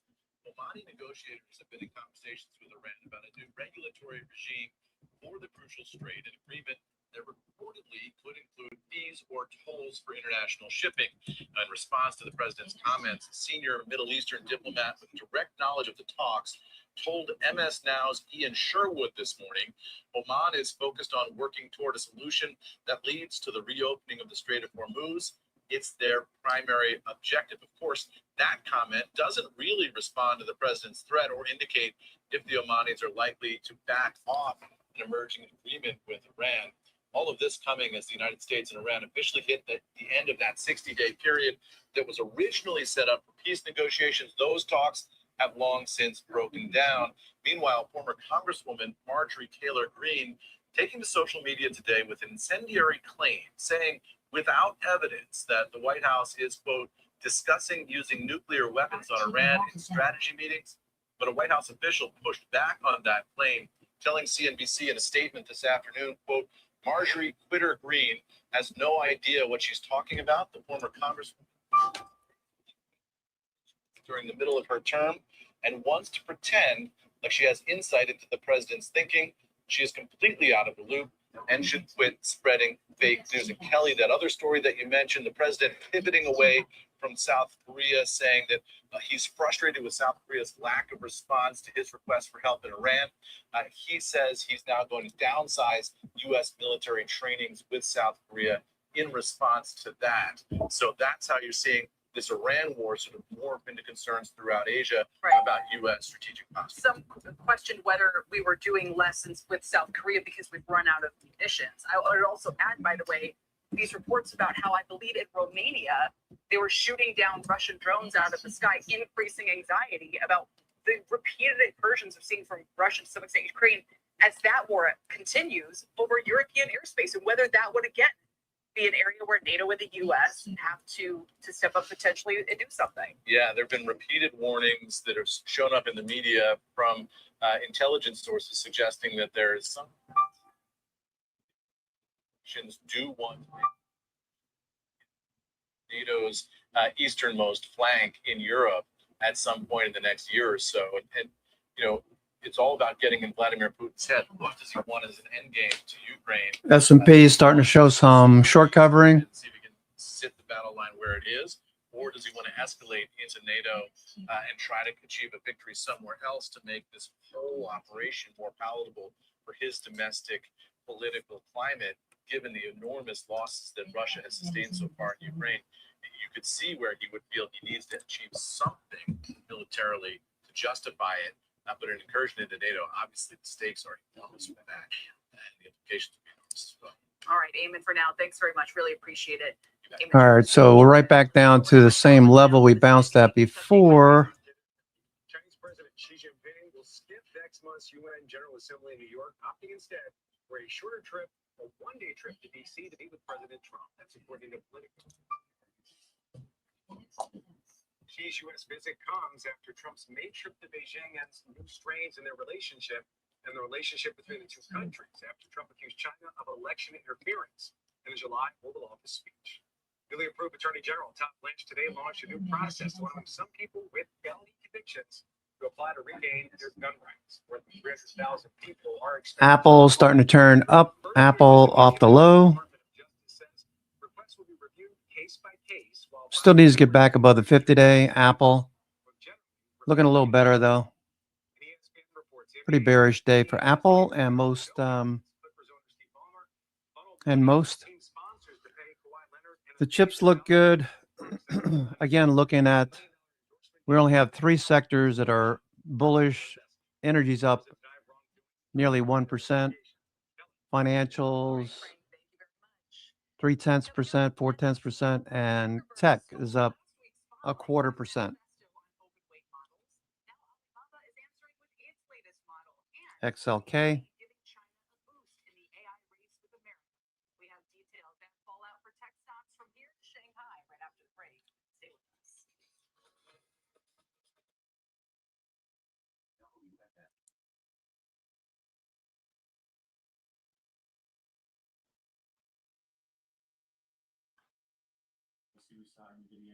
go higher for a couple of years. XLK still fading.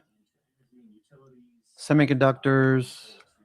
Other more niche things like we saw optics, we saw Micron. companies. So, and then obviously Semiconductors, Doji, Micron. Nice follow through, but fading off the highs right now. We're looking for evening session to lift us back up. that we saw up until this point. It's priced in a lot of future expectations. And I think ultimately there's going to be a new supply constraint factor in this AI boom that capital is going to eventually find. So throughout this whole boom, each new rotation has looked different than the past. Ethan, what do you think is the better player at this point? We've got the memory chips rally again. Or do you go back into the hyperscalers, like an Alphabet, like a Meta, those companies spending large amounts of money on CapEx, but still very, very strong business models? I do really like hyperscalers. I don't know Doji on NVIDIA. But I do see AMD spinning top. Looked good this morning. Rejected. Next group of stocks to attract a lot of capital. If you look at their stock charts, there's been very little price appreciation since last fall. There's been swirling doubts about what is the return on investment for this AI CapEx. And most recently, at the most recent earnings report, Amazon especially really changed that narrative. Unequivocally good earnings report, and that was true across the Mag 7, and across the hyperscalers. But just to see an acceleration in Amazon Web Services, an expansion of margins, they've spun up 2 new businesses. I think their chips business is already a $25 billion business. So, we finally have an answer on what is the return on investment. S&P 500. Because there's been so little price appreciation, while there's been so much compounding in sales and earnings, the group trades at very compelling valuations, in the teens to the low 20s forward earnings. So I think they could quickly attract capital. Dan Halley, back to you. What is this Meta trial you're watching this week? Yeah, this is another social media. Welcome back. The KWeb Chinese Internet ETF used to be one of the hottest trades in town in the late 2010s. Components like Alibaba were often some of the biggest, most exciting bets on Wall Street, owned by the likes of David Tepper and Stan Druckenmiller. That all came crashing down in late 2020 when Chinese regulators clamped down hard, suspending the IPO of Alibaba's fintech arm Ant Group and beginning a broader crackdown of the tech industry. Since then, Chinese tech stocks and Chinese stocks more broadly have basically gone nowhere. The Chinese economy, same story. All of that said, Alibaba is back in the limelight lately, as its new AI models reportedly hitting 3 billion downloads in the past 6 months, more than Google or Meta. So should investors rethink their aversion to Chinese stocks? Let's bring in Brendan Aher. He is the Chief Investment Officer at TradeShares. It's great to have you. Thank you so much for coming in. No, thank you for the opportunity, Kelly. So it has been a tough slog for investors. So there's been a series of kind of, maybe we're on the cusp of another breakout. Maybe it reminds me of the small caps a little bit. Yeah. What would you say about the posture that you think China is now taking towards AI innovation? We've seen some IPO activity lately. Its attitude towards Alibaba.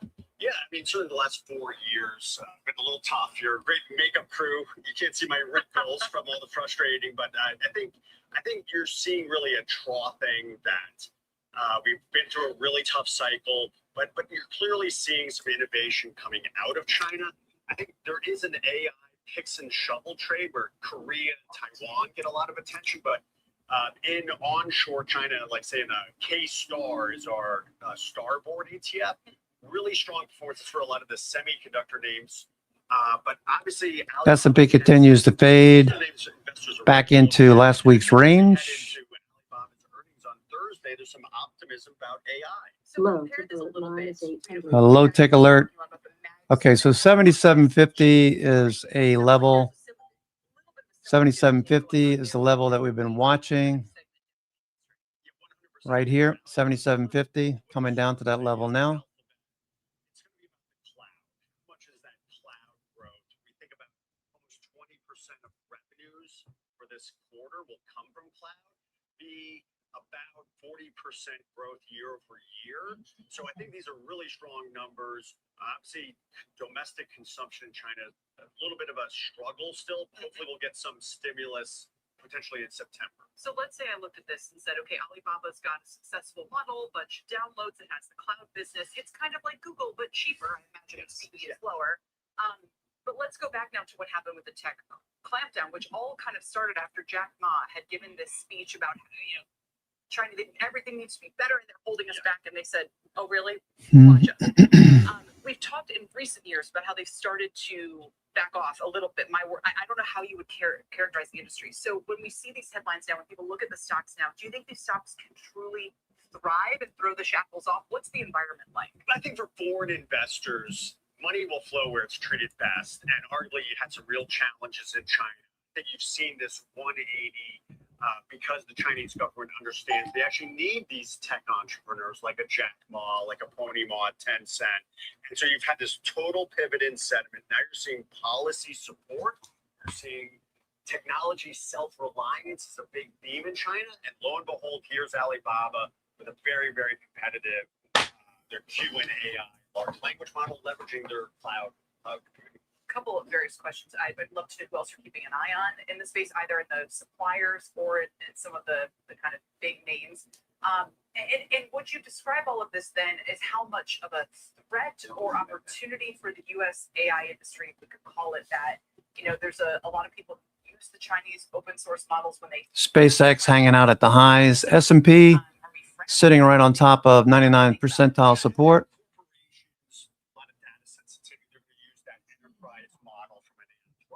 Like an open AI. At the same time, for small business owners, for a lot of our daily use, why we just can't necessarily afford those premium services. And so China's going to fill a little bit of that void.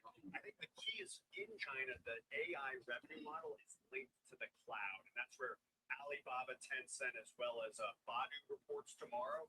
They've got a growing cloud business. Actually, Kane, Stanley Druckenmiller, just filed. It's only 88,000 shares he filed of owning Baidu, but a little bit of some hope there for Baidu, which has really, really suffered a little bit. Who else would you be keeping an eye on? Just in terms of the individual stocks. And I even think about CXMT. This was the big Chinese memory name that's come on. Well, Wednesday we have Unitree's IPO. So this is the global leader in terms of humanoid robots. They're going to be they're about $9 billion in market cap. This is a company. They're profitable. Their first half of this year they did 169 million of revenue, 40 million of profit. So they're making money. That's up from 250 for all of last year, 2023. They made $23 million. 3 years, they're going from 23 million to 169 in the first half. So this is a really important company to watch globally. And finally, is it just coincidence they're all reporting this week? Is this kind of Chinese tech earnings season, or? Yeah, where everyone else is at the beach other than you and I, Kelly. This is our prime time. This is our go season where we've got all of the earnings. All right, S&P is starting to see some signs of a reversal. Yeah, CXMT listed on this science and technology, this star board. We actually went bought it in our K-Star ETF. So really the most valuable company in China today is CXMT. One of their main Can we get a cover here, S&P? YMTC, Yangtze Memory, is going to be going public. We don't have the exact date, but also on this star board. That's another leader competing with SK Hynix, Samsung. Finally, then just to kind of put a pin in it, as you said, I'm thinking, okay, so if I'm harping on KWeb, but that would almost be like harping on the Mag 7 for kind of flattish performance. Whereas for you, K-Star and some of these other areas, I mean, although the Chinese market itself has not been as anywhere as strong a performer as America's, but it does matter which slice you're looking at. 100%. This is like the K-Star is more like the NVIDIA, where KWeb is a little bit more like the Mag 7. And that's where you see this yin and yang, where I think particularly names in China and domestic. All right, looking like we're going to see some short covering here. Brendan, thanks a lot. Really appreciate it. Busy big week. Coming up, OpenAI losing 2 key executives just last week, but President Greg Brockman is taking it in stride. We'll hear from him and how those departures are reshaping the company.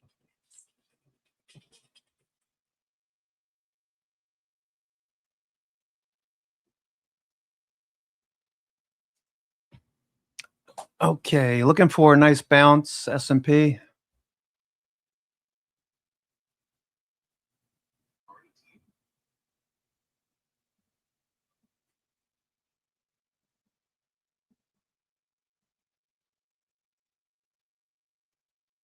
Okay, bouncing where we should, you would think.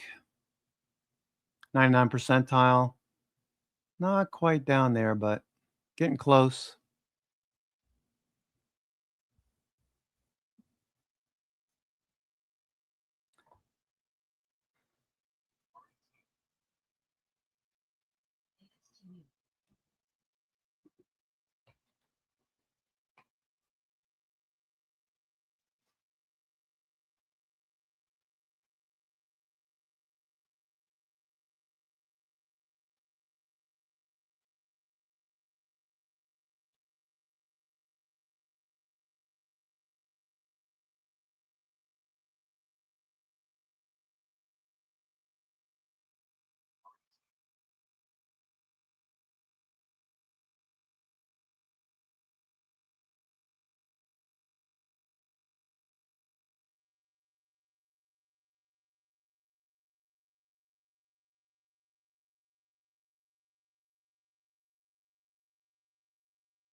Seen a slew of executive departures this year, including 2 just last week. But President Greg Brockman was on Squawk Box today, and he brushed off concerns, saying if OpenAI wasn't in the spotlight, no one would be batting an eye.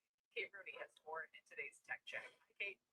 Hi, Kelly. But they certainly are in the spotlight. OpenAI co-founder and president played down some of the criticism about a string of executive departures lately. Most recently, it was Chief Revenue Officer Denise Dresser, who announced last week she was stepping down. Here's what Greg Brockman told Andrew on Squawk Box.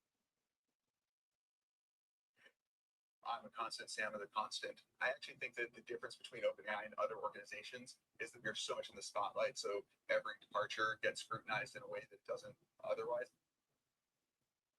Kelly, Denise Dresser, who I mentioned, is part of about half a dozen high-profile exits that we've seen in just the past 6 months or so. The focus of that interview was really on cybersecurity. He says human written code is full of vulnerabilities. He called out what he described as tech debt, and cyber overall has been one of the biggest topics in AI after a string of hacking issues with OpenAI and others. Kelly, over the weekend, we also got a very rare Dario Amodei, who's the CEO of Anthropic, citing on social media. He responded to some recent criticism that he has been overly pessimistic about this technology. He argues he has been equally balanced between some of the risks and the benefits. Finally, Kelly, speaking of Anthropic, I did just speak to a source as well.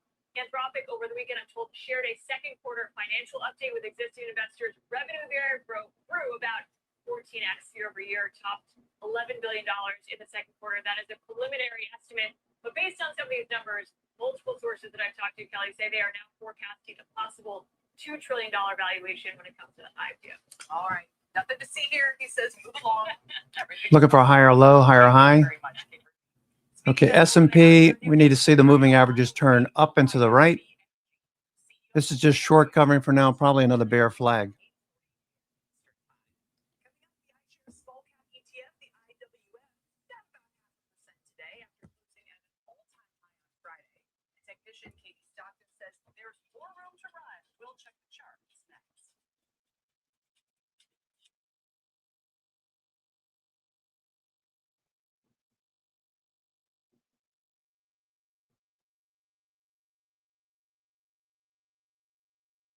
All right.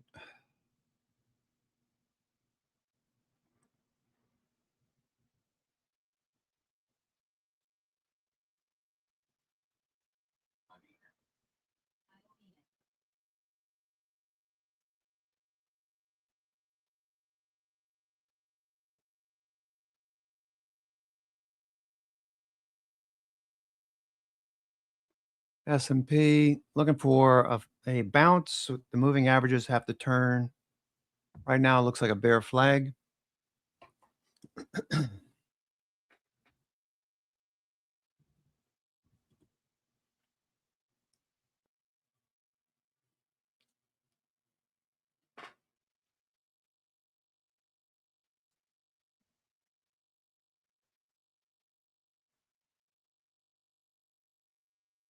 Cerebras, CBRS.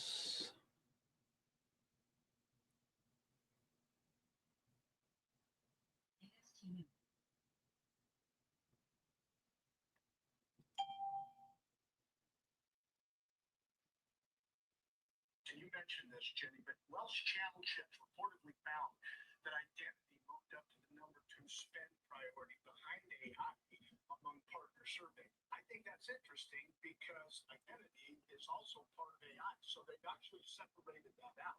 Now, Okta, they ranked first in identity share against the survey, and even ahead of Microsoft. So channel performance improved quarter over quarter. Pipeline was reportedly running above expectations, and that's useful because this is 3 years of AI modernization. Wells Fargo believes the existing business is already improving. And I think it's an interesting part of the Wells Fargo call is that they're not upgrading nearly high, saying the core identity business appears to be getting way better. Their field work suggests, again, low case growth may actually be the base case rather than the bull case. And when you layer AI on top of that, because every AI agent that starts moving around inside an enterprise needs an identity, needs permissions, needs authentication, and eventually needs somebody deciding what that agent can and cannot touch. Big call, big move today, not in terms of the price, but a big vote of confidence today by way of Wells Fargo and others. And we're just going to see how Okta responds and replies to all of this in the future. Scott, when you look at this name, it seems to have really kind of hit a little turbo drive after its last earnings results, when it was able to kind of, I guess, articulate the story that you just sort of laid out for us. But you're only as good as your most recent report. We got one coming up towards the end of this month. Stock's been on a nice run, kind of technically combined with that analyst and just general analyst commentary. Scott, is this going to be a pretty high stakes earnings, for this name on August 26th? Yes, I think it certainly is out to high stakes. Now, I didn't say it's going to be an awesome earnings report or any of those such things, but it's definitely going to be a high stakes earnings report. They're going to be looking for things that we just talked about. All right, higher low, looks like a higher low, higher high starting to form.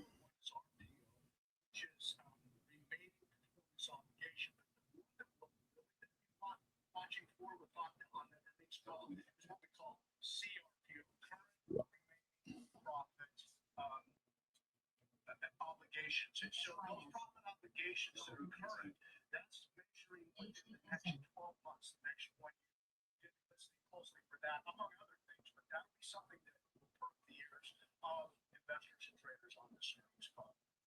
Okay, so I know that there's not really like a clear leader of this space because it's fairly fragmented, but I mean, they all do operate in different, somewhat bases. But as far as like finding them, what is people important? It's kind of difficult to gauge like what the street likes, of course. And it seems like it's all about like future monetization, but a lot of these companies are ways away. So assessing like the future cybersecurity space, I mean, do we see really one clear leader emerging, or is it just kind of right now the rising tide that lifts all boats, or say maybe sinks the ships for a better foot when of course we're seeing weakness today? You know what, Jenny, arguments could be successfully made going both directions on your question. I don't know that there's a clear leader in this space. There seems to be leaders that pop up now and again. Okta is clearly one of those, which you just talked about, among others. And so, there are those that are more highly visible. I don't know if that makes them more popular. I don't know if it makes some better, but they're more highly visible, and I think that's what we're seeing in the market. You're right, we have so much yet to anticipate on what will happen in this space. It will be an interesting one to watch. Yeah, definitely, especially with a lot of these earnings still yet to be reported, but really appreciate it. Scott Derby, Senior Manager of Trading Services for Charles Schwab. Now, that'll all do it for Alex and myself for Next Gen Investing for, of course, this Monday. Thank you all for tuning in throughout the last hour. Don't go anywhere. Watch coming up.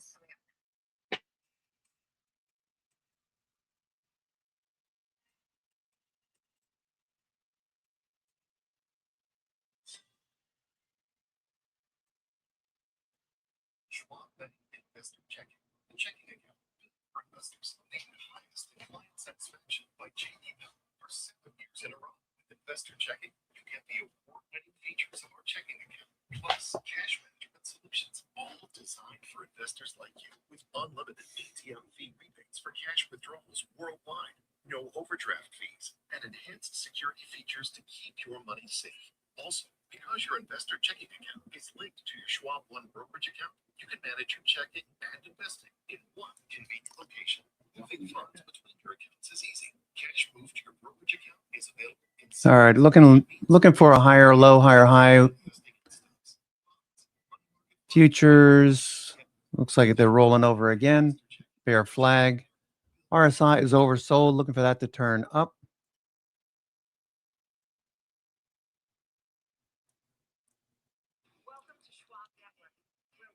Netflix near the lows, looking for a bounce.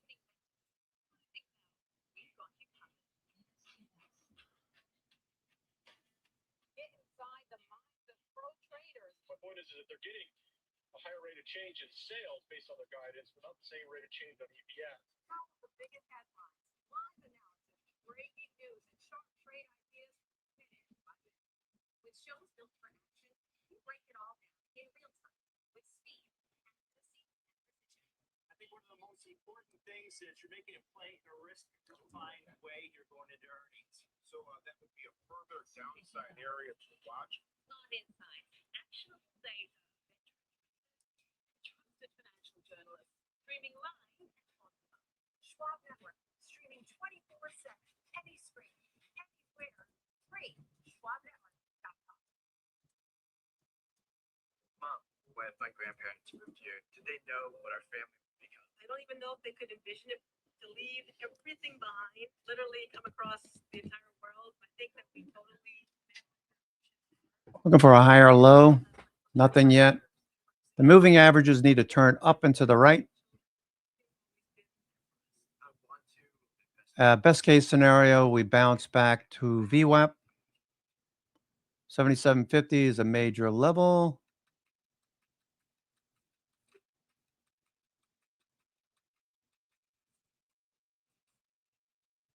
$77.50, 99%. There's another one now at $77.35.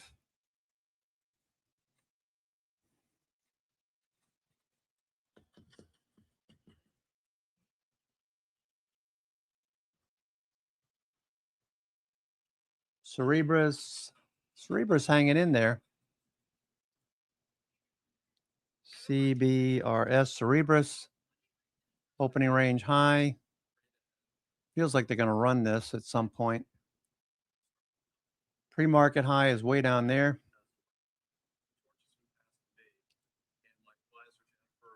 She was with me with the journey, helping with the estate distribution.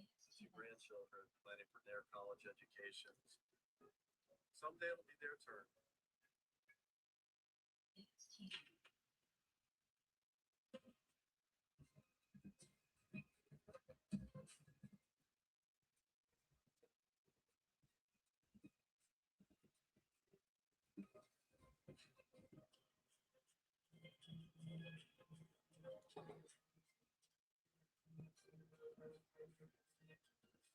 Good afternoon. Welcome to Watch List. I'm Colton Lee.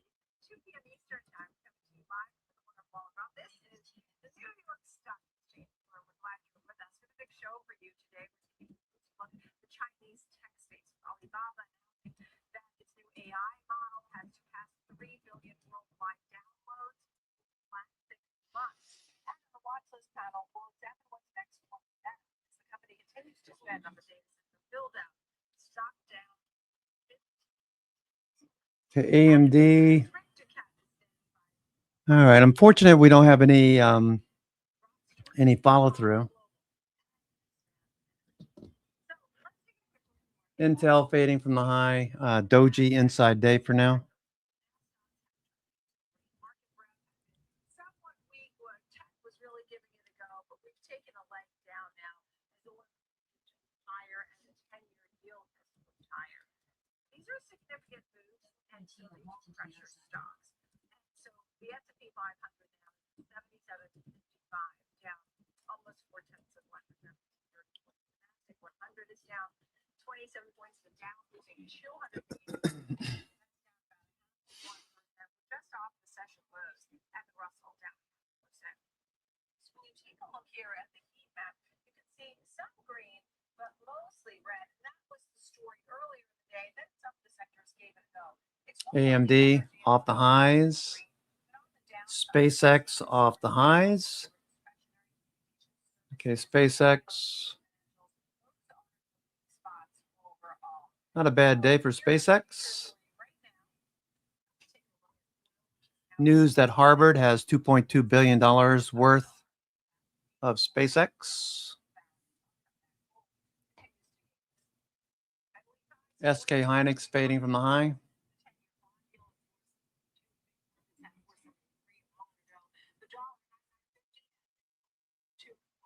All right, Netflix at the lows.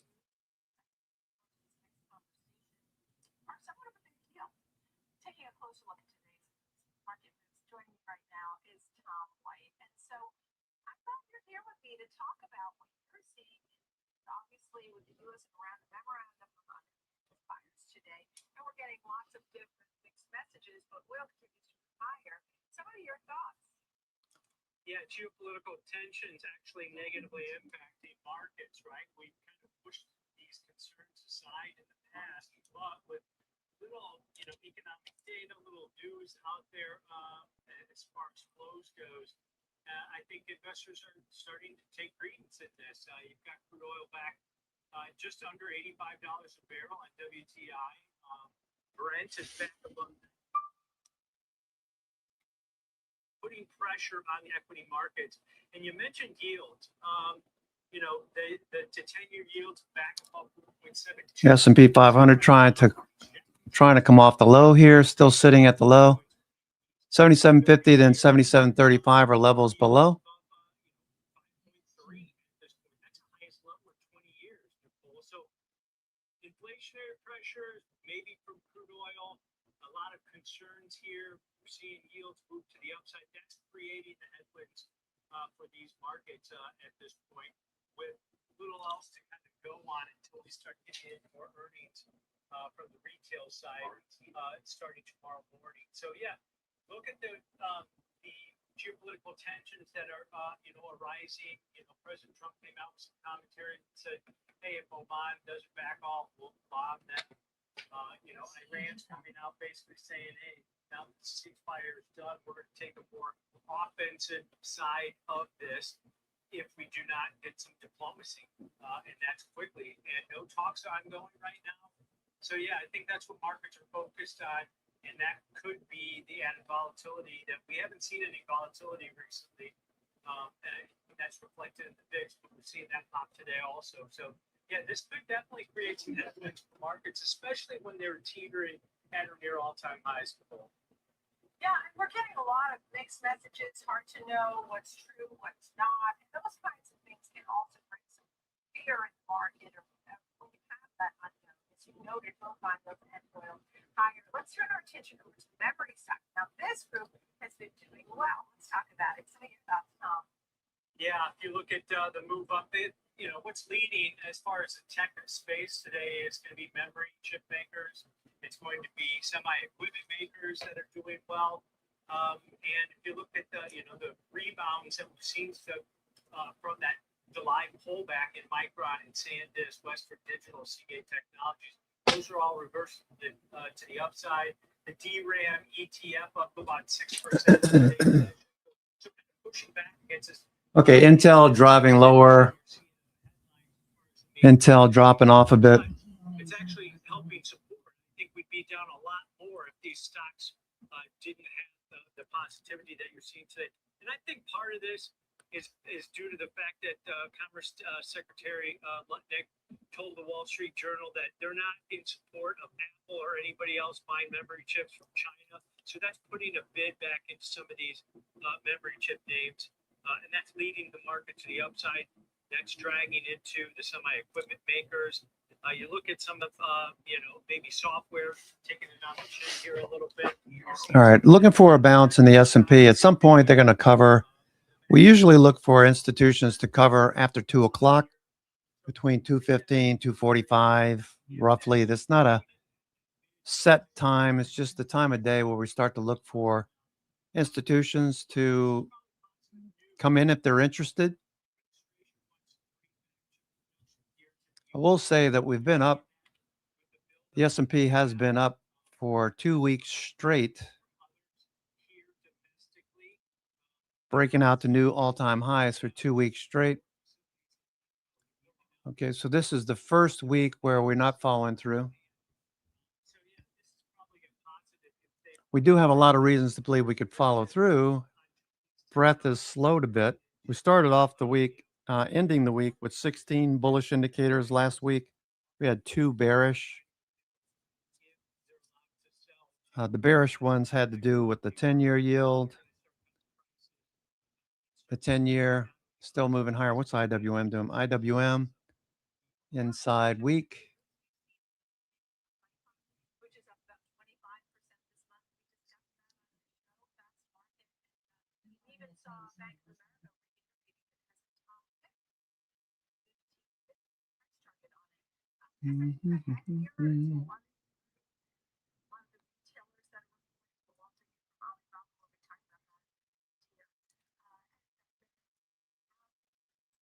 S&P trying to turn back up. Yeah, I think it's all going to be about earnings. We'll get some commentary and some clarity on what was spoken at the Fed meeting, where we had 3 dissenters that wanted an actual hike in the July meeting. But I think it's all going to be based on the consumer. Target from Walmart on Thursday.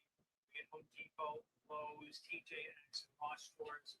And specialty retail. But you have to start wondering how much of the inflationary pressures are impacting the consumer. The K-shaped economy is the affluent consumer still out there spending readily. Are there going to be any warnings? I mean, historically, over the past 3 or 4 years, Walmart's CEO or the CFO will come out with some commentary if their guidance is weak, right?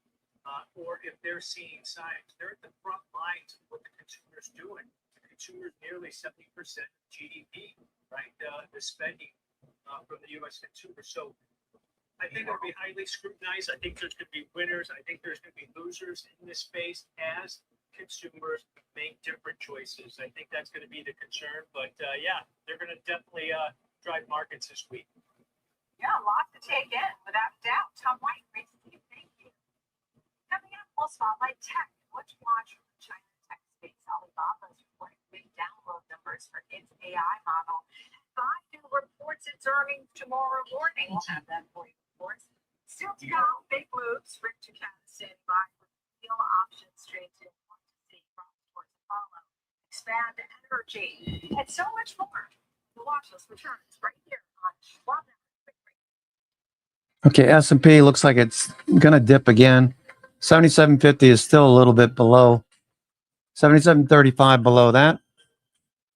So this would be a first week lower if we start in that direction. Okay, let's look at the equal weight index, RSP. That is pulling back. All right, so it's more than just the New York FANG components. Okay, New York FANG is pulling back from a double top. RSI's moving lower. MACD is starting to turn. We can see histogram is moving a little bit lower.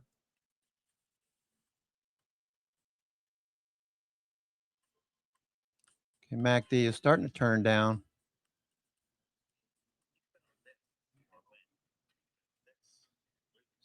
Okay, still above 50, but we are fading a bit. And if you look over here, this was a high, lower highs, technically speaking, I guess. If institutions are interested, we'll see them come in at some point soon.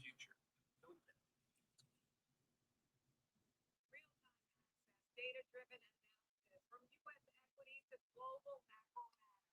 Schwab Network connects the dots. Watch live. Subscribe free at schwabnetwork.com.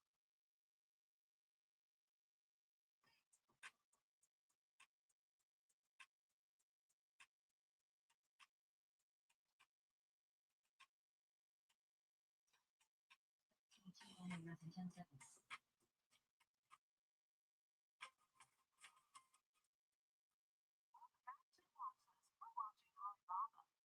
Spotlight today on reported the company's Twin AI models have generated billion worldwide downloads over the last 6 months.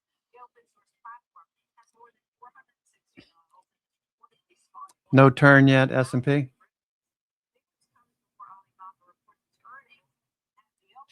on Thursday. Take a look at some of the Chinese traded names here, and you can see mostly up arrows with the exception of Baidu. And of course, we're getting lots of these reports this week. Let's go deeper into our tech spotlight. Dave Nicholson, Chief Strategic Officer, is with us. So we look at the Quinn downloads surpassing 3 billion. In fact, it even surpasses some of the names that we know all too well here at home. This is a really big deal. Yeah, it is.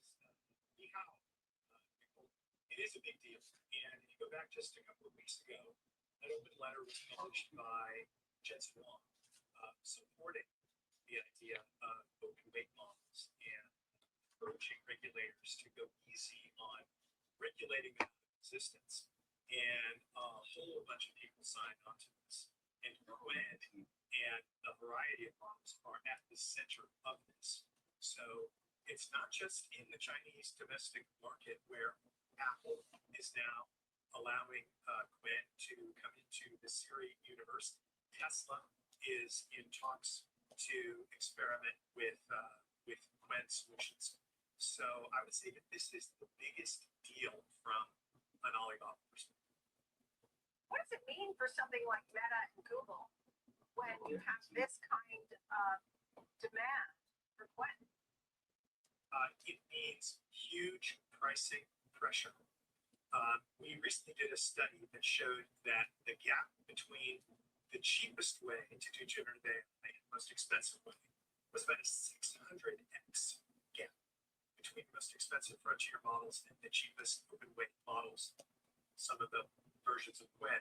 Now, that doesn't mean that every model can do everything, but increasingly in this era of tokenomics, as people scrutinize the cost associated with generative AI, people are going to move in the direction of low cost. And this is where Alibaba and Quinn can be a leader, and they're already taking market share. You talked about some of the other names. Let's hit some of these, like JD and Baidu. Yeah, so Baidu, I think you showed that Baidu was showing down. They're certainly punished for beating estimates. All right, we're starting to get a little bit of a bounce, a little bit more short covering. Which is a good thing. We expect they're going to post solid numbers, but they're more of a they're being measured more as a traditional business play. It's all going to be about margins versus investment in AI. So I think Alibaba is getting a pass in that regard because people are making a longer term bet than Baidu.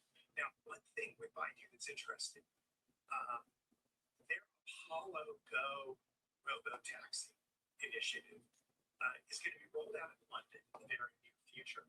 I think that because of the narrative associated with the negative assessment of autonomous driving, it's not getting the press that it should. So I think investors should take a really close look at what they're doing from an autonomy perspective. You also noted with Baidu, you talked about the ad decline versus the AI CapEx. All right, we're starting to turn a little bit here. Yeah. So if you go at perspective, the narrative globally has been, well, it's okay because by revenue and cases in other and in this case, we're seeing the same thing. So as that revenues go down and investment goes up, the skittishness of investors is bound to go up also because it's seen as progress. It gets punished, you know, it's a little different. It's more of a business looking at margins and pharma now, and maybe gets a pass to a certain extent. At the same time, you're looking at some of these names. Alibaba, which had 4 misses in a row, the stock kept climbing. Right. Your thoughts on, you know, is that something sort of setting us up for? Well, eventually a miss will reset the table. I don't know that this will significantly reset the table on the heels of what's going on when that is the story. The story is the ability to penetrate global markets with models. And so I think that if you accept that investment is still seen as the right thing to do in AI infrastructure, I think that Alibaba will continue to get a pass in the near future. And we think about demand and interest in Chinese-related stocks. I did mention JD, which was one of the names that you brought to us, and you talked about that overall. They saw retail operating margin at 4.2% quarter. So there were certainly some bright spots. What do you tell folks about how they look at this group? I mean, I know you're not a investor like to tell us whether or not to buy the stocks, but the group overall, are they all part of the AI race? Are they all names that you respect the growth that you're seeing? Yeah, I think that the one PDD, Pinduoduo, which is parent of Temu, is in a separate category. But I would say the 3, Baidu, Alibaba, and JD, I would say that JD is the most sort of traditionally focused business in logistics. They just reported, so we know. Apple still turning here. Apple trying to get above VWAP. Might get a little runner here on Apple.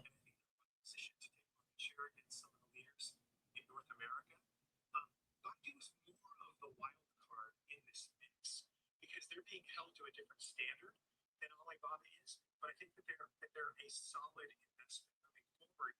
Again, on the backs of things like autonomy. Don't underestimate the midterm value of what autonomy and robo-taxis and the like can do for those companies.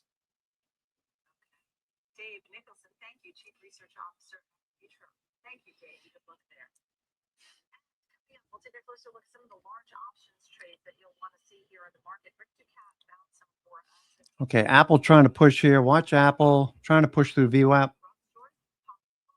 Expand Energy.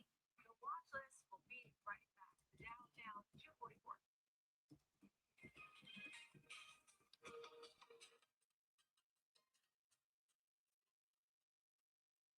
Kick off the morning with the data and decisions moving markets. Morning trade live that breaks down the macro moves driving the price action from Fed policy to global growth to inflation prints and geopolitical risk.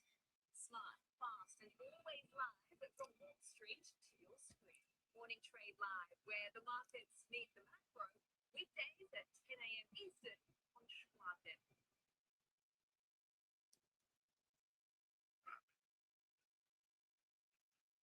Sometimes, you know, you could have done better. Same goes for where you invest. Level up and invest smarter with Schwab. I'm Kevin Green, and I track options flow daily, identifying who's buying, who's selling, and how it's going to impact markets. Apple might get something going here. Let's see. Do I have any position in Apple? I don't think I do. Have you ever watched an interview and thought, I wish they had 5 more minutes, or I want to know how they discovered that hidden gem? That's exactly where Market Matters comes in. I'm Marley Hayden, and our podcast is slowing things down. We're going beyond the earnings to get to the heart of the people and companies driving the global economy. All right, S&P turning back down. Feels like a trap. Feels like a trap here. Bear trap. Bear flag. Bull trap, bear flag. We walk you through trade ideas with structure, risk management, and focus on execution. From options to earnings to volatility plans. We bring decades of trading experience. With real-time insight across products and sectors, we deliver what active traders need to stay ahead. Fast market weekdays at noon Eastern, live on Schwab Network and SchwabNetwork.com. For instant reactions, earnings breakdowns, and Oracle. All right. 2 steps forward, 1 step back. Oracle. Higher low. connect with me, Nicole Pedalides, on LinkedIn, Facebook. Apple is looking better. Apple trying to get something going here. All right, let me look at Trading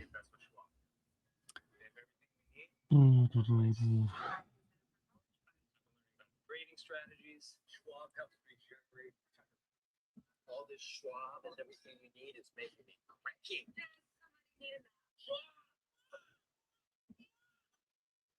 Invest your way with Schwab. Stay connected to what moves the market. Download the Schwab Network app and stream anytime wherever you are.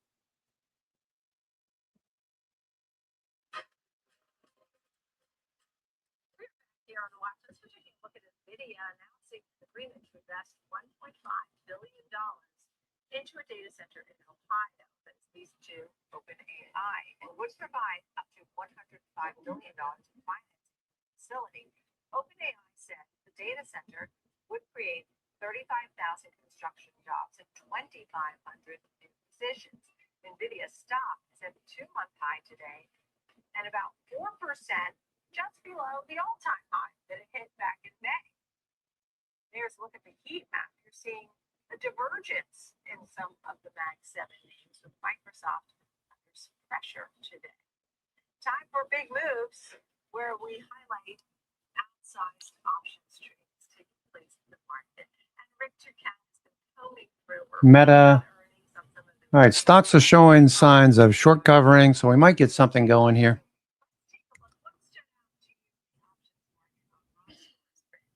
Yes, of course, Ross Stores, discount retail, mostly clothes, also home goods, etc. here. News today, price target up from Evercore ISI, 276 from 265. They kept their outperform rating. Despite that, a fairly big drop-off recently here. No clear news that was a catalyst for it. Perhaps just an unwind after shares hit their all-time high of 257 in early August. So the trading question, though, was one that was put on earlier this morning here, minus 5,320, September 18th. 220 strike puts at a 221 credit. So a neutral to bullish outlook here in this one. We can see that 32 days out is the time horizon here. Max profit, 1,175,000 or so here. Max loss, 115 million. If the stock were to go to zero here. So the way the break even versus the expected boundary stacks up here. Break even 217.79, about 8.1% to the downside here. Expected move during that same time frame, about plus or minus 8.8%. So near the lower edge of that expected move is this break even, still contained within that, but kind of more near the extreme portion of that expected. Trying to build something off of this low. Bears still have it for now. This morning here. When I last checked, the trade had lost about $600,000 since it was put on. So a difficult situation to be sure here. This particular trade as well, the volume of this trade was about 44% of all the options volume in this symbol at the time I checked here. The sizzle, which is the options volume relative to its own 5-day moving average, came in at 4.8 times that number here. So a heavy elevated day in Ross Stores. And I did see that UBS did express some sales momentum disappointment. They noted that it may be below what analysts were hoping for. So we'll have to wait and see when we actually get the numbers. Thank you for that one. How about Apollo Global Management? What stood out today's session, Rick? Right. So this is a company, perhaps not a household name necessarily, but a notable investment firm focusing on oftentimes alternative investments like private loans to companies or buying out entire businesses. They did make headlines recently because they were one of the 6 firms that is joining NVIDIA's $500 billion AI fundraising effort. It was a pretty notable story last week here. So this Trying to build off of this base S&P. Intel's bouncing. Foot vertical and a 225 debit here. So a bearish outlook here, 60 days out. Max loss is the debit paid, which is $2.02 million. Max profit would be $11.47 million here. So this one would be looking for about a 9.7% move to the downside to break even. Expected move 11.9% during that time frame here. So I got kind of more toward the lower extreme of this one here would be this particular trade setup here. So this one was an even larger percentage of the day's options volume. The both legs together were 18,000 options, only about 22,000 change here trading hands overall. So this one was more than 80% of the options volume at the time I checked here. The sizzle in this case, 4.5. I should add too, all of these are opening trades where the volume exceeds the open interest on the contract. So these are all new positions being put on in all 3 examples. Okay. Down 3.5% right now. It's certainly well off the lows when folks were worried about things like a follow management at $99. Let's talk about the last one, and that is Expanded Energy is on your radar. What caught your eye? Yeah, so not again one of the smaller energy companies here. They produce nat gas and natural gas exploration and production here mainly. Today I saw a price target cut though from Barclays 107 from 110. They kept their equal weight rating, so nothing too notable here, but it was indeed a price target cut. So this trade minus 19,500. October 16th, 85 strike puts at a 112 credit here. So again, a similar structure to our first trade here, a neutral to bullish outlook 60 days out. Max profit would be $2.18 million. That's the credit received here. Max loss, Still trying to bounce, nothing yet. $5 billion here. So break even in this case, 9.8% to the downside, 83.88. The expected move is only 9.27% here. So, kind of 10% or so. So again, very much right at that lower threshold here. This would be kind of right near that point where we would be looking at that expected move boundary here for this type of trade. This one was the most outsized of them all. The volume, 19,500, was 93% of all the trading in the options market for this symbol today. So this one was the most outsized. It was, as I said, the bulk of all the activity in this particular name. Rick Ducat, thank you so much. And good luck. 3 options trades for folks. I really appreciated their big moves, Rick Ducat. Coming up, we'll take a closer look at what's next for Meta in our watch list panel. Stock is flying back from its concerning sell-off. So much more when the watch list returns. We'll be right back.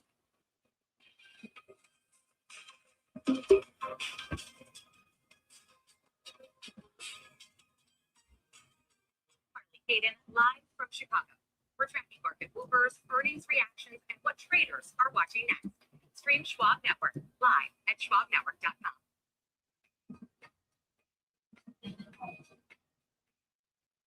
Intern, this place is incredible. It's where I get all your office supplies. Golf balls, fancy coffee, giant TV. It's everything in one place. It's like Schwab. Everything investors need, all in one place. Come again? Yeah, at Schwab, they can do everything. Invest, trade, give full service wealth management, and anything in between. Think I'm going to be sick? We have to buy that now. Schwab. Invest your way with Schwab. Live from Chicago, this is Trading 360. I'm Marley Hayden. We track macro forces, market trends, and company news that shape investor decisions, all with expert analysis and actionable context. From inflation data to sector rotations, earnings to policy, it's a comprehensive view of the market every trading day. Trading 360, in-depth market coverage straight from Chicago. Weekdays at 11 a.m. Eastern on Schwab Network. Mom, when my grandparents moved here, did they know what our family would become? I don't even know if they could envision it to leave everything behind, literally come across the entire world. I think that we totally met what their wishes were. Schwab has been with us for almost 25 years through purchasing of houses, opening up our business, having children. They've always been there for us. I want to invest with a company that can help me give my family a happy financial future. Real-time market moves, things breakdowns, and trade ready in time. Follow me on NFXL_Vardas and connect with me on LinkedIn or Instagram. All right, we are moving a bit lower.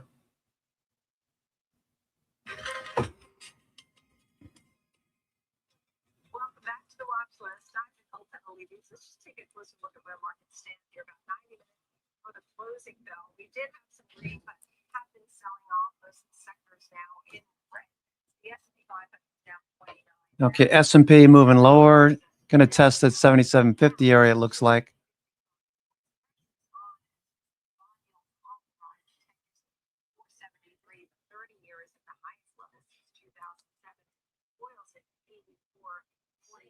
Okay, VIX calls.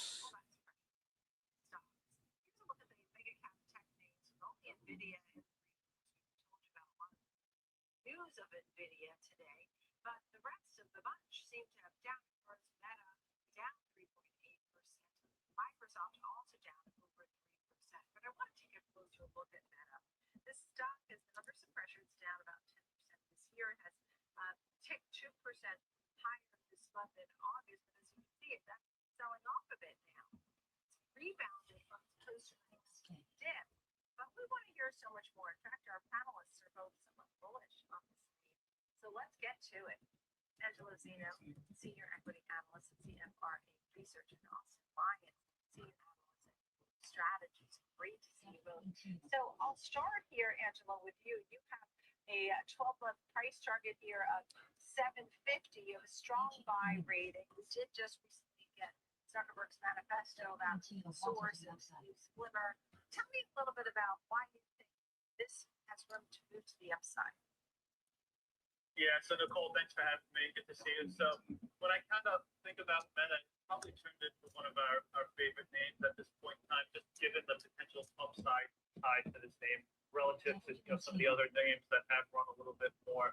I'd say both Microsoft and Meta have kind of really been in the penalty box here. Looking back a couple of months ago, Microsoft has maybe kind of started moving the right way at this point in time. When we think about Meta, why we still like the name is one, the core business is still doing extremely well, right? I mean, it's not going to see the growth rates that it saw in the first half of the year, north of 30%. It's going to bump up along some tougher comparisons. So we're looking at, low to mid 20s growth here over the next couple of quarters, but still the core business looks extremely healthy. I'd say from a valuation perspective, extremely enticing. Only trading about 13, 14 times our calendar 28 estimate. So and by far the cheapest among the mega cap tech names that are out there. So we do think a lot of worry about the AI monetization story, a lot of worry about the regulatory uncertainty out there. I think it's being largely discounted in the stock at this point in time. And then, the upshot side to this name really is about the new products really being unveiled that we think could gain momentum on the non-advertising side of things. They've monetized AI really well in terms of their core business, but in terms of non-advertising, some subscription-oriented stuff, what they're doing on the model side, I think the API revenue there, whether or not they're going to generate revenue from a compute AI offering out there, all is stuff that's not necessarily baked into the estimates at this point in time and where we see upside potential for this name. Okay, and as we look at this, Austin, I know you also have a bull case making some arguments for that. I want to hear your thoughts. Yeah, a lot of similar arguments there. I mean, at the end of the day, Meta is an ads-based business, and they have always used AI compute to drive their ads business, and they're very good at that. So yes, they're spending a lot of money on CapEx, but those GPUs can right away go to drive their business. I think in this world of LLMs, Meta needs to own their own frontier model because it can impact how they train their ads models. So they kind of need to own their own destiny there. So right there is enough of an argument for them to train their own frontier models. And then I think what people have, investors have a hard time with is just the time to return on those investments. How are they monetizing that AI? And of course, it's ultimately with their core business, either improving their ads or creating new surface areas for their ads. Of course, there are some potential upsides. They could rent out these GPUs. They could try to sell, access to the frontier models. And again, like Angelo said, that those are just upside opportunities. But I think when people think about Meta, they struggle and they try to compare it to the model lab companies like OpenAI and Anthropic, or they try to compare them to these hyperscalers who are spending all the compute. And it's not exactly an apples to apples comparison because Meta's different given that they have such a strong core business. They already can monetize better than the Anthropics and OpenAI. And yet, there's much better margins than just renting it out like a CSP. Now, of course, Zuckerberg says anything's on the table and he's floated the idea of renting some of this compute out. But I don't think they're sitting in a position where they don't know how to monetize this. You just have to trust Zuckerberg and be patient. Let's talk about some of the potential for the new models, Angelo. You both mentioned them. Let's talk about what really seems like a good possibility in products to drive growth, Angelo. Yeah, there's a ton out there, but at this point in time, if you're looking for some instant revenue potential here from the models, it's it's creating a number of these open source models available on the platform, and then being able to kind of charge the enterprise space, get that API revenue tied to those models there, and just be able to start generating revenue on that side of things. You look at their other revenue category in terms of some of their non-ad related revenue is about across $1 billion, what is still very small in terms of the revenue trajectory, about 2% of their sales. So there's a lot of momentum if they can start rolling out these models. And they're being charged at extremely attractive price points, right? You've got these closed-end models, these leading frontier models, which there's a great place in the market for them, but in the same respect, you kind of want this other open source models out there that aren't necessarily China-based in nature. And that's where there's an opportunity for a company like a Meta as well as a Microsoft. And then clearly, with these models, they're going to be able to leverage that through new intelligence that they create within their organization, whether it be tied to business AI agents or other offerings that they've announced or continue to kind of gain momentum on. So I'd say that's kind of some of the low-hanging fruit where it's just a matter of building that momentum and seeing some revenue generated here over the next couple of quarters. Yeah, and I know within your notes you talked about also building a cloud infrastructure, compute capacity to external customers, and that as long competes with AWS and Microsoft, Azure, and Google. You also were talking about some of the products there, Austin. You mentioned, for example, one for small businesses using generative AI to create video ads in order to improve performance. Tell us about something like that, which seems impressive and lucrative to you. Yeah, and this is something that Meta's already doing, and I think Zuckerberg and team should tell this story a lot more, which is, hey, at the end of the day, as an ads-based business, when does Meta monetize that? They're successful when their customers, the advertisers, are able to create ads and those ads convert and lead to customers. Okay, so now when you're a small business, like you might not have the time and experience to make beautiful ads or make little video clips or whatever. And so maybe you just don't even try to make Facebook ads, or you do, but they don't monetize very well because you're not that proficient at it.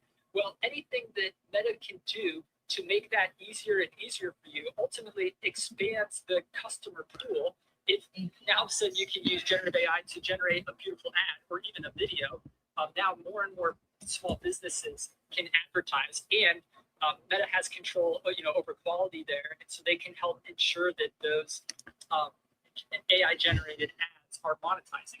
And so, that is right within their core business, and that's what I would be excited about telling that story to show investors. Like, we are buying GPUs, we are training LLMs. Those LLMs are helping us with our core business expand our footprint and have those customers convert more, which ultimately also gives Meta the opportunity to charge more. So it's very close to home and it's not so futuristic, but I think those are pretty exciting opportunities. Yeah, and I'll leave you both with this. I mean, Angelo, I thought it was interesting when you talked about in your note that the free cash flow is near zero. The share repurchase program is pretty much paused. And so in the near term, it does leave the stock somewhat exposed to sentiment. Now people are feeling about AI spending and the return on investment timelines. And so that could also cause volatility in the stock. And thank you both for all the points you've made here today, Angelo and Austin. Angelo Zeno, CMR Research, Austin Lyons, Creative Strategies. Thank you. Coming up, we'll take a closer look at the sectors that are on the move today in the session. Also, All right, we're still trying to bounce here. S&P looks like it might start to move off of this level now. Still hard to say. SK Hynix, Shooting Star was up a lot today.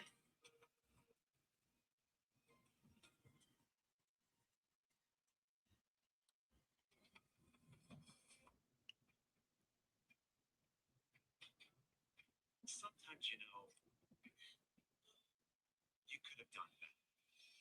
Same goes for where you invest. Level up and invest smarter with Schwab.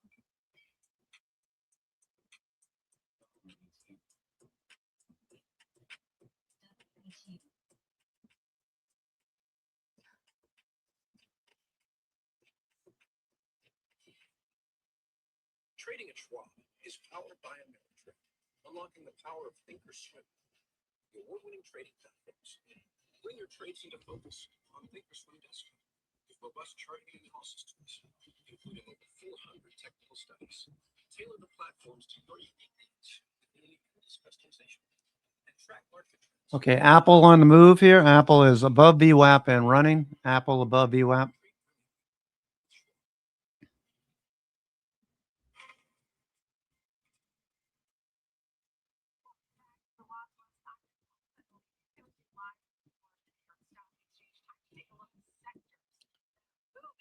In the action today, I go to CBOE and Kevin Haynes joins me now. Some of your overall takeaways, your thoughts here in the sector. Happy day for the markets, Nicole, as the inverse relationship between crude oil. Okay, looks good. Apple. I have no position in Apple, I believe. No, I don't have a position in Apple. Okay.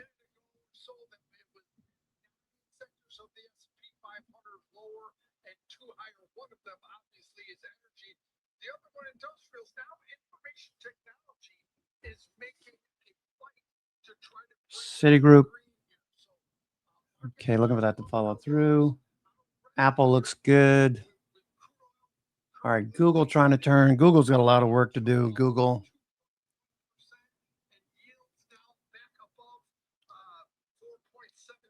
Netflix at the lows. If you took puts, maybe time to start to take these off. Could push a little bit lower tomorrow.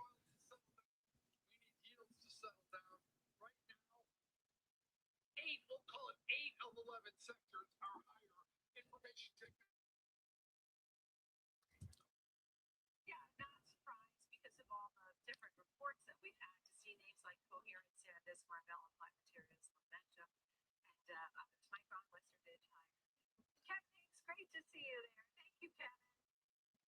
It's time now, folks, for our ETF.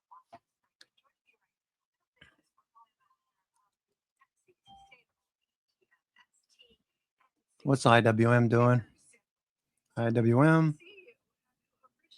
Okay, inside day. Starting to bounce IWM. IWM.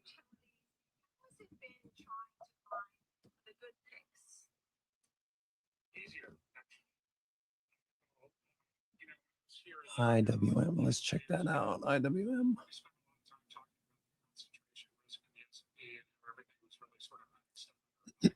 IWM. IWM.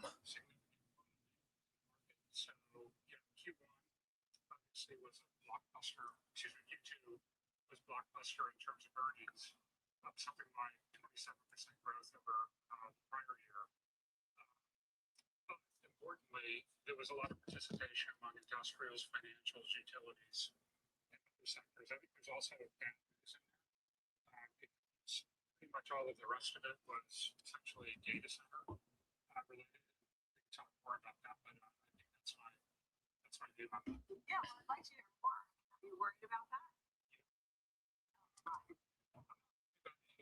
General, I mean, it's like the internet. It's a defining trend that's going to be with us for a long period of time. There's going to be a lot. Okay, we're trying to turn here. I wouldn't fall for it really. It feels like we could roll over easily. We're basing down at the low. We do have 7750 as a potential support level on GEX. 7760 overhead. Intel turning back up. Intel.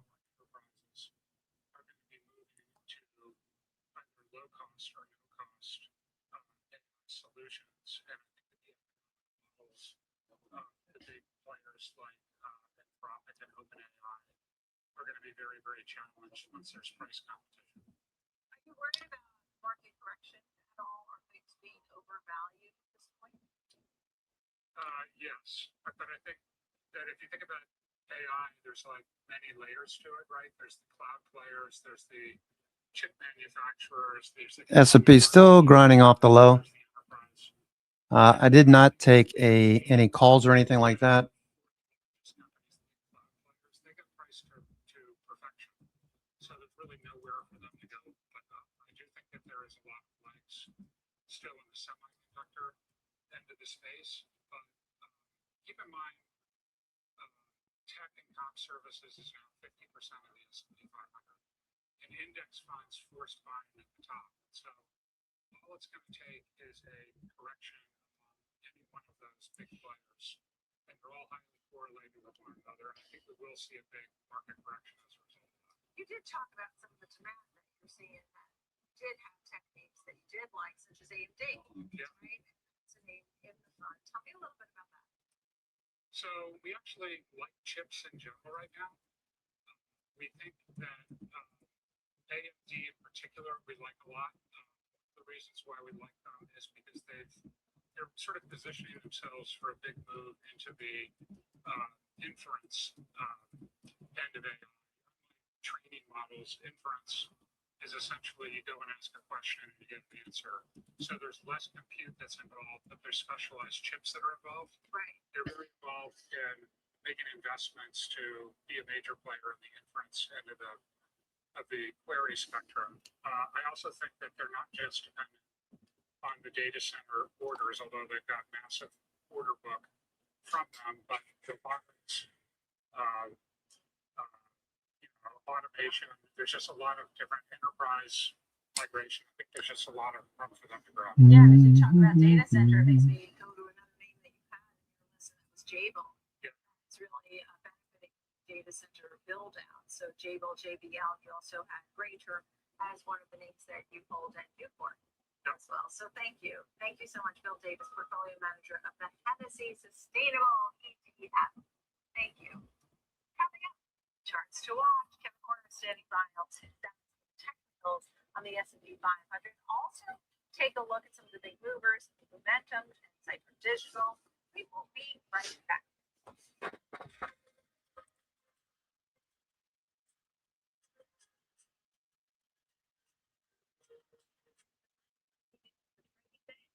When markets make funds, traders make decisions.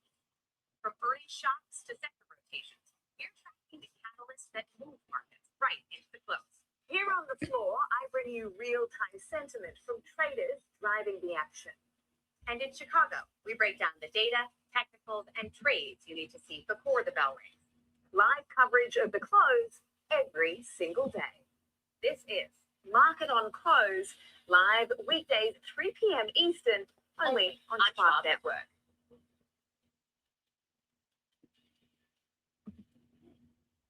I'm Sam Barnes, live from the New York Stock Exchange. When the market moves, we're on it, getting the reaction, the strategy, and sentiment in real time. Stream Schwab Network at schwabnetwork.com.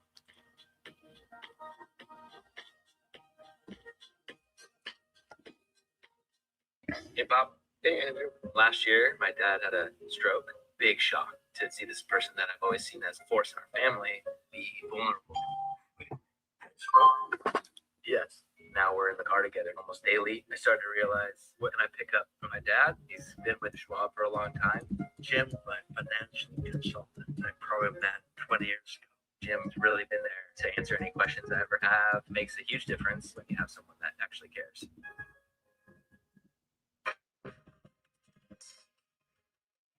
Now, more charts to watch. And joining me right now is Kevin Porter, Senior Manager of Trading Services at Charles Schwab. Kevin, great to see you. I wanted to take a look at the S&P 500. Hit records last week. It's been up 3 weeks in a row. What stands out to you now as you look at the chart? Well, we clearly have that 7,800 level right overhead here. We've not been capable of pushing through it over the last three, four sessions. And today we're pulling back a little bit. I didn't draw it in, but interestingly enough, the 10-day moving average resides right beneath us at 77.50. For those short-term traders who maybe were pressured enough to buy up the bottom that we had about 4 weeks ago, those traders might look at the 10-day. Choosing to sell a little on a close below the 10-day, it could mean a bit of a pullback to the breakout spot around 76.20, maybe the 7,600 level, coincident with the 20-day moving average. But ultimately, we like the bullishness we've seen, and yet we could still be getting a pause. And just remember that pauses at resistance are common. They occur through both either a consolidation in the form of time, where time just passes and we don't really drop, or we can get a deeper pullback that happens relatively quickly and entices those individuals who were waiting for that level to come into play, and then they bring their dollars back to bear as well, which could happen again around, say, 7,600. I think would be an appropriate area for short run support here, but just a little bit of a breather is ultimately all I'm seeing. All right. And next Okay, NVIDIA is starting to turn as well. We had Apple turn a few minutes ago. Here's Apple. Okay, starting to see some profit taking. NVIDIA is starting to see some short covering now off the low. NVIDIA short covering now. Standing out to me today is the pending crossover of the technical nature, at least the 20-day moving average crossing upward through the 50-day today, pretty much happening as we speak.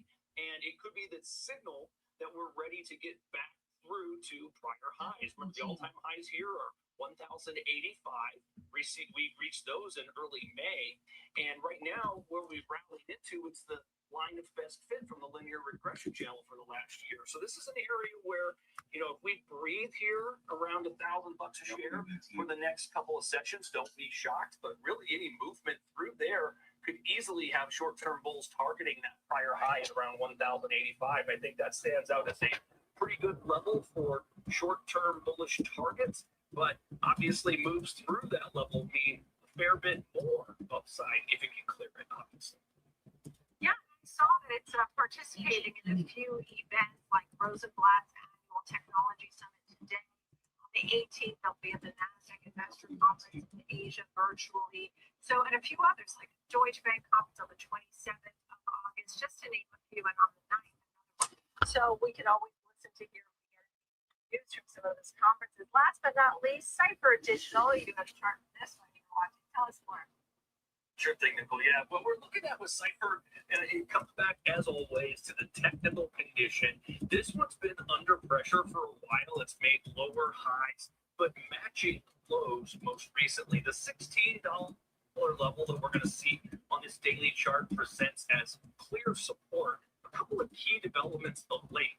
Number one, we've got that rising RSI down below, higher lows in the RSI, even though we've got matching lows in price. We also have the pending crossover of that MACD line down below, which is showing a little bit of an improvement. And this could be the signal that bears are no longer in play here. They may have lost their steam, being incapable of pushing Cipher back below 16. For bullish traders, if nothing else, you can look at this and suggest that risk versus reward favors the bullish trader here. Of course, any kind of move backward through 16 suggests that bears are fully in charge, but that's not where we are at the moment. So if you were bullish and looking at the $16 level as horizontal support, you could certainly spell or put together a story that suggests entrance here can work if properly managed. And of course, over the 50-day moving average at 22 bucks a share, that would be a nice development for an intermediate term trader as well. All right, Kevin Warner, it's great to see you. Thank you. Good luck there. Cypher and a few others looking at the S&P 500. It's great to see you, Kevin Warner. Friends, are so glad you're with us. Keep an eye on names like Cerebras, which is up 18%, and SpaceX has had a big jump, and we have, of course, many of the tech names like Western Dig and Micron, Comparative Santis, jumping going into the closing bells on Wall Street. Thanks for being with us here on the watch list. Every day I see you at 9 a.m. and 2 p.m. I'm Nicole Fennelly. It's my pleasure to be with you. Keep it here on Schwab Network. We have the app. It's available in the Apple App Store for free. You can tune in 24/7 on SchwabNetwork.com. And keep it right here. Market on Close. It's next.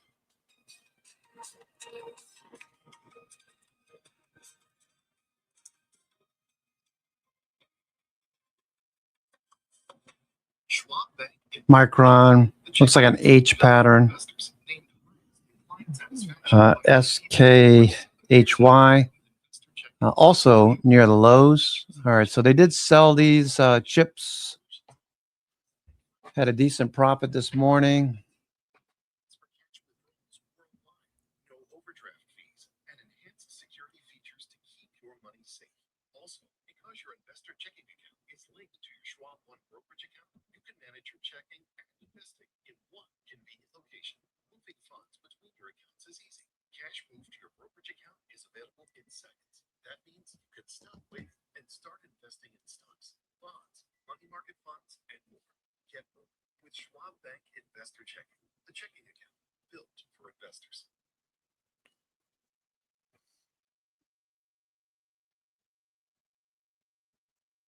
Welcome to Schwab Network, where real-time market Oracle grinding off the lows. Oracle.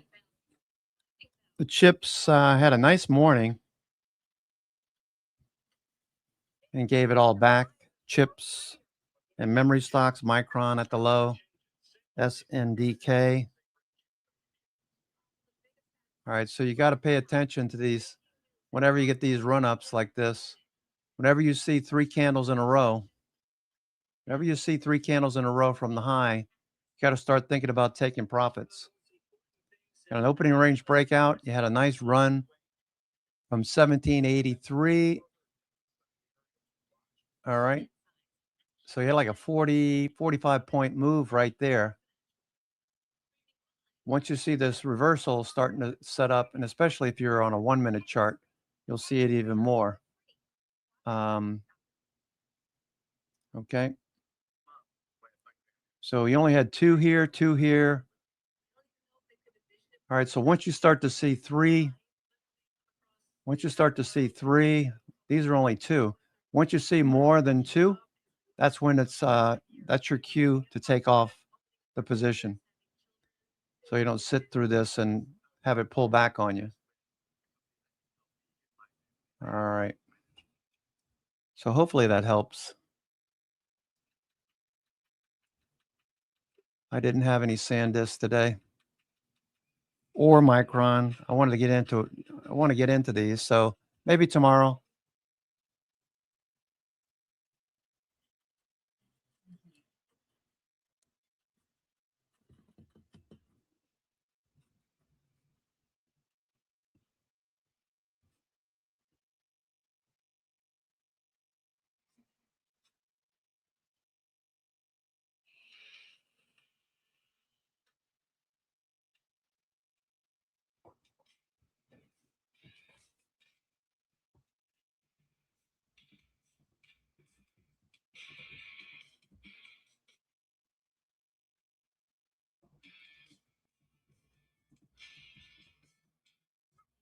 It's 3 p.m. on Wall Street, and this is Market on Close. I'm Marley Cape, coming to you live from our Chicago headquarters.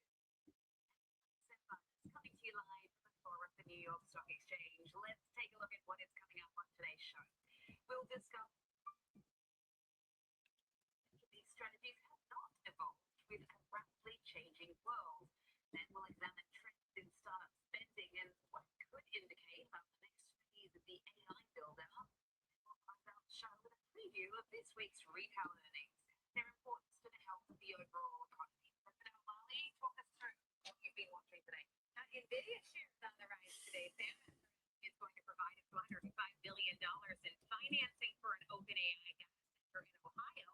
The deal marks the latest in a string of financial maneuvers by the chip maker to support the AI data center build-out. The company also disclosing in an SEC filing that it has a $21 billion stake in SpaceX and a $30 billion stake in Intel. Shares of both of those names are higher along with NVIDIA today. SpaceX trading about $10 higher than the IPO price right now. And Apple getting a bullish call from Rothschild Redford & Co., the firm citing Apple's entry into the foldable phone market as the launch of its iPhone Ultra is anticipated in September as a major potential revenue growth driver. The new price target of $400 is a street high there. Apple shares are not moving higher on the session. They are fractionally lower right now. At the end of those top stories and more, though, I want to check in with the markets before we talk about them.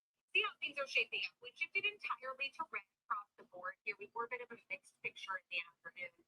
We are down about 1/3% on the S&P at 755 right now. The Nasdaq just fractionally lower, could still get us back to the positive territory before we close out the session. We're at 30,034. On the Dow, we're at 53,479. That's down 1%. And the Russell 2K is 0.4 off at 3,055.80. As we check in with the 10-year, we were at 4.7 for most of the session. We're higher now. We're at 4.72. The dollar's at 99.54. Gold is higher, 44.61.70 a troy ounce. Crude oil ticking higher. We're at 84.27 a barrel. We were about 82 earlier this morning. And Bitcoin still range bound, but it is moving to the upper end of the range at 64,470 right now. That's up 2.33%. I do want to check in with Sam though and see what stories are being stuck out to her on the session today. Sam? Molly, you've got memory rallying today. Sandisk, Western Digital, Micron have all been some of the best names on the S&P 500. SK Hynix is up in the South Korean ETF. EWI is also jumping right now. So some are pointing to this journal report out today saying the US is urging Apple not to buy Chinese memory chips. It says Apple may do so anyway as it looks to alleviate the supply crunch and soaring prices. But for now, at least, the news appears to be helping some of those memory names today. Opticals also having a good day. Coherent, Credo, Tech, that is, the other one, another one is up. I forgot to escape my memory, but it comes up in Tropic's preliminary revenue topped $11.5 billion ahead of its IPO. And the view is the growth in AI model scaling translates now into demand for the optical sector because they need high-speed data transceivers to move all that data around. Momentum is the name. There we go. But the next 7 SaaS companies have been under pressure today. Workday got a pair of downgrades today as analysts feel like the stock has run up too much and are taking their ratings down a notch for now. We've got ServiceNow, MongoDB, and Adobe all lower as well. Some of the worst performers on the S&P 500 today. So that's what I've been watching. But Molly, I'll send things back over to you and Kevin Hicks with some of today's top stories. Sam, as you mentioned, Kevin Hicks joining us from the floor of Gazebo today to take a closer look at some of these names that are on the move today. And let's just start with a broad market thought here. We had a big picture to kick the day off. We've moved lower now across the board on the session. The Nasdaq still has a chance maybe to turn things around here, but we're pretty much holding on to some losses on the rest of our indices. Information technology trying to make a comeback here late in the day and move those stocks into positive territory. But Marley, once again, the inverse relationship between crude oil and in some cases the 10-year yield and stocks just keeps beating that drum because in crude oil, the headlines throughout the day were just not very positive. The ceasefire has ended. There's no new memorandum of understanding. There's none in the works. President Trump did say earlier in the day that there was some negotiations, but they don't sound like they're very much through. Crude oil's been working its way higher all day, and that has just took all the upside inertia out of these names. Now, there are still some semiconductors having a good day.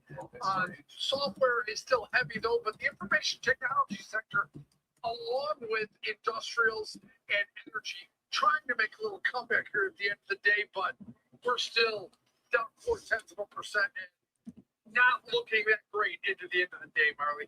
Yeah, certainly not.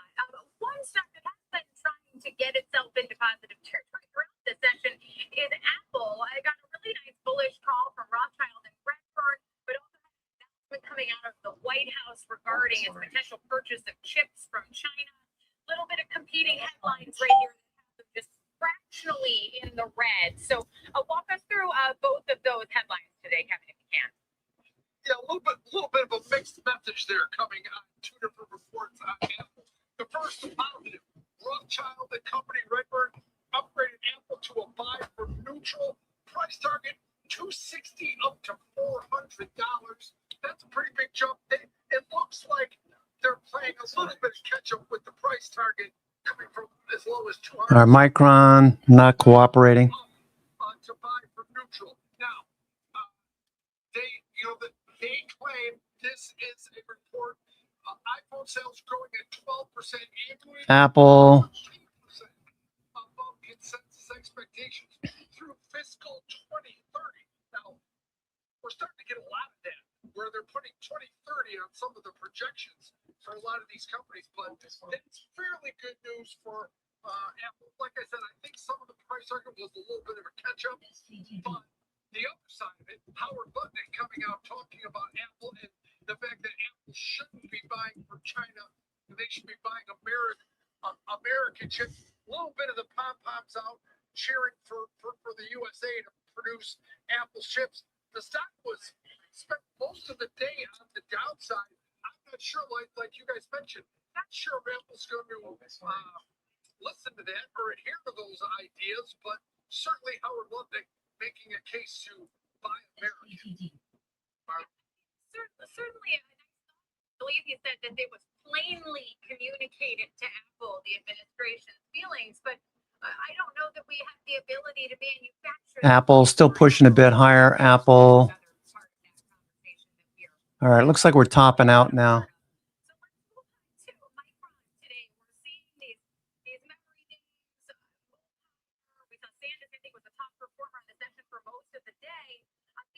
Saying that Micron remains a top pick for them. So what's the call behind this thesis? Yeah, I got Micron up about 4.5%. Another day, Sanders. All right, Netflix. 8%. BofA, it remains their top pick. And Micron remains their top pick. Durable growth outlook suggests memory may be entering a structurally stronger phase, potentially lifting Micron to, get ready, $200 to $250 in full year earnings per share consensus peak estimates at 160 to 170. So this is a big jump on the upside. And they move some of those price targets out to 2030. The firm reiterates a buy rating on Micron with a $1,550 price target. As you know, Micron's been all over the board lately. From $130 some a year ago to $1,200, about a $500 sell-off in the last, from late June to late July, and now back rallying again. So Micron, a mover, Marley. I mean, it's incredible to look at those numbers, $200 to $250 in EPS by 2030. I'm just looking at it right now. It's 44.17 for the period in May of this year. Just huge potential upside there for Micron, and a really nice pop to the upside today of 4.25% about right now.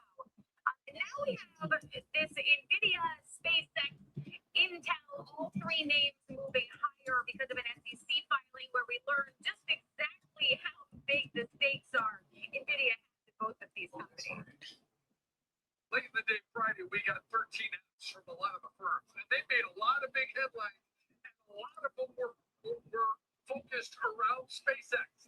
Those were the I think the headlines that caught most people's attention. Netflix turning back up. $1 billion stake in SpaceX, 122.8 million shares, $30 billion stake in Intel, 214.8 million shares. So big numbers. I've said this all along. It's almost like eventually NVIDIA is going to be two things. It's going to be a chip maker, and it's going to be an investment portfolio. they own big stakes in a lot of these companies, but they're not the only ones that have significant stakes in SpaceX. Okay, NFLX coming off the low, short covering. We could see that 50-day moving average. Yeah, looking at Intel up almost 1%. SpaceX is up 4.25 right now. They're about $10 higher than their IPO price. So again, if we come in tomorrow and NFLX, or we could do it now actually, it's off the low. You could buy some puts just in case this is lower tomorrow.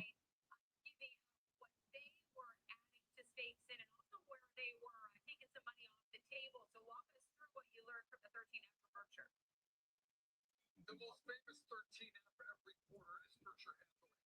To find what's in the past Warren Buffett has done, Greg Abel, what he's doing, and yet Appalachian Brands position. That's the owner of Modelo, Pacifico, Corona, Rufino wines, a big liquor distributor. They exited that position completely, Marley. The rest, a lot of reductions and additions. They increased their stake in Google Alphabet, both in the Class A and Class C. Delta Airlines for travel, Lennar, home builders, and Macy's in retail were also the other ones that they added to positions. Who they reduced? Kroger, groceries, Capital One, credit cards. Nucor, Ally Financial, and DaVita are positions that they reduced. Now, what is their larger positions coming out of this move? They're number one. American Express number two. Coke, Google Alphabet A stock, and Bank of America are their 5 biggest holdings currently at Berkshire Hathaway, Marley. Yeah, that exit from Constellation Brands sent Constellation Brands down 6.33% or so today, the worst performer in the S&P 500. Definitely appreciate you breaking down all of those top stories for us. Then I will send it back to Sam in New York. Thanks so much for that, guys. Well, coming up, we will discuss your portfolio construction strategies and what our next guest believes these strategies have not evolved alongside rapidly changing world. Coming up next on Market on Target.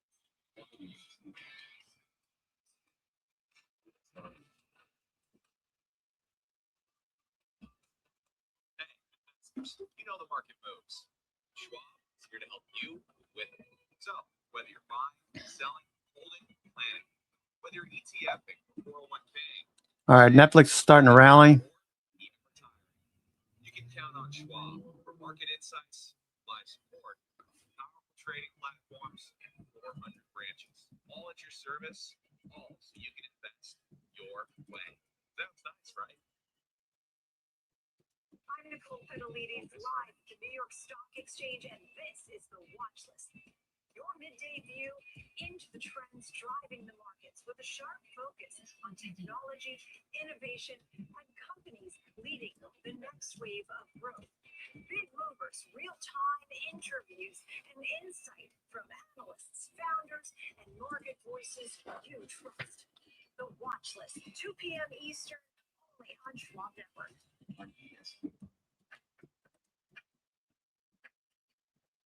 Sometimes, you could have done better. Same goes for where you invest. Level up and invest smarter with Schwab. Real-time access, data-driven analysis from U.S. equities to global macro matters. Schwab Network connects the dots. Watch live. Subscribe free at schwabnetwork.com. Hey, Dan, I have a question for you. Sure. When did Granddad first start investing? Granddad had an account with Schwab before there were branches. He really started with nothing. He worked hard, and after he passed away, the torch has been passed to me and my advisor, Jennifer. She was with me with the journey, helping with the estate distribution.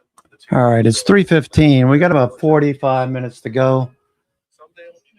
45 minutes, just a little bit less than 45 minutes to go. I'm your host, Cousin Vinny, coming to you from theclosingprint.com. Looking for a push higher. into the close, get some short covering. Mike, the chips are still being sold. It's like somebody said something and all the chips sold off that were doing so well this morning.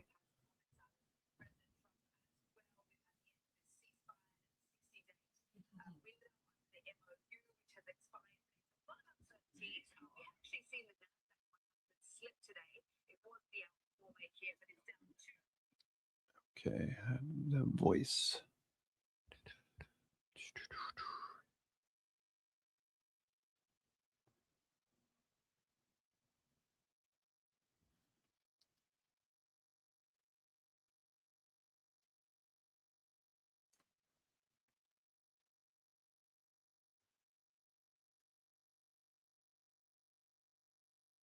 We were talking about this before, real quick. When are international stocks? Netflix, nice little rally off the low here. It has. When is small caps going to outperform large? Remember all those types of arguments? They have. And they have. So this was opening at 3%. Yeah, almost a double. You never hear people come back and say, yes, this is the thing I used to complain about. It's been cured by the market. I'm now bullish. They just move on to a new thing to complain about. So the people in 2024 who said it's all Max 7, it's all AI, it's all hyperscalers, those are the only stocks going up. It's too concentrated historically. Netflix headed back up now. That's over now. Those are not the leading stocks in the market. What's replaced it? Healthcare stocks, industrials, energy stocks are leading this year. We have utilities that are up double digits. We have retailers that are working. I don't know how, but it's true. Russell, what about S&P mid-cap? Right. So, but do these people come back and say, remember all that concentration I was scaring the hell out of you about 40% lower? Well, it's not concentrated anymore. I'm full. Tesla looking for a follow through. Tesla bouncing. This is Netflix. Netflix coming off the low. Nice rally off the low for Netflix. Absolutely. And you look around and there's still more room to run. The outperformance is recent, which means that, even in the last month, the S&P equal weight still did not outperform the NASDAQ or the stocks, which tells me that it's still. What's Nike doing? Nike still in the toilet, Nike. Nike, let's see what Nike's doing. Nike. Yep, made a new low, Nike. Can't get out of its own way. Nike, Oracle.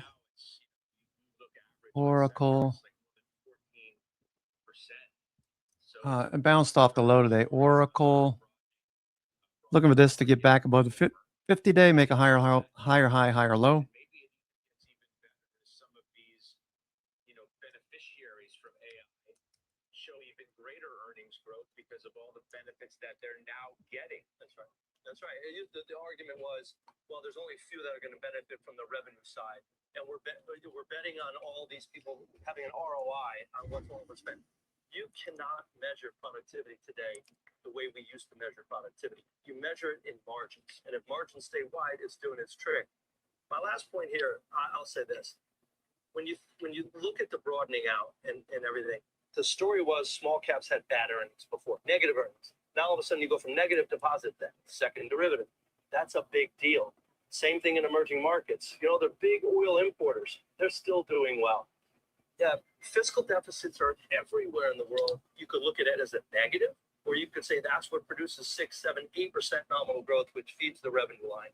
And that's why you have the broadening out. All right, we'll leave it there. That was great. It's good to have you guys here on set. Thanks for being here. You stick around, okay? We're gonna take a break. You're not going anywhere. Don't leave. All right, coming up next, Anthropic CEO sounding the AI alarm. What he has to say about the rising risks of artificial intelligence and the race to go public. We're live at the New York Stock Exchange. You're watching Closing Bell on CNBC.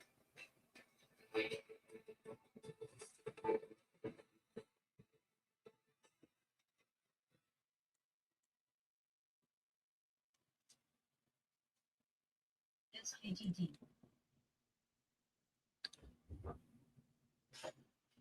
All right.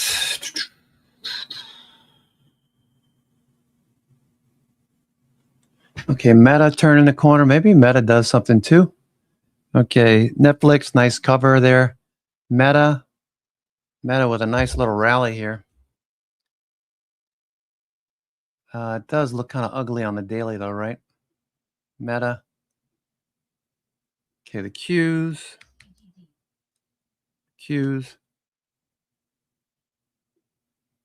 Okay, could pull back a little more of the Qs.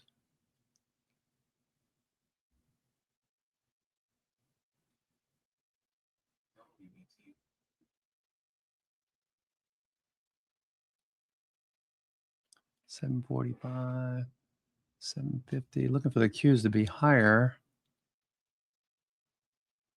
Palantir.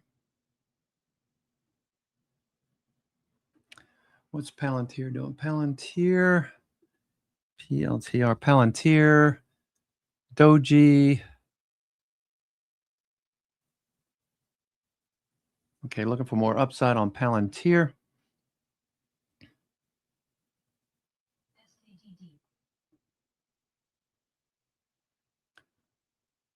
Okay, Palantir starting to see some short covering end of day. Palantir.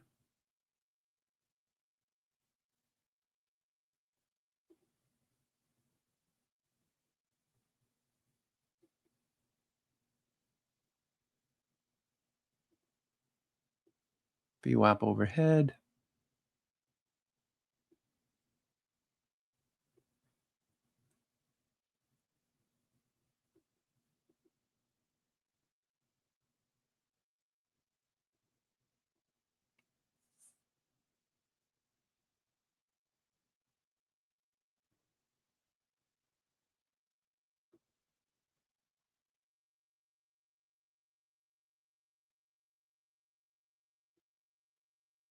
Palantir rising off the low.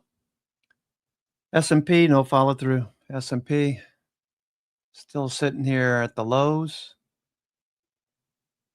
Could see a move lower tomorrow. Tesla starting to see a little move to the upside. Tesla, a little short covering. A lot of short covering. Check out Tesla. Let's see what I got on Tesla here. Tesla. I have December calls on Tesla.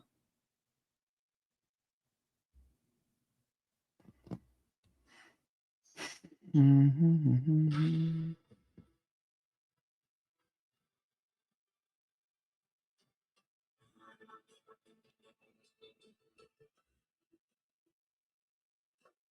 back.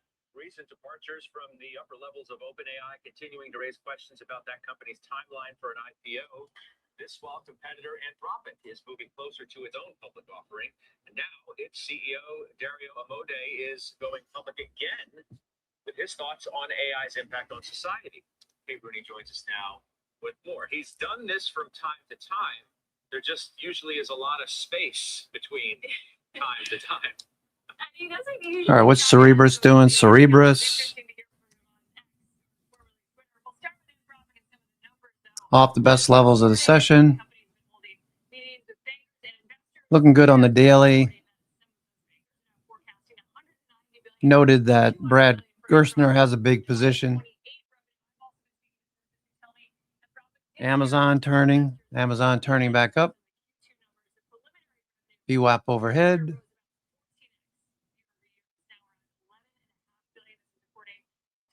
Amazon. $2 trillion valuation. When this company goes public, a lot needs to go right for that to happen. Momentum needs to continue, but rival OpenAI at the same time has also filed confidentially and is dealing a lot of questions about its C-suite as another the AI Chief Revenue Officer Denise Dresser. She stepped down last week, and Greg Brockman, president and co-founder of OpenAI, joined Squawk Box earlier to talk about this. He said, fundamentally, they are a resilient company. Talked about different eras having different sets of leaders. The difference between OpenAI and others, he says, is that they are in the spotlight. A lot of these departures, he argues, might get more attention. He also focused a lot on cybersecurity. Kind of blog post on that today. They need to get ahead of some of these bad actors. Finally, Scott did hear from tweet over the week, and he basically pushed back on some of the criticism that he has been overly pessimistic throughout the years on AI. He says he's been balanced between some of the risks and the benefits go. All right. Okay, thank you. Ms. Cambridge, following that story, which these companies, this race to go public, with brain drain, some of the departures, the difference between the way these two companies are perceived. So I said last week, we've never had trillion-dollar startups before, and as a result, the level of scrutiny that these companies are getting prior to going public is something brand new. Dario is currently attending the Sam Altman School of Public Relations. Doesn't appear that he's having a lot of fun. Sam went through this last year. Dario's turn is this year. These guys, their messaging is not ready for prime time. It's sort of okay. We like a little bit of eccentricity in our tech geniuses. It's also sort of crazy. Here you have a guy last year who starts going on podcasts and making public statements like, for example, 50% of all white-collar jobs will disappear. And then everybody should fund this thing that I'm building that's going to bring that about. So he stopped doing that. Now the debate has shifted. Gavin Baker and others are talking about, let me get this straight. Your pitch is that AI should be heavily regulated, but we know what happens when you do that. It creates regulatory capture and monopolies. Famously, people used to worry about Facebook because there'd be more regulation. I would come on the air and say, no, you don't understand. The more regulation, the better, because now no one can afford the compliance costs except for Meta.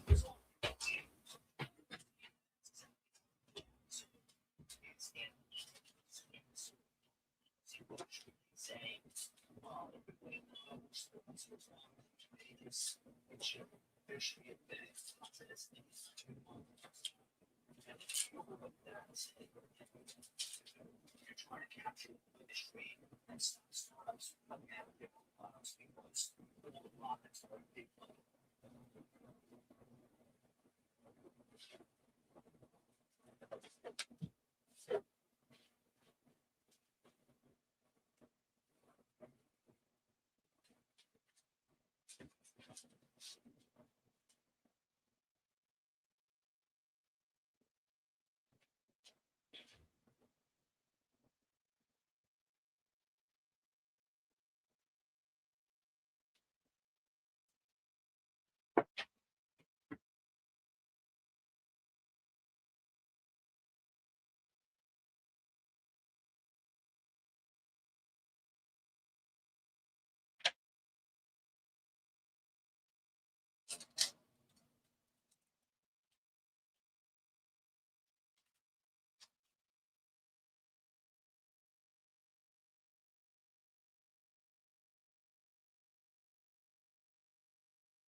You're just in the business of selling tokens.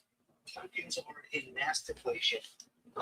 And it's really the profitability will accrue to the companies that figure out what will enterprises pay for those tokens, not just who will they buy the tokens from. So the compute side of the business is going to be a little bit more industrial.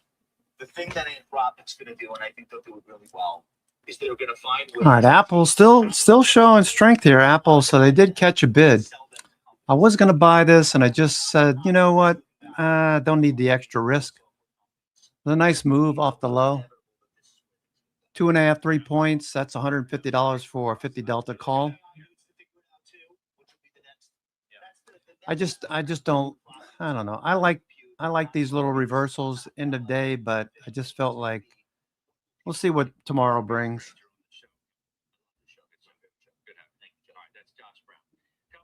Another twist in the ongoing story involving billionaire investor Guggenheim CEO Mark Walter, Alex Sherman following the money. There's a lot of it.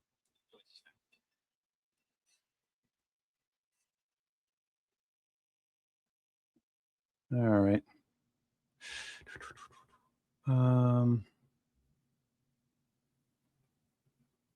Let's see, Friday calls.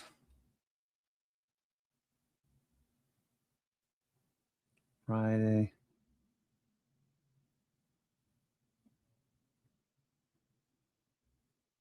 The puts, Friday puts.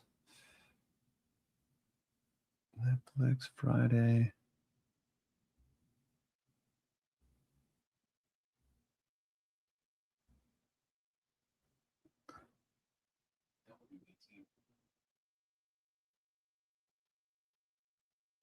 Netflix continues. Let's see, Netflix.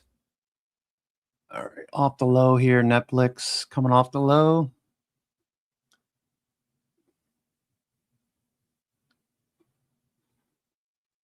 Okay. There's a threat that we could pull back to the 50-day. I'm contemplating whether we should have some puts or not. The 75 put is only a few pennies out of the money, really. They're going for 70 cents. Feels like we're going to turn back up. RSI is rising. Shorts are covering. S&P continues to move lower, though. S&P just dropped through 77.50. Okay. 77.35 is another 99 percentile level.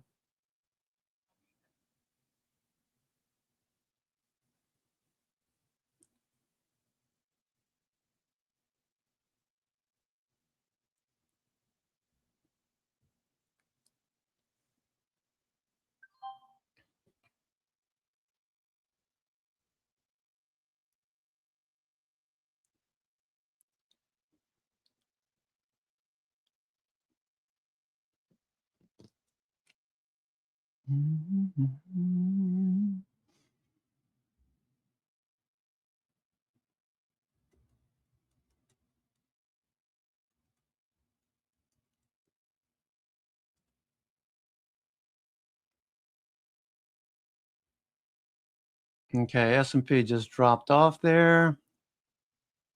Okay, do I still have those? I don't have those VIX calls, did I? I took those off, I think. No, I still got them. Okay. I still got the September VIX calls, just in case I need them. They're off about $100. About $50 per contract.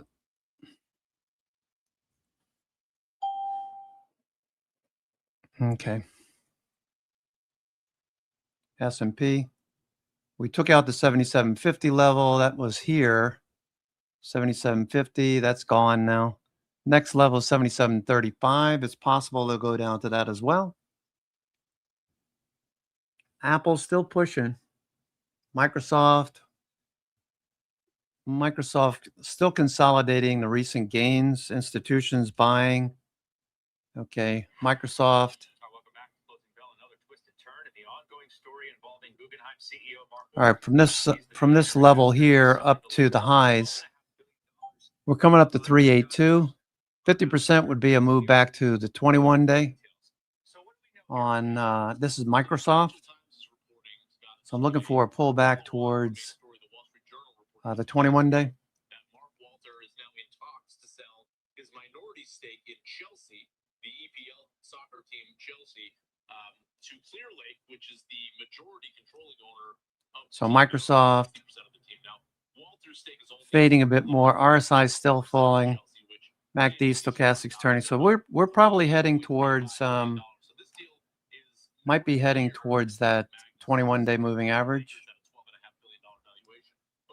All right. So Microsoft's starting to act more like Microsoft again. The previous couple of weeks, we just kept moving higher, never pulled back. Let's look at the watch list for the week ahead, for this week. Okay, AAOI following through on the list. Apple, Doji trying to push a bit higher. Apple needs to get above the 50-day. If we can manage to get above the 50-day, Apple, this will be a good swing setup, most likely. It'll be above the 60-minute 20 EMA. It's got to get back above the 60-20 EMA, 60-minute 20 EMA. It's got to get back above the 60-20 EMA. as it is showing right now. And that moving average needs to turn up and to the right like it was over here in order to be long again. Okay. In order to get long again, we need to see that moving average turn up like it did over here back in July. All right, so that's developing. Continuing on, AMD stuck at the 50-day. ASML looking good. Taiwan Semiconductor was interesting too. Taiwan Semi still a doji on top the 50-day. Bank of America trending. Did I take that off? Bank of America? Yeah, I took it off last week. Bank of America took it off last week. Citigroup. I need to manage that position. Citigroup. Dell trending. They did buy on the low of the day today. Dell. Still kind of messy. Dell. Disney. That looked really good. And got whacked today. Disney. Fox. Communications. Broadcasting. FTI. This one I added to the watch list because of the energy stocks. We were looking for some energy stocks that showed really positive earnings growth, and FTI was a candidate. Looks good. FTI continuation on the watch list. ICE, Intercontinental Exchange, International Seaways. A lot of maritime shippers look bullish. Check your favorites. Let's see. STNG, Scorpio Tankers higher. TK Tankers higher, breaking out. You can see. So Baltic Dry Index, BDI. Baltic Dry Index. Okay, higher highs, higher lows. All right, nothing to see there. JP Morgan fading a little bit. Ligand Pharmaceuticals, we're looking for that to hold a 50-day. MDT still trending. This is a slow mover. MDT. Microsoft, as we just talked about, probably headed back to the 20-day. Micron, unfortunately, it faded from the highs. Looked really good this morning and then faded. All right, we're starting to bounce right now. At 22 minutes to go for shorts to cover a little more. Micron, Netflix, watching Netflix. In 72 hours, right? I mean, just an incredible story all the way around. You think Netflix is going to move back down to the 50-day, buy some puts? I would say Friday puts. The 75s. The 75 put was like 70 cents. It was very cheap. If we do move down to the 50-day tomorrow morning and then bounce, or bounce off the 20-day at around 73, if we do bounce there, those puts will be worth double probably. Just something to consider. If you took that put spread that we sold near the lows of the day today, we sold the put spreads over here for credit. Netflix.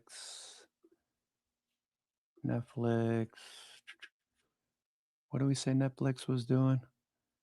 Netflix. It's right there, Netflix. Cheap IV relative to its history. Yeah, we might want to take these off. Netflix. We did manage to get a good fill on the low. 70.65. All right, we'll see what this does tomorrow. Netflix, but we could see a little bit more downside in Netflix. So I would probably consider taking some puts. I'd like to see it a little bit higher before taking those puts. Those are probably going to wind up being about 50 cents. If we bounce a little more, Netflix,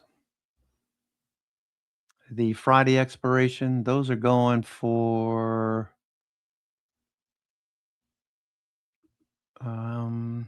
those are going for what? 74 cents. All right. Okay, so continuing on with the watch list, Netflix, NTAP. This has good earnings growth. So any dips, looking for that to get bought. Watching NetApp, didn't do anything today with this one. Palo Alto Networks, watching the security stocks for potential buy. Qualsys, we were looking for this to consolidate a little bit. Okay, Rocket Lab, this looked really good this morning. It's having some difficulty getting above the 50-day. There's a lot of activity that happened right in this area over here to the left of the screen. This move from 80 up to 107. There's some people that are still in here that probably want to take profits or want to break even. So once we get above the 50-day, the 50-day is going to turn. So Rocket Labs, I don't know. Do I want to unload Rocket Labs? It's really taking its time. Actually, I already closed Rocket Labs. Never mind. I closed Rocket Labs. What is that, limit order? All right, what's Shake Shack doing? Shake Shack. Okay, continues this trend. Shake Shack. SK Hynix bouncing a bit. Okay, Doji, SK Hynix. Supermicro, what are you doing? Supermicro. Flag, Supermicro. SoFi, looking for this to break out above 20. All right, Apple is starting to turn back in now. So if you did take Apple off the low, you want to take profits. Okay, you got 3 candles down. You want to take profits in the evening session. This was a nice observation when it was trying to get through the 50-day, the VWAP down here at 304. Made it all the way up to 306. $2 move. That's 50 delta call. That's $100 per contract.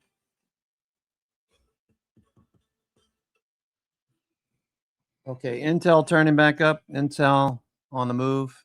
All right, this is doing what Apple did earlier.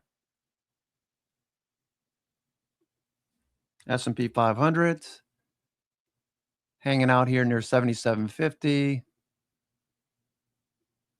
Let's see what hedge flows are doing. They just flatten it out. All right, so they stopped selling, and now they're just moving it sideways. Let's see what Charm says. Charm probably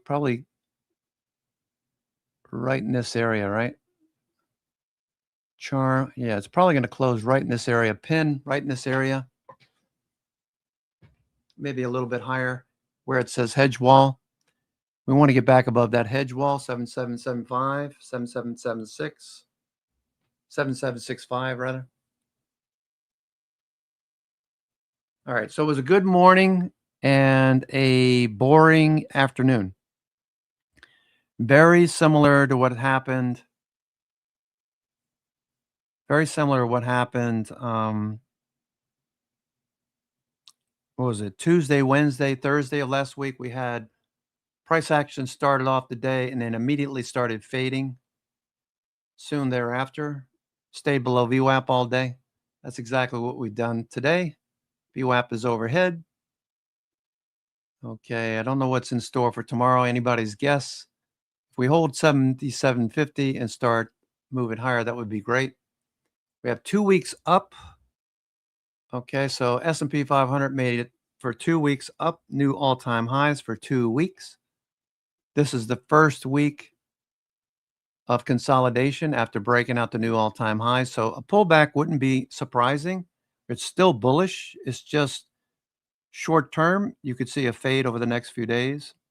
On the weekly time frame, we've stayed above the 10 EMA since we reversed back up in March. After the Iran conflict started, we moved back above the 10 EMA weekly, and we stay above it. So generally, everything looks pretty good. TRBCX longer term. If you are an investor and you're not worried about what we do intraday. TRBCX is just fine for the last 3 weeks. We jumped above last week. We're hanging out. This is the Blue Chip Growth Fund, T. Rowe Price Blue Chip Growth Fund. I would recommend it. Write it down. If you have something similar in your 401k, if you have a 401k at your work and you just started, say you're 25, 26, and you're just moving out into the workforce, do yourself a favor, go find out, go to your HR rep, say Vinny sent you. I want to find out what the company match is for my 401k. If it's anything, 25 cents, 50 cents, whatever it is, if they match up to a certain amount, I would be putting that amount away if you can afford to. If you can afford to put that money away, you should be able to. And the company can match 25 cents on the dollar. You put up 5,000 and they can match, 1250 or 2,500. It's worth it. It's free money. Anyway, so TRBCX is up here at the highs. RGAFX is at highs. SPHD is still above the 10 EMA. SCHD, all these ETFs are higher. SPVV, SPY value, SPYV, SPY value. All right, this is the first time it pulled back in 6 trading days. Let's see what SPY growth looks like. SPY growth. Okay, just consolidating. Our markets are starting to bounce. I'm your host, Cousin Vinny, coming to you from theclosingprint.com. It is Monday, August the 17th. We got about 13 minutes to go, 12 minutes, 50 seconds to go. Shorts are starting to cover. Some stocks, shorts are starting to cover. You had nothing in high yield.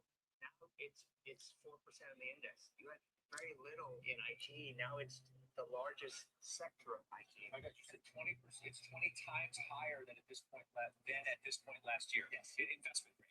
So the numbers are 417 billion of IG related debt issuance this year. 417 billion. And that about over 100 billion is in the IG bond market. It's been about 50 billion in the high yield market. And the rest is either in private credit or it's international. They're really international too. All right, so let's look at the New York FANG components. New York FANG. Okay, we need these to participate. You can see we're at the lower half of today's range. So that's bearish for now. RSI's rolled over. MACD is rolling over. So we could see some downside unless they pull a fast one and push this higher tomorrow, which is not unusual for the type of market we're in. Let's see what Core 1M is at 850. 850. It just shifted to 843. So Core 1M, we want that above 8. Core 1M. Whenever it's below 8, it's telling you that calls are super expensive. Calls are super expensive. We want this above 8 and rising like it was a few weeks ago when we hit that high. People keep chasing calls, and that's could lead to a disaster. So keep your fingers crossed, and we can get a follow through off of this low here.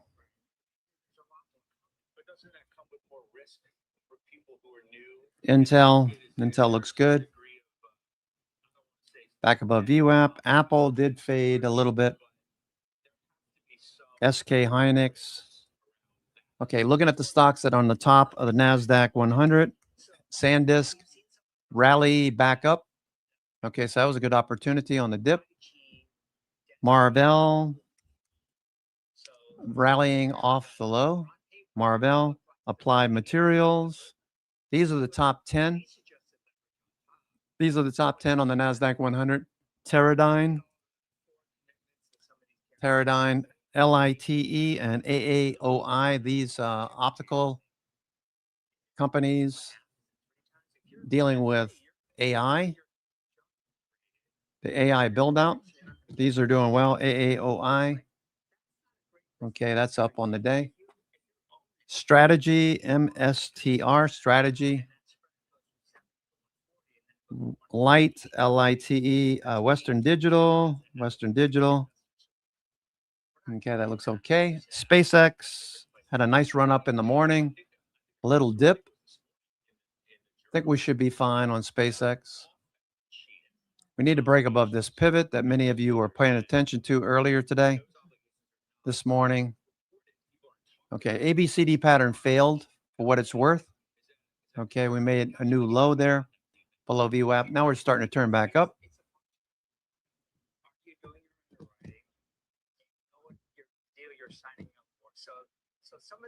Amazon.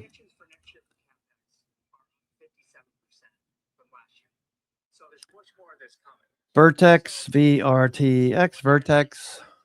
Okay, did we left off? We weren't finishing up with the watch list, I don't think. Coming into the closing bell.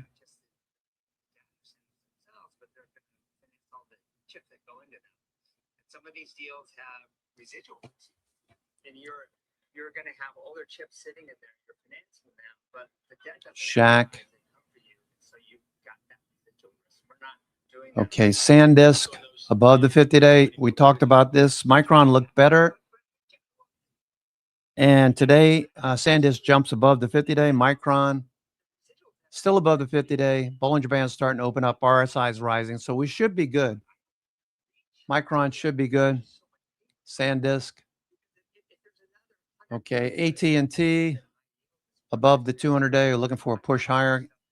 AT&T on the watch list. Team at Lazian, flagging, consolidating. Verizon, another communications, telecommunications. Moving higher today, taking a break. Exometry, this is a really interesting company. You contract with the company to use their tools and their machinery to manufacture, so you don't have to buy the tools and the equipment yourself. And they charge you a fee. Exometry. And Zeta, okay, taking a break. So stocks, let's see what actually held up the best today. Caterpillar up 3%. Caterpillar turned the corner. Caterpillar looking pretty good.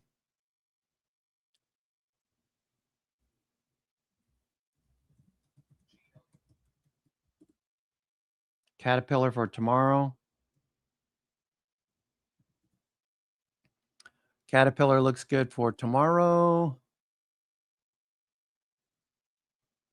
Okay, Caterpillar. Let's see, CVX, Cisco.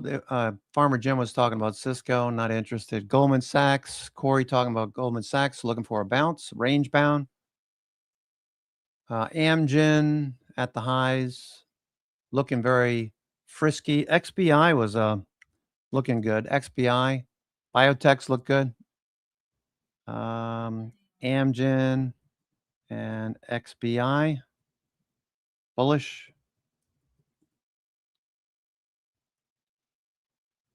Okay, Amgen, J&J. J&J looks like it might do something. J&J.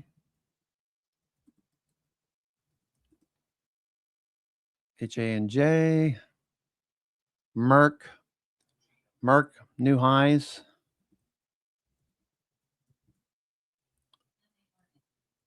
NVIDIA, Apple. Okay, those are off. Okay, so let's look at the S&P 500. SanDisk, Coherent, needs a breakout. Applied Materials, Teradyne, we talked about. Marvell, we talked about.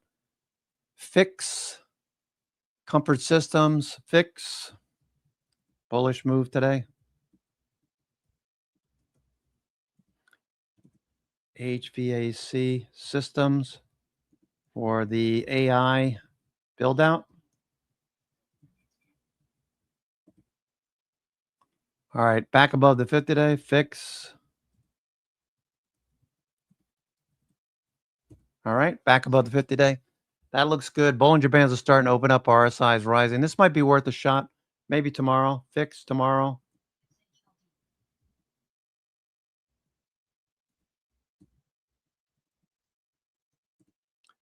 Okay, add to the watch list.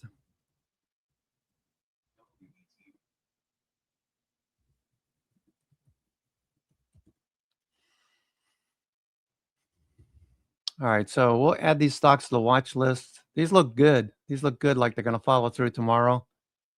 Power, Quanta, looking good. PWR, Quanta.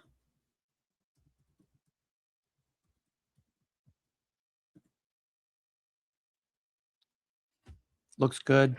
Day 2, above the 50-day. All right, so that looks good for tomorrow. Don't be dismayed if it wasn't the perfect day today. I mean, it was pretty choppy after we hit the highs and then faded. Power, LITE, GLW. Okay. Trying to get back about the 50-day. And Western Digital. Let's see. The S&P New York Stock Exchange. Let's see what we got here. Wolf. Okay, Wolf Speed looks good.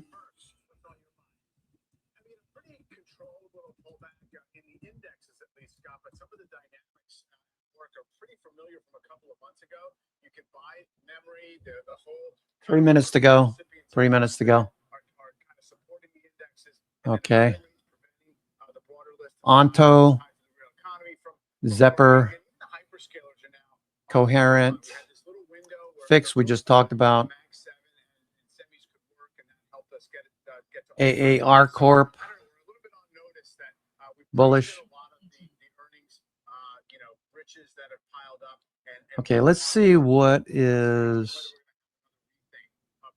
All right, so look at this. This is telling you what to anticipate for tomorrow.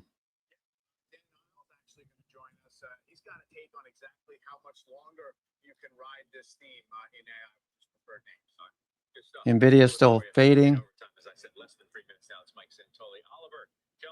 2 minutes to go. 2 minutes to go. Okay, only energy and technology. Technology barely squeaking by with a profit today.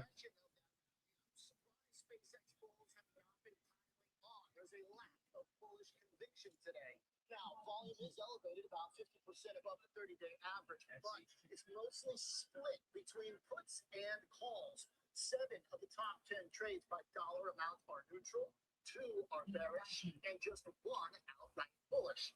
It's certainly possible there's some profit taking going on, and at least one big $4 million sale of in the money 127, 132 call spreads looks like someone closing out a nice winner. But there's also some fresh speculative activity happening in the 145 and 140 strike puts expiring this Friday. Trades could be at least a 3.5% drop to work, Scott. All right, Oliver, good stuff. Thank you. It's Oliver Rennick to Megan Shu. Where's this record-setting market going? Yeah, we think the market's going higher. We're constructive. We're overweight to equities, really on 3 key drivers. One, all right, S&P is starting to bounce. The Goldilocks economy, where it's not S&P 400. Really worried about recessionary risks. Energy-related names, Stericycle, Onto. Okay. Small caps. I don't recognize any of these names. P10 I do recognize. Patterson Energy breaking out. Geopolitical risk, I think, is the biggest wild factor because we have been looking at some cushions, whether it's inventory draws on supply or tax refunds for consumers that have helped bridge the gap thus far, but those are obviously not going to continue. So I think that's the thing to watch.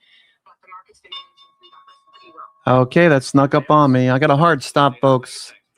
Have a great evening, everyone. I'm your host, Cousin Benny, coming to you from theclosingprint.com. It is Monday, closing bell, August the 17th. Have a good evening. Take care. We'll see you tomorrow. Take care.